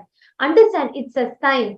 Everybody that is sitting here, it is not dependent on you. It is not dependent on your belief. It's not dependent on your confidence, trust, nothing. It is purely dependent on your availability. That's all. Just sit and decide to manifest and do the science that is given. You will see the breakthrough that you have. Please understand, this is a legitimate science. When you apply this science, you will get its result. Whether it is manifesting gold dust on your palm or whether it is manifesting money in your bank account, both are possible. You just need to apply the science and you will experience a breakthrough. So let's just get started with the first round. So in the first round, you're all going to be manifesting the gold dust on your own palms. We request everybody to go ahead, please wash your hands and make sure they are clean and dry. And ensure you capture this entire thing on a video camera. So show your hands on the camera so that it's completely clean and your hands does not have anything already existing. And then what you're going to do is you're going to clasp your palms together and bring the complete restful awareness inside your inner space and chant Mahavakya. Do not expect anything. You don't even need to say, Swamiji, give me gold dust, Swamiji, give me vibhuti. No. Let Swamiji manifest whatever in your palm. But you just center yourself on experiencing Paramashiva. Chant Mahavakya 3 times. Visualize Swamiji's form in your third eye. Connect to Swamiji and just experience that space of oneness. Naturally, materialization will happen as a side effect. Do not sit and force yourself to materialize, then nothing will happen. You just sit and connect to Swamiji. Swamiji will take care of the rest. So we request everybody to please sit straight with your head, neck and spine in a straight line.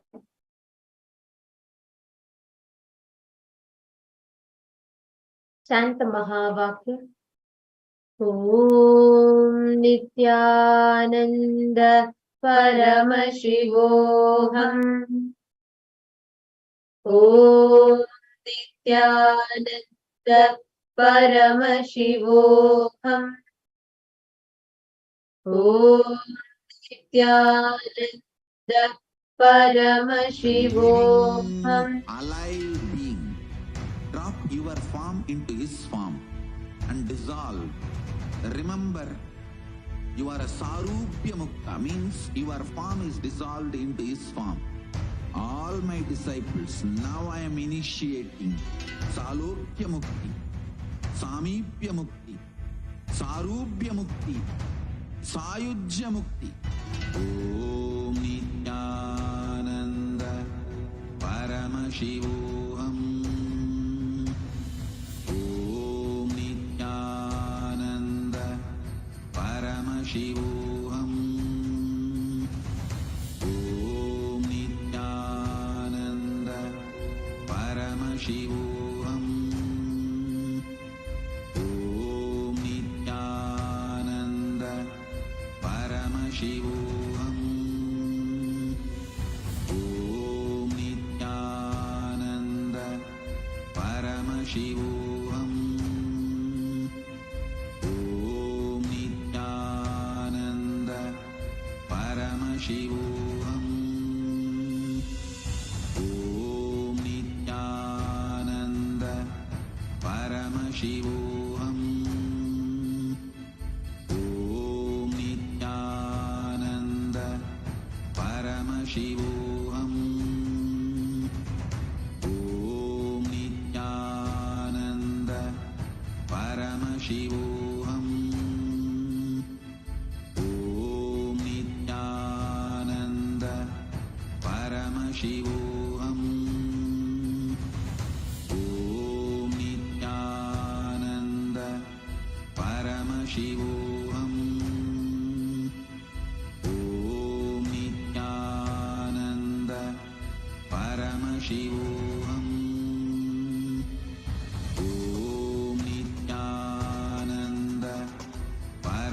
Om Nithyananda Paramashivoham. Om Nithyananda Paramashivoham. Ensure you chant the Mahavakya and you're tuning yourself into the space of oneness. Keep your palms clasped together and connect with Swamiji.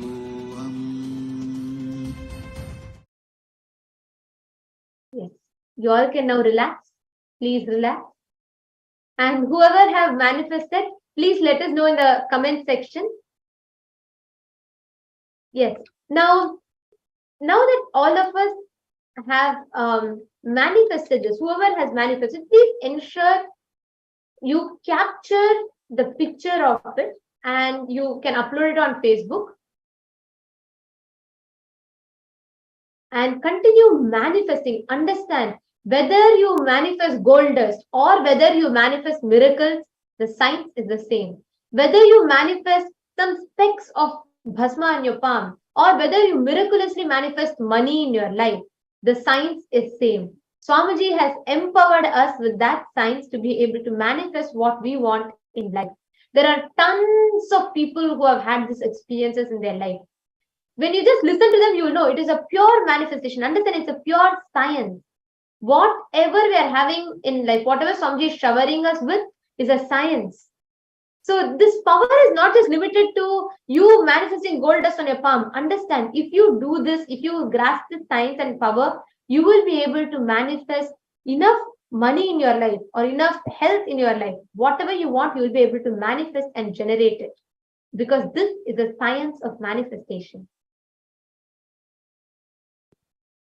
Yes, Nithyananda Amritaya. Nithyananda. Yes, Nithyanandam. Yes, great. Nithyanandamaya. After this round of power manifestation, we have Rohit Vishwanataya. He has an amazing sharing. Today he's from Bangalore, and really his experience, his story is really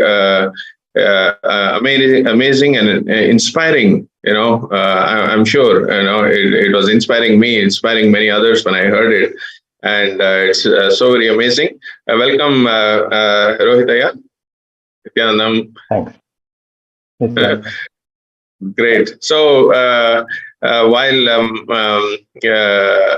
so tell us a little bit about Rohitaya, about yourself, when you met Swamiji, and how your journey has been with Swamiji.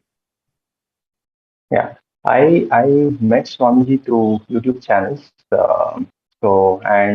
First I got initiated in 2018 online, and the journey started there. Wow, that's great. So after then, how has your journey been? With Swamiji?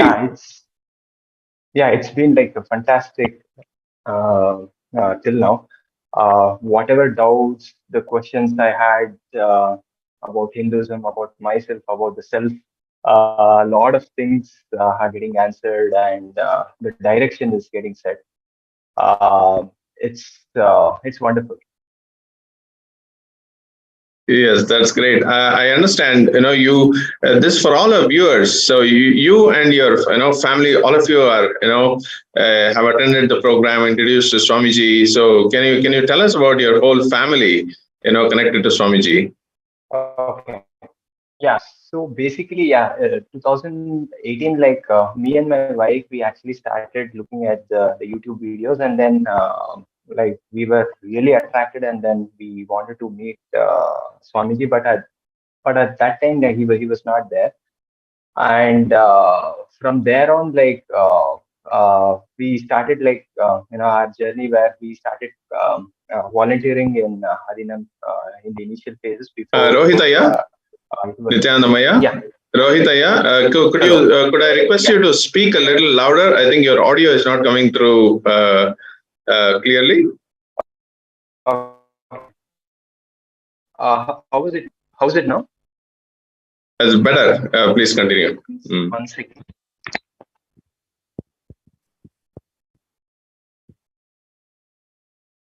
Yes, Nithyanandam.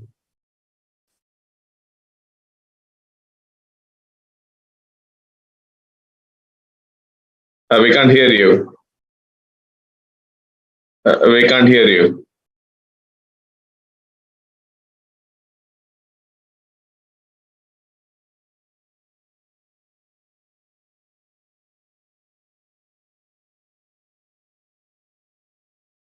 Yes, we'll just be back. Just a small technical glitch. We'll be back. Hello. Rohitaya, are you able to? Can you? Okay. Able to, okay, you can hear Yes. me? Okay. Yes, please continue.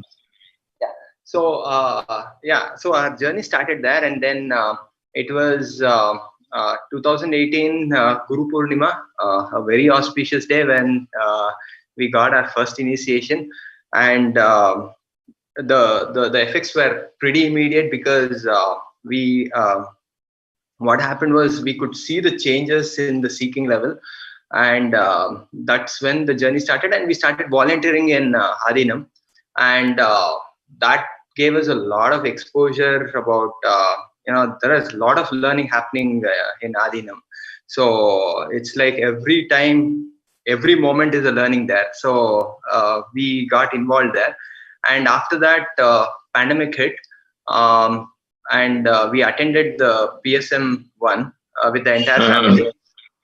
Yeah, so and that was, I mean, a lot of changes happened after that, and I actually like work in basically I'm one of the partner in the company. It's a software company, and we had a lot of glitches. I mean, we had a lot of problems around in the company, and a lot of things were like sorted out when started applying Swamiji's the teachings there. So it has become an integral part for us. So our lifestyle has changed. A lot of things have changed in us. Yeah, there has been a quite transformation. But yeah, people that's so inspiring. That's very inspiring, Rohit, to share. So one of the things, when I really want to, hear when you made a decision, to when this Kailasa seed fund, becoming a part of SJP, was announced, and you are, so inspired and to take the jump. So please share what really inspired you to become SJP. And how you took that jump. Yeah. So it was like this for us. After we learned the teachings, like the first thing what we felt was we've been wrongly taught. We have been wrongly brought up. The system is the problem, and the system needs to be replaced by the right thing. So we need to solve it at the root cause problem. And for us, it was the Kailasa, which is the only way you can actually replace this whole system. And for that, yes, the only way is we have to contribute right now. There's no other way. If you need a new system, yes, we have to get involved. Without involvement, nothing works. So that's when we started involving ourselves in any way possible. Yeah, and this was one of the ways we could get involved. That's such a powerful cognition to have, and do it now. You realize the need of what Kailasa, and the need for the Hindus, and really the vision and mission of Swamiji. So could you tell us how you took the steps now to started your steps towards becoming Sarvagapita Yajman, founding fathers of Kailasa? So basically our journey for SJP started in 2020. Nothing much had moved apart from like a $15,000 or something, and the logic there we were using was that, let me, manifest this whole amount and, like in a big chunk, like I wanted to contribute. I did not want to move whatever I had. So now when Swamiji came out and said that, hey, we want to open Kailasa and we need SJP. So that was when that triggered that, like that whatever you have, how much ever you have to start moving. So all this while we were stuck in that wrong cognition that I'll do it, and then it's like, what is that? We were thinking in stages. That was. So what we first did was, like, I think it all happened in a month span. So I was, I'm in this company where my percentages, what I hold in the company also was not something I was happy about. I put in like 7 years into this company, and I had a percentage of 5.5. After taking a heavy, pay cuts and building the whole team here, a lot of effort gone, I was just given 5.5%. And coincidentally, this was the time when, even this Kailasa SJP thing came up. So that was when we thought that, yes, we have to prioritize the Kailasa. So now whatever we had, like we started, whatever liquid cash we had, like we started, taking and moving towards SJP. So the first lot, like 15K, and another like arranged by like selling few gold and a few other things, and arranged another like 13.5 something. And so whatever was possible, whatever corners, and whoever I had to reach, who were supposed to give me back the money, I was not even reaching these people, because I was stuck in this wrong cognition that relations are important. But why are these important? I never applied this theory of authenticity on relation. So it's only when I applied all this 4 tattvas, only then I mean, a lot of things started becoming very clear. And after, and after we moved all the money, the only other option for me was, yes, there is this company, and we, at least like I started deciding that, yes, let's sell this company. It has been 7 years, and it is whatever growth it had to have, it has reached that stage. And I felt that strongly that this has to be sold, and we are a partner of 7 people. So what I did was like, so basically I started looking at, okay, if I have this person, what are the fears, or what are the incompletions, or what are the powerlessness, what I am facing.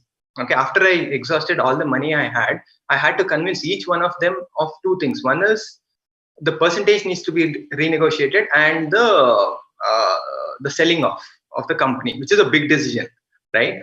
So both these need to be done. So what I did was, like, I picked each and every person, and then, like, what is that fear or the incompletions I have to talk to this person about this matter.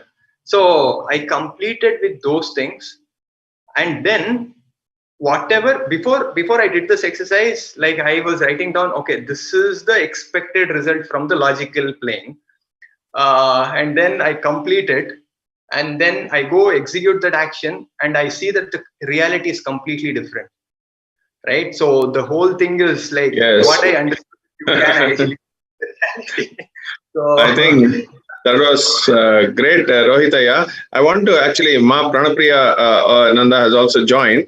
I just wanted to reiterate to our viewers, what Rohitaya was sharing, is when he made that, decision, that Mahakailasa, is the need for, humanity today, and changing the system.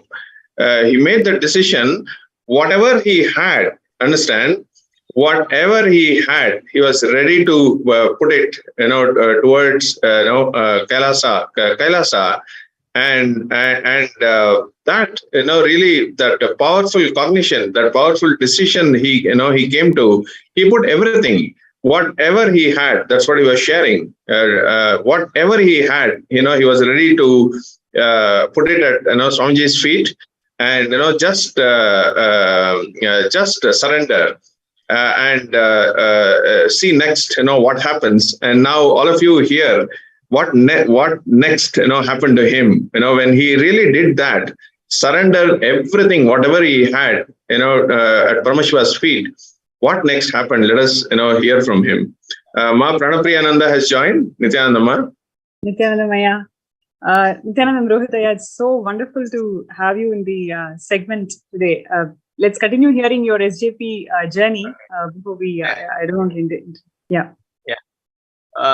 So this part of surrender is, I have an example for this. So what exactly happened was, what clicked was, it's like people at the bottom, right? Like they have fears. Everybody has fear. This is what I was able to realize when I was doing the completion. It's like a person who is working at the lower rung of a company.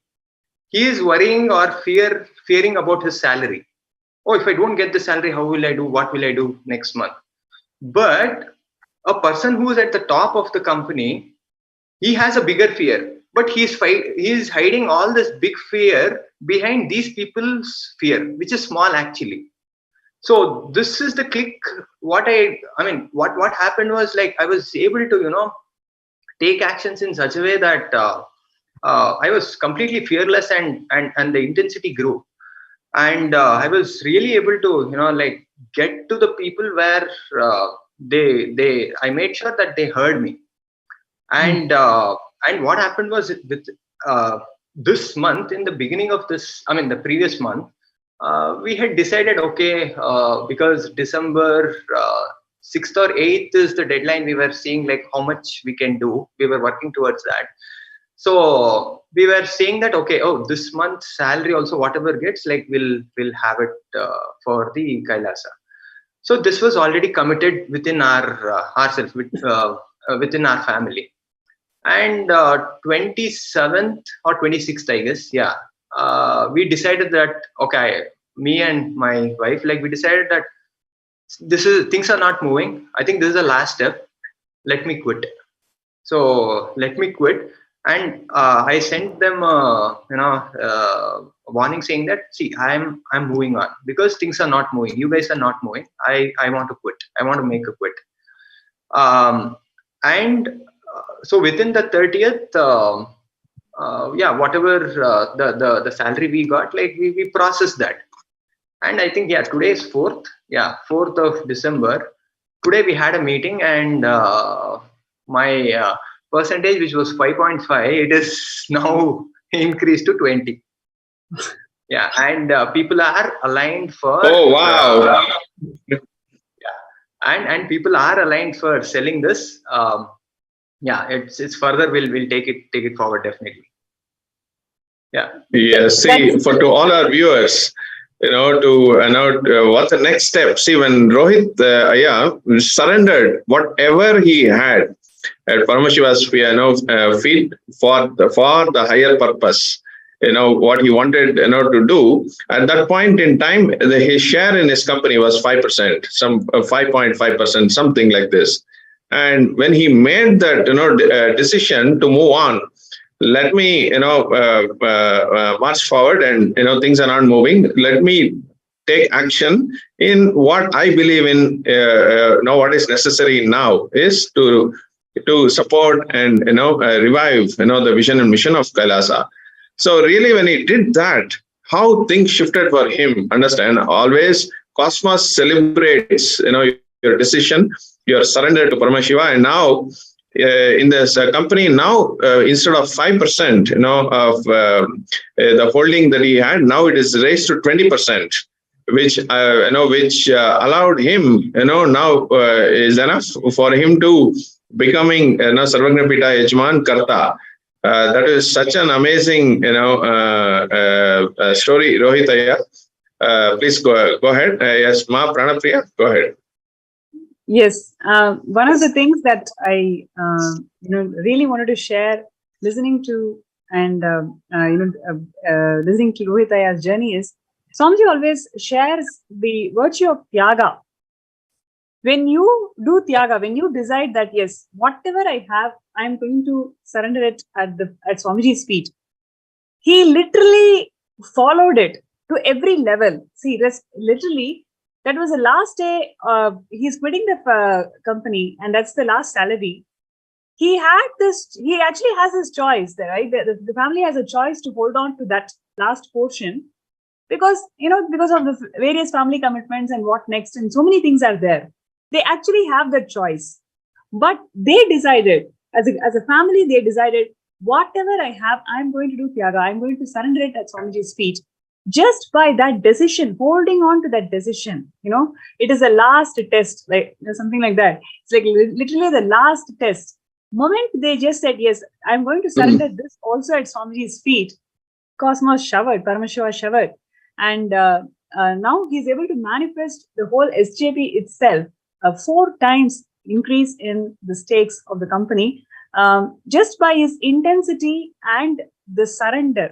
The power of surrender and intensity, we can really see in how he is able to manifest SJP. I just want to also hear from you.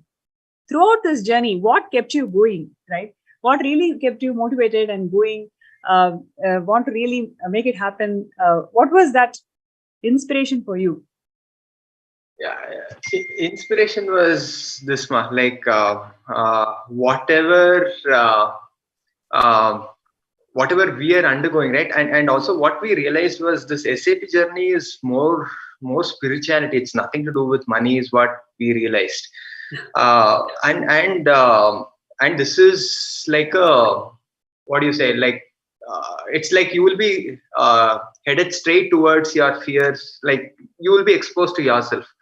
So this is at least for me, this is the best way where I can actually clear myself, like with all my powerlessness and all those things, and then learn this art of, manifestation.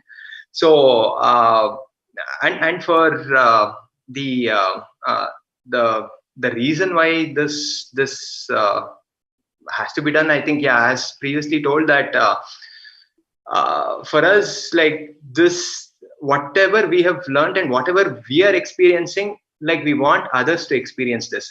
And this is what even I'm planning to actually take it to the, right now I've got this 20%. Now the next level is about, like getting the price of the company to a level where everybody is happy. So now I'm thinking about, okay, how do I actually enrich other people within the group where they can actually, start this, using this science there. So that is in the process. Like, a few of my, like colleagues, they have started with the sessions here, Kalpataru. So that's the beginning. So. Wow. So beautiful. No, this is amazing sharing, Rohitaya. Okay. What I really also see, what I see is always, I connect when you said this is, see, when you face insecurity, ready to face insecurity, by surrendering your insecurity to Paramashiva, let me see what happens next. How you did. Let me put everything. Whatever you have, and not thinking about your commitments and what is happening next. What is happening next? This really when you put that insecurity at Paramashiva's feet, he'll give you more security.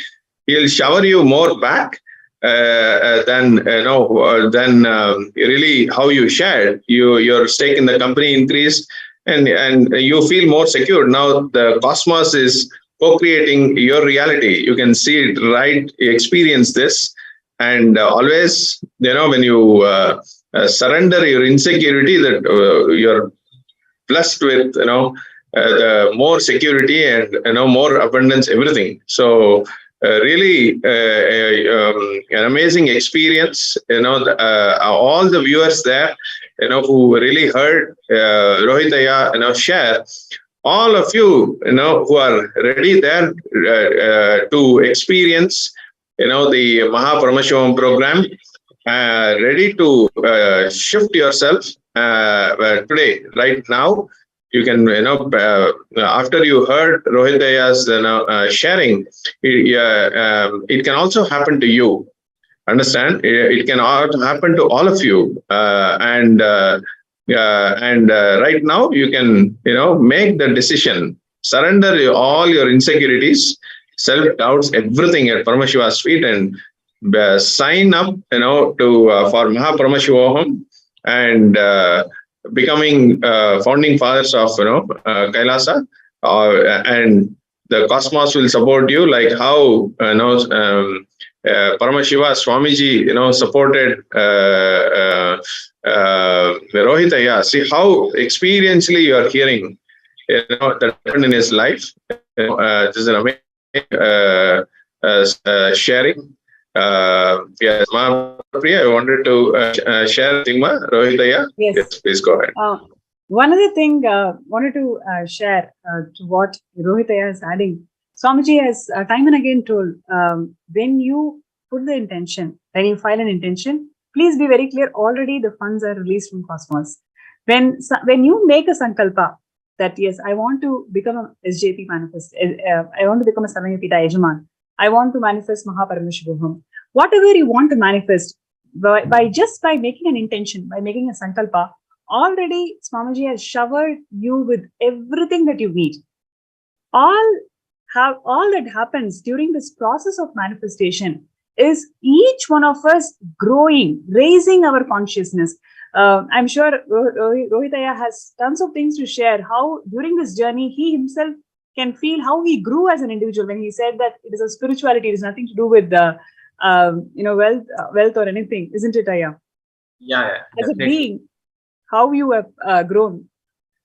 Yeah, so especially that part, like when you start taking the decisions, that is when, like, you see that introspection is going to that self level, right? Because whatever the introspection, what we learn in outside, like, it's all personality. It is not permanent. But here, the completion, whatever we do, it's like it really goes and sits inside you, and from there it manifests. So I was actually surprised the way I'm talking to people, right? It's like sometimes when I'm observing myself, when I speak with like few of these people here, it's like, am I the one who's really doing this, or somebody else sitting in me? Is it Swamiji who's doing it? So really that happens, and those are the experiences, right, which will push you, and those are the experiences we are actually craving for, and this is one of the paths people can choose, definitely.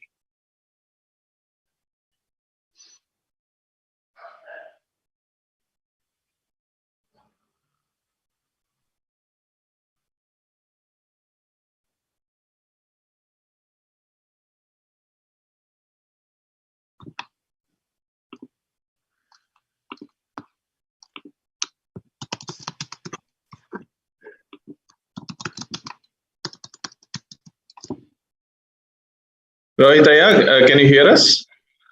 Yeah, there's a little bit of a delay. Okay. Yeah, I could not hear. Sorry, thank you so much, Rohitaya, for running the segment today. And I'm sure there are so many other powerful miracles and transformations, and so lot more that is coming on your way towards Sarvanyapita Ejaman and journey with Bhagwan. Thank you so much for joining the segment today. Thanks, Nithyananda. Thank you, Rohitaya. Nithyanandam. Yes. So that was Rohit Krishna from India, who manifested who's manifested the Sarvanyapita Ejaman just by showing his intensity and decision to empty the begging, empty out everything that he had, just by offering all the things, whatever he had as his possessions, ego, incompletions, everything, just doing the tyaga. We can clearly see how Paramashiva manifested and gave him the quantum manifestation of wealth dimension in his life. I'm sure today being the auspicious day where all of us are going to be receiving the initiation on the Bhava Samadhi Darshan of Bhikshadanar, one of the 64 manifestations of Paramashiva. When Paramashiva himself is reaching out the begging bowl, it is such a beautiful opportunity for all of us to be part of this great celebrations.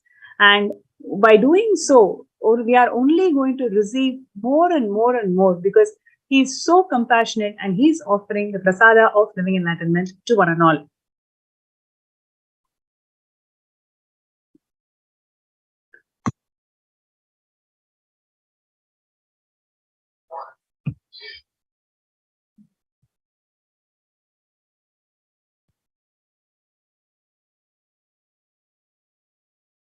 Yes, and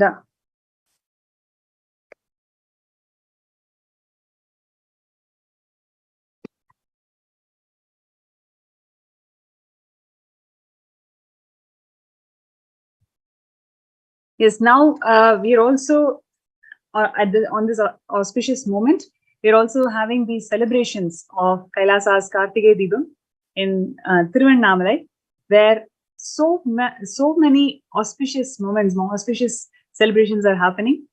So we'll take a short look at the celebrations of Kailasa's Karthigai Deepam in Tiruvannamalai.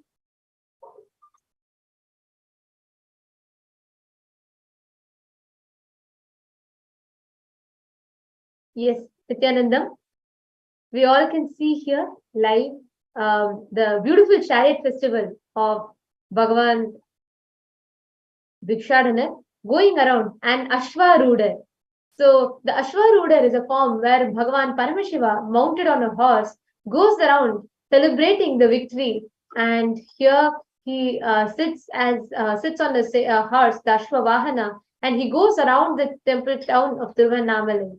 And the other chariot that goes around is Bhikshadanar, the very form of Mahadeva Paramashiva, where he goes around with a begging bowl to collect the karmas of people and to give enlightenment. Here we all can see we are witnessing the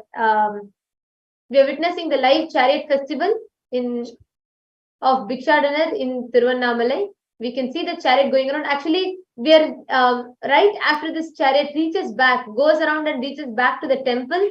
Immediately, Bhikshadanar will land in Swamiji and will be having the Bhava Samadhi Darshan. So this is a very ritualistic process. And Swamiji is going to be gracing us as Bhagavan Bhikshadana Murthy in the form where he went around as a bhikshu, as a beggar, collecting the karmas of people and giving enlightenment to people in the most graceful form, in the most charming and sweet form. And that is what we all witness now. And that's what we're all seeing live right now in Tiruvannamalai. He's receiving the Arati and Mandagapadi from people, and he is heading back in the journey back to the temple. So, yes, now it is time for all of us to enter into the next round of power manifestation. As we're all watching this, we will be keeping you all updated. We'll be showing you all on and off. We'll be having glimpses of this chariot festival as it is happening.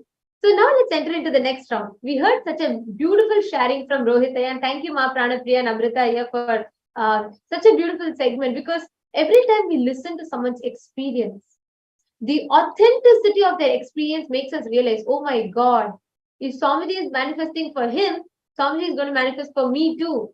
And we are reminded of our moments with Swamiji, where we have had for you to manifest this Shakti. So we will be doing the exact same process of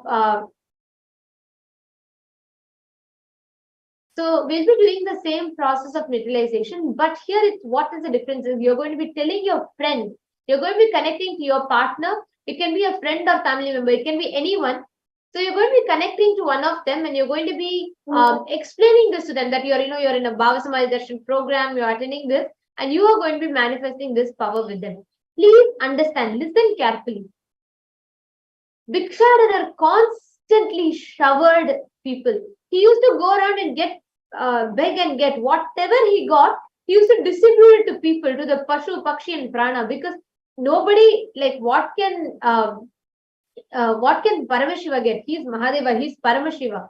He's all fulfilled by himself. But even that whatever he gets only to give it back to us. He takes the karmas, transforms it as contribution back to us, and he showers us back. So today, now,